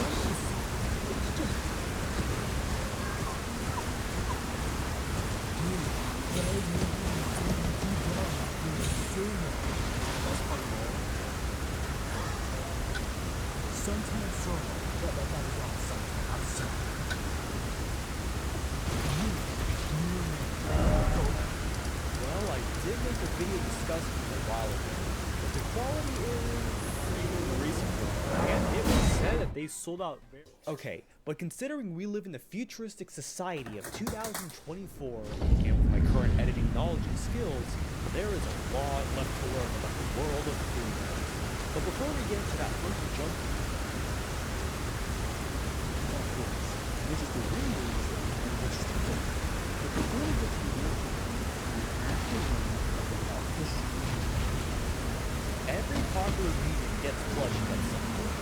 Mario, Pokemon, they typically come out because the companies behind the franchise want to capitalize on their successes.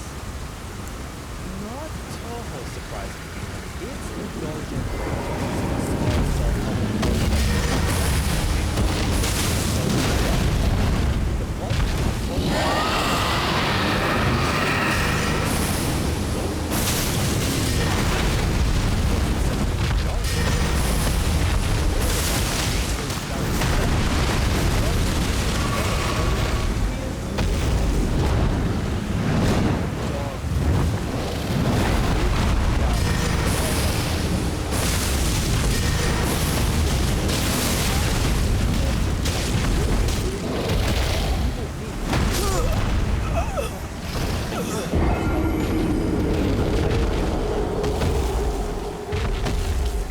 a company that specializes in plushies. Oh, yes! Yeah, there's no build-up for this. They want to from the dark. At least from what I can guess, Enos Sakuya sold well enough to warrant a rating from the recent, in which they were to report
K views, huh?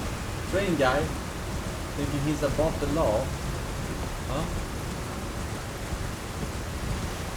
My God. Hi, Teddy Bear.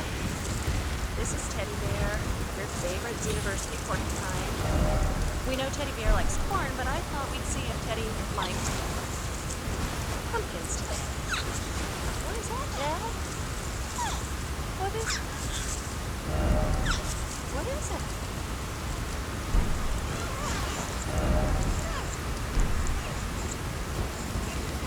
Is that good? Is it?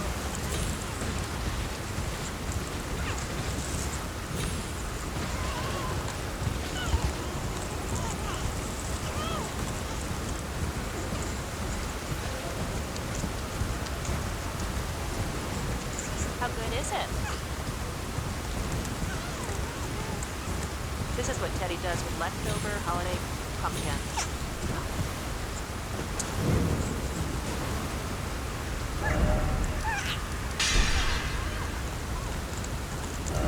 Set the code to time.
What do you think, Teddy? Good pumpkin?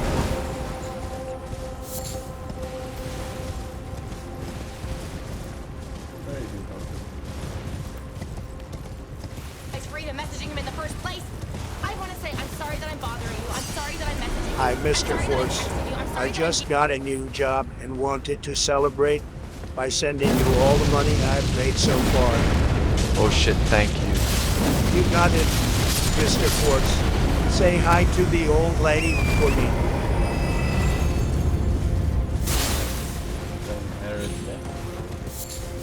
DMing you. I'm sorry that I'm talking to you. I'm sorry that I'm caring about you. I'm sorry that I'm trying to figure out who you are, because all I want to do is open up enough dialogue so that I can expose everything about myself. The only thing that I want to do is expose who I truly am to you. But I feel subconscious. People will tell me that I'm fake. People will tell me that I'm fake. That I'm hot, that I'm angry, that I'm awful, that I'm all these terrible things. That's not. What is actually happening is that I love being on Twitch. This has been a dream of mine for so many years that I'm embarrassed to talk about it. Can you imagine meeting a boy that you want to fuck and the first words out of your mouth are, all I want to do is be a famous Twitch streamer? He's never heard of Twitch. He just wants to put his dick in you, and you're talking about Twitch? Guess what, motherfuckers? Sometimes it works out. I fucked that motherfucker, and he bought me this great big toy because I became a famous Twitch streamer. That motherfucker believed in my dream, even though he had never heard of Twitch before. And each and every one of you believes in my dream because we're on Twitch together today. And I believe that we can go even further, even higher, even more, and go looking for it. And I think that we can do it together. And I know that I can't do it by myself. I can literally only do it with each and every one of you. And I think that we can. This channel has grown bigger and faster and more intensely than any other channel on Twitch has ever before. The clips are good. Make sure the titles are sexy. Make sure that you do me good, guys. Because I come in here every single day covered in glitter, covered in sequins, covered in booty shorts, covered in nylons, so that I do not violate the terms of service, so that each and every one of you can have both hands on the keyboard, so that you can enjoy the stream, so you can have a good time listening to me, playing with me, singing with me, smiling with me, enjoying your life, which you do deserve to enjoy each and every moment of your life. You enjoy it, and each and every moment of your life is worthy. You guys, you can do it. You can be the best that you can be, and we can do it together. It's going to take effort. It's going to take patience. It's going to take a lot of work. But if we don't try, then what the fuck is stopping us from just throwing ourselves off a bridge and giving up and saying, yeah, the planet is dying. The government hates us. The animals are leaving. The aliens are contacting us. We might be alone. It just might be you and me. But that's okay, because do you really need anyone else?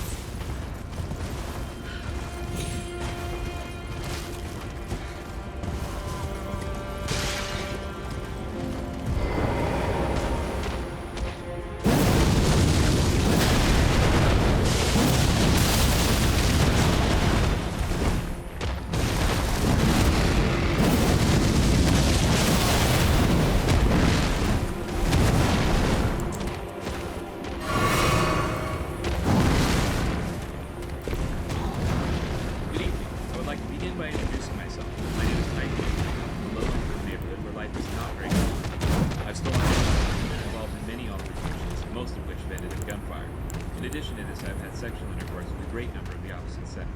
In contrast, and despite the lack of legitimate evidence, I believe you to have been involved in a fair amount of homosexual activities. I am so much stronger than you, and my power and rhetoric so much greater than you.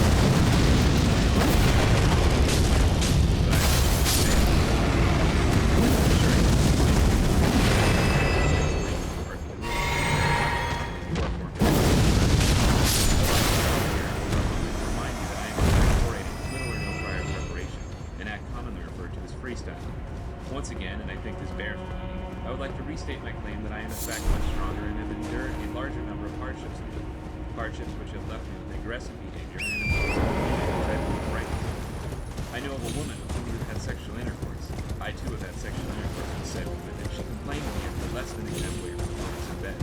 She went on to explain to me in graphic detail the dimension of particulars of your genitals, and I tell you what she said was not very generous, sir. In conclusion, I would like to leave you with a brief summary of my argument. You, sir, are a weak, timid, and untrustworthy homosexual. The city in which you live is not nearly as difficult to live in, or is it in such a high state of disrepair. I am a superior monogamist in this debate, and any claim to the contrary will result in physical violence and perhaps even death.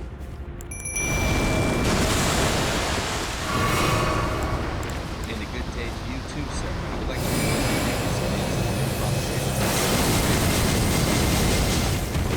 the alleged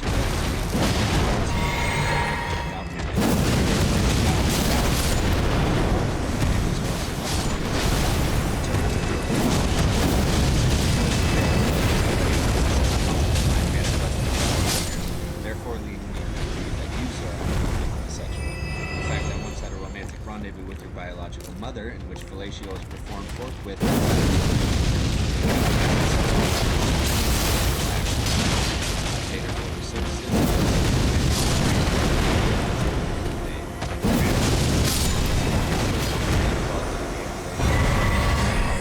Several times, and in some cases, critically wounded those with whom I was in contest with.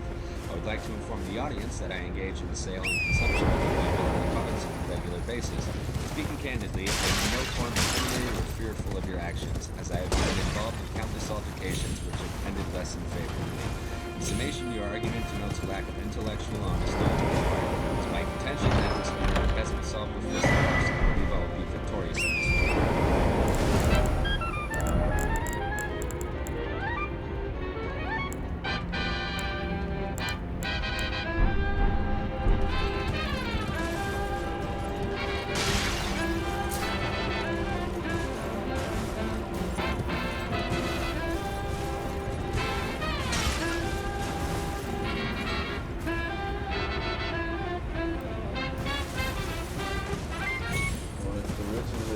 this one.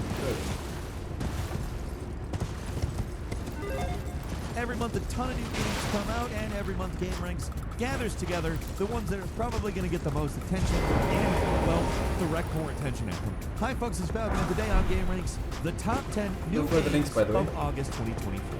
Starting off with number 10, Level 0 Extraction. So this is a game where they're attempting to merge tactical extraction shooters and immersive survival horror. How do I know this? Well, anytime you encounter this game, they're pretty much blasting you with that exactly. I've seen slightly more creative things said by various outlets that it's somewhere between Tarkov and Alien Isolation, and I like that a little bit better, because if it actually lived up to that, that's not vague. We know exactly what both of those things are and have a pretty decent idea as to how they might feel at once. It does look like that, if I'm completely honest. I've watched plenty of gameplay of this. I've not been able to play it. It did have an open beta, but I was not aware of it at the time. But it is absolutely something I am interested in playing. Now, what's interesting, you probably don't think of it when you hear those two things as an asymmetrical PvPvE, but it is. It's exactly that. So you're getting a lot all at once, and all of what I've seen of it looks like a game that works rather than is a bunch of different things. It looks like something cohesive, and it looks like fun, and yes, you can play as the aliens. Level 0 Extraction is coming to the PC first and consoles later. It's landing on PC on August 6th. And number 9 is Squirrel with a Gun, the game that says everything you need to know in the title. It is a squirrel that is squirrel-sized with a gun that is gun-sized. This is a game that reads Goat Simulator pretty well, except it seems like it isn't so janky. Like, the game actually looks like it is not intentionally a huge mess. It looks like it intends to deliver on the premise, which I very much like, which I'm certainly not knocking Goat Simulator. It's just if this was Goat Simulator, what's the point? I think the devs understood that as they were making it, because there's a lot more going on than just the guns, and while it's very sandbox looking, it does look like they have provided a bit more of a cohesive sandbox to play with. The gunplay looks good. A lot of the weird animations that accompany the gunplay also looks good. A lot of the things that are not guns look like they are actually fun and work. Like, if I'm serious, some of the bullet time in the trailer is better than a lot of things since the making could have used bullet time. Like, the presentation is quite a bit better than and I'm quite excited to see what the hell this game actually is. I've been interested in it since they announced it. I have been all in anytime Squirrel with a gun is mentioned, and I am really excited to play and sometime November on consoles. Next is Gory Cuddly Carnage, a hack and slash coming to us from Angry Demon Studio. This is a game where you play as a cat warrior in a post-humanity world, and the adorable army decides that it has to destroy everything, so you have to stop them. I don't really think that the plot is particularly important here. What I think is cool is, well, look at it. It's a game that looks like this and plays like this, but in 2024. I mean, this looks like a tremendous amount of fun, and I really look forward to playing when it lands on PC, PlayStation, Xbox, and Switch August 26th. And number 7 is Visions of Mana, and this is a new Mana game. There hasn't been a new Mana game since Dawn of Mana back in 2006. Secret of Mana isn't, and then to battle other Gundams. And also, you can rip apart the Gundams. That's what the breaking part is. Twin stick, vertical scrolling shooter that, frankly, just to be clear, we do not get enough. And they have drastically upgraded what this type of a game can look like, because of course we live in an era of significantly better graphics. But I mean, this is a bullet hell in every possible way. You got big enemies, crazy looking arenas / levels, and honestly it looks beautiful and like a hell of a lot of fun. Konami is publishing it, and good for them. Thank you for bringing such videos. I mentioned the studio first because it's significant in what kind of game this is and why you should want to play it. Tim Morton, the previous production lead on StarCraft II Legacy of the Void, and maybe, I don't know. Warcraft 3 The Frozen Throne. It's no StarCraft.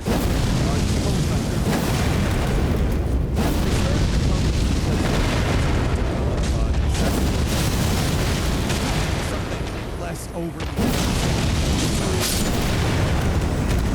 And here we are 4 years later, about to enter into early access on this free-to-play post-apocalyptic RTS, brought to us by, frankly, just some industry veterans that know what the hell they're doing. And to be frank, that's why to play. If you look at it, graphically speaking, some of the visuals and ideas aren't, I mean, they're good, of course, but they're not shocking or anything. I think they're reason a fairly unique look, to the point where I am making the assumption they said, what are colors that are not used super often in based FPSs?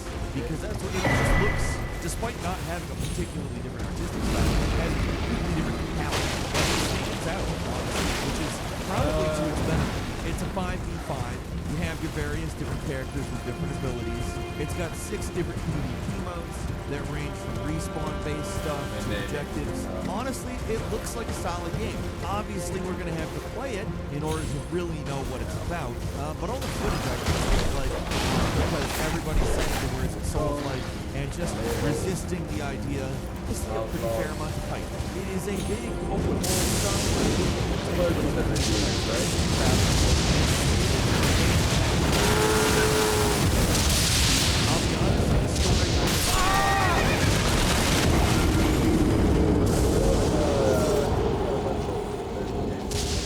Some question marks.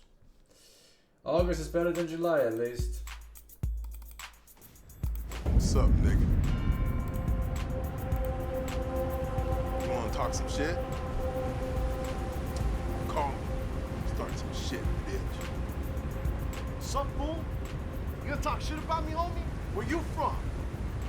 Hundreds of niggas is waiting for your motherfucking call. They all talking shit about you right now. You wanna sell that shit? Call these motherfuckers ASAP.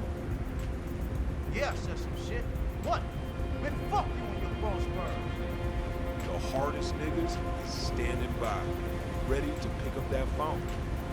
Buff niggas, dark niggas, Asian niggas, white niggas. Suck my dick, bitch. Fuck you. 1213-373-4253. Just dial, nigga. I'll fuck you up. Deaf niggas, classic niggas, racist niggas, mystery niggas, psycho niggas, dog niggas, Jewish niggas. You got some motherfucking nerds calling me out Shabbat on some little bullshit ass nigga. Better calm that shit down and come around here and show me some fucking respect before me and my Jewish nigga come up here and beat your ass, nigga, all the time. Niggas is talking shit. Call now. $4.99 per minute.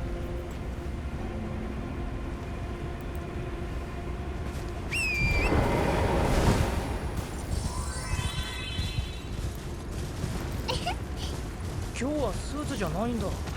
特別レッスンだから。特別？じゃあ始めよっか。なんだよそれ。ケンちゃん、胸とか太ももとかバッチリ覚えてたんでしょ。これだったら絶対忘れないかと思って。じゃあ箱根の体中に。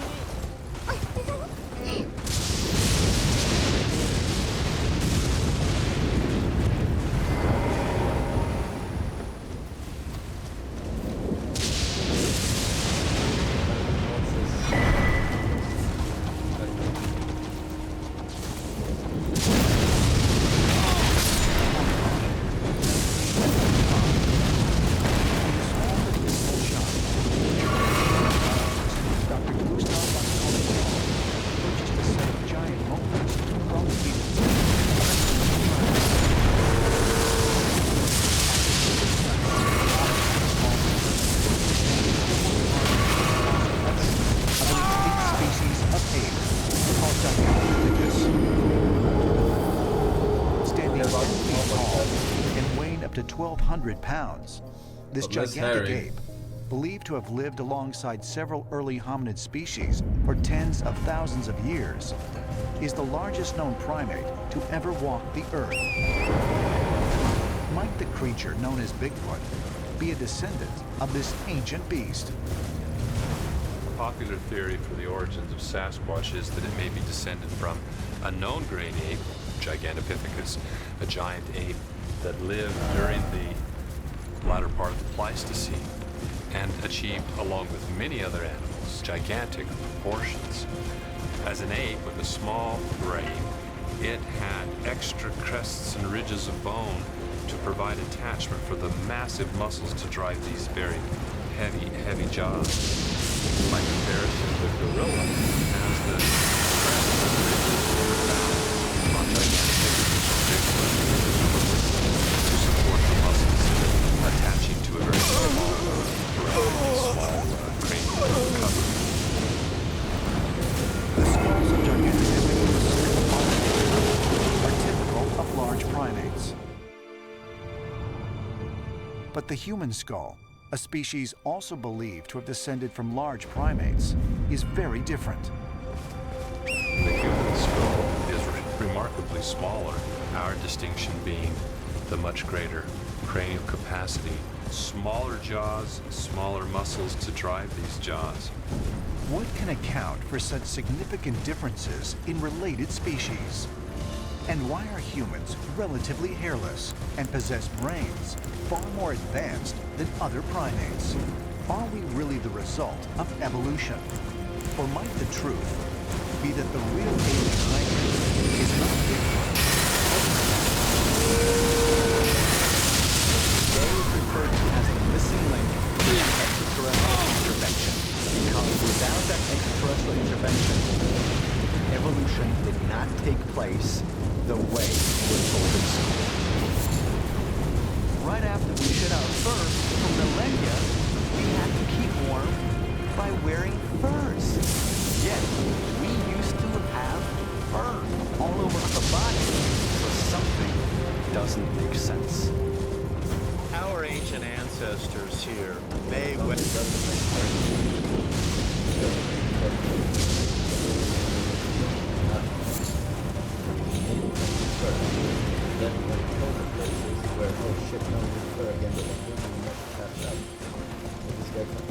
Well, be, in a sense, aliens from some other solar system, perhaps the Greys.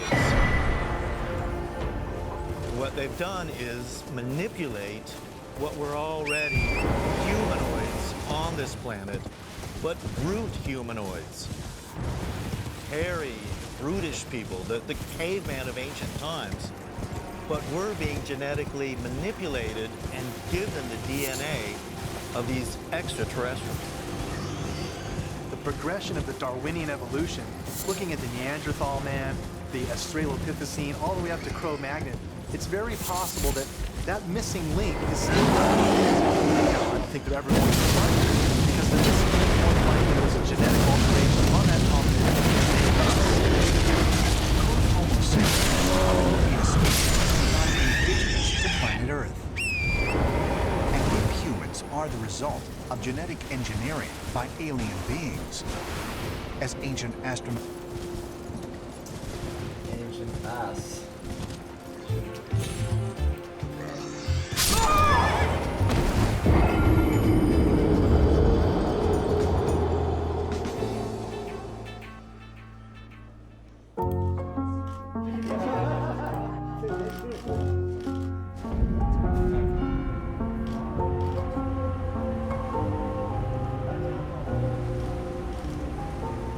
我就是记得有一张和你们照的相，当时吃完早餐，你要带着女儿去上班和上学，我们说到门口照一张相。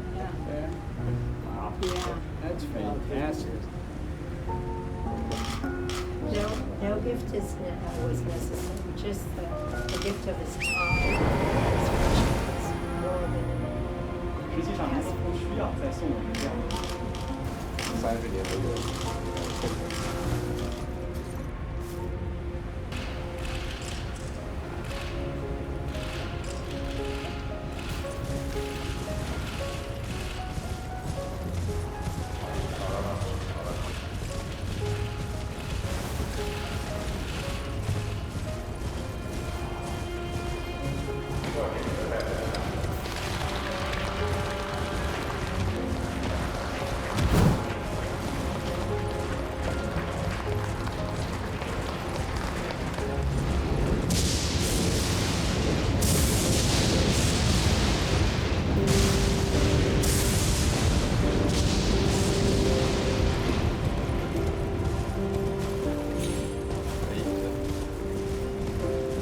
Bacon is good. 当时的情侣呢，弟弟在当年他也向我发出了邀请，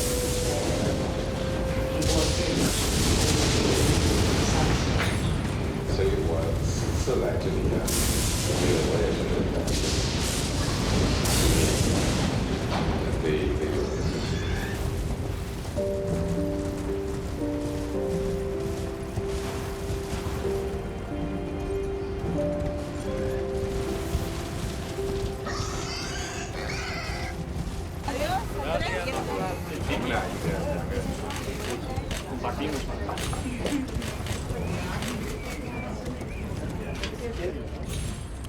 来这里呢，就有这么一个希望，一个看看我们的这个人民的生活。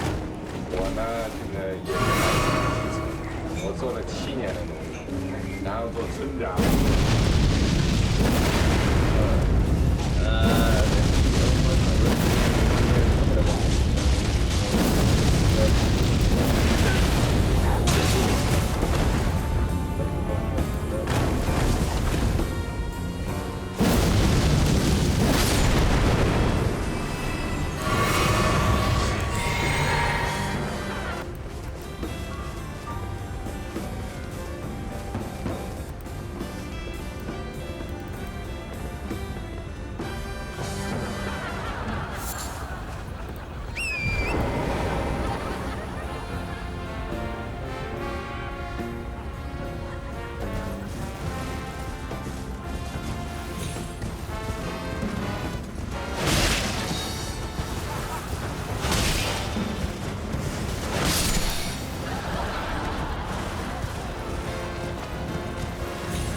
Very funny.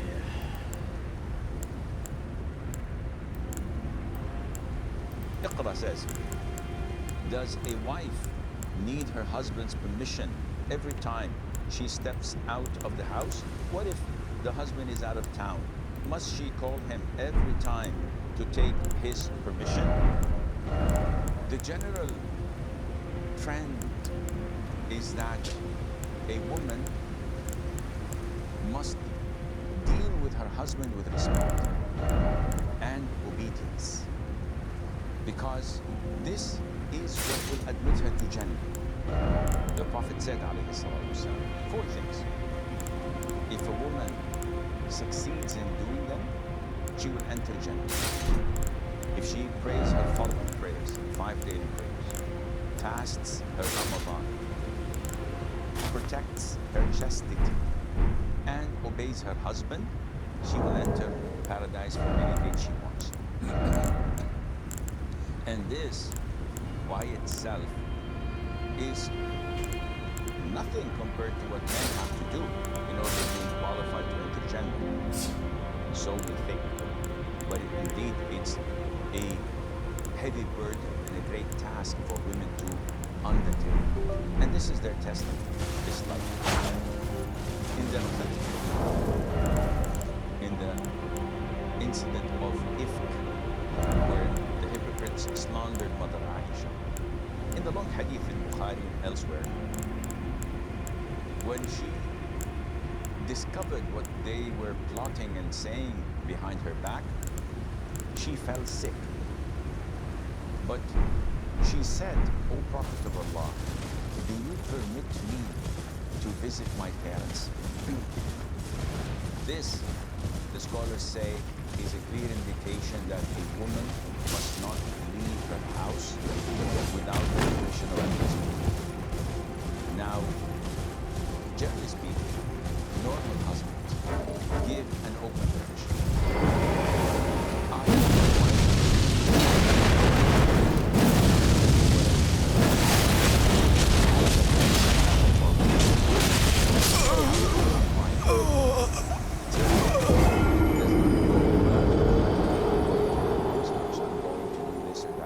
To visit a friend. And I say, you don't have to say that to me. She said, no, I feel it's my obligation. And this is normal. But if the husband insists, in this case, yes, you have to seek his permission. Having said that, some men exaggerate and they make their wives live in a prison. So they totally force them to boycott their family. Don't go and visit your parents. You're not allowed to see your siblings. You're not allowed to go out. And the woman feels suffocated. Now, in so many cases, such relationships end up in divorce, but after it's too late, like after 20 years or so. This is due to the woman being too submissive. Yes, you're obliged to obey him, but there is a limit when the man exceeds logic and rationale, and he insists your goal that your parents gave you, that my family gave you, that your friends gave you, you have to give it to me, I'll keep it with my mom.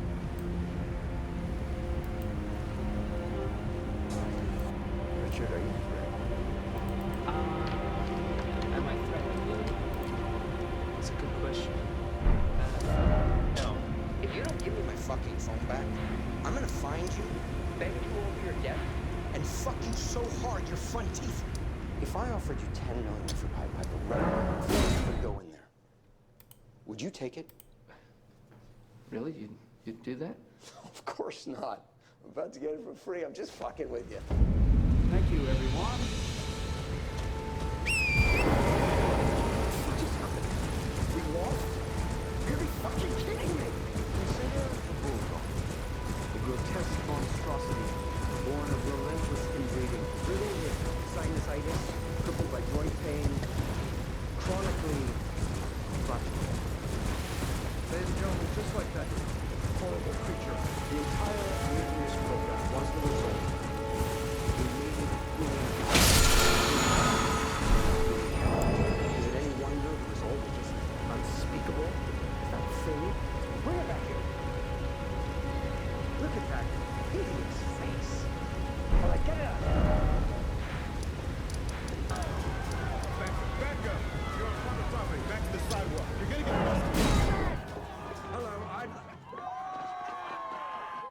You know, 100 years ago, men like me could have had people like that killed. Andrew Carnegie or Pauline Vanderbilt or Savage Riley.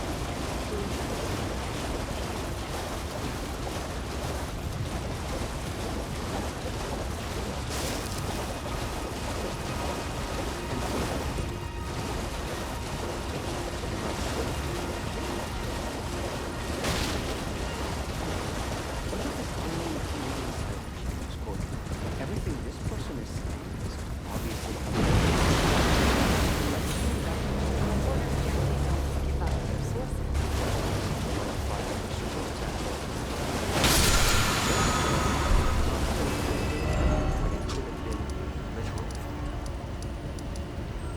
but as discussed, those days are cool. I'm gonna swim. Alright. You people are useless. Thank you. You're excused. It's incredible. Yes, sir, well, it is my craft. You see, I think superhero is like creating great jazz, where we summon all creativity and bring it all together. I'm talking about the beta. Will you shut the fuck up?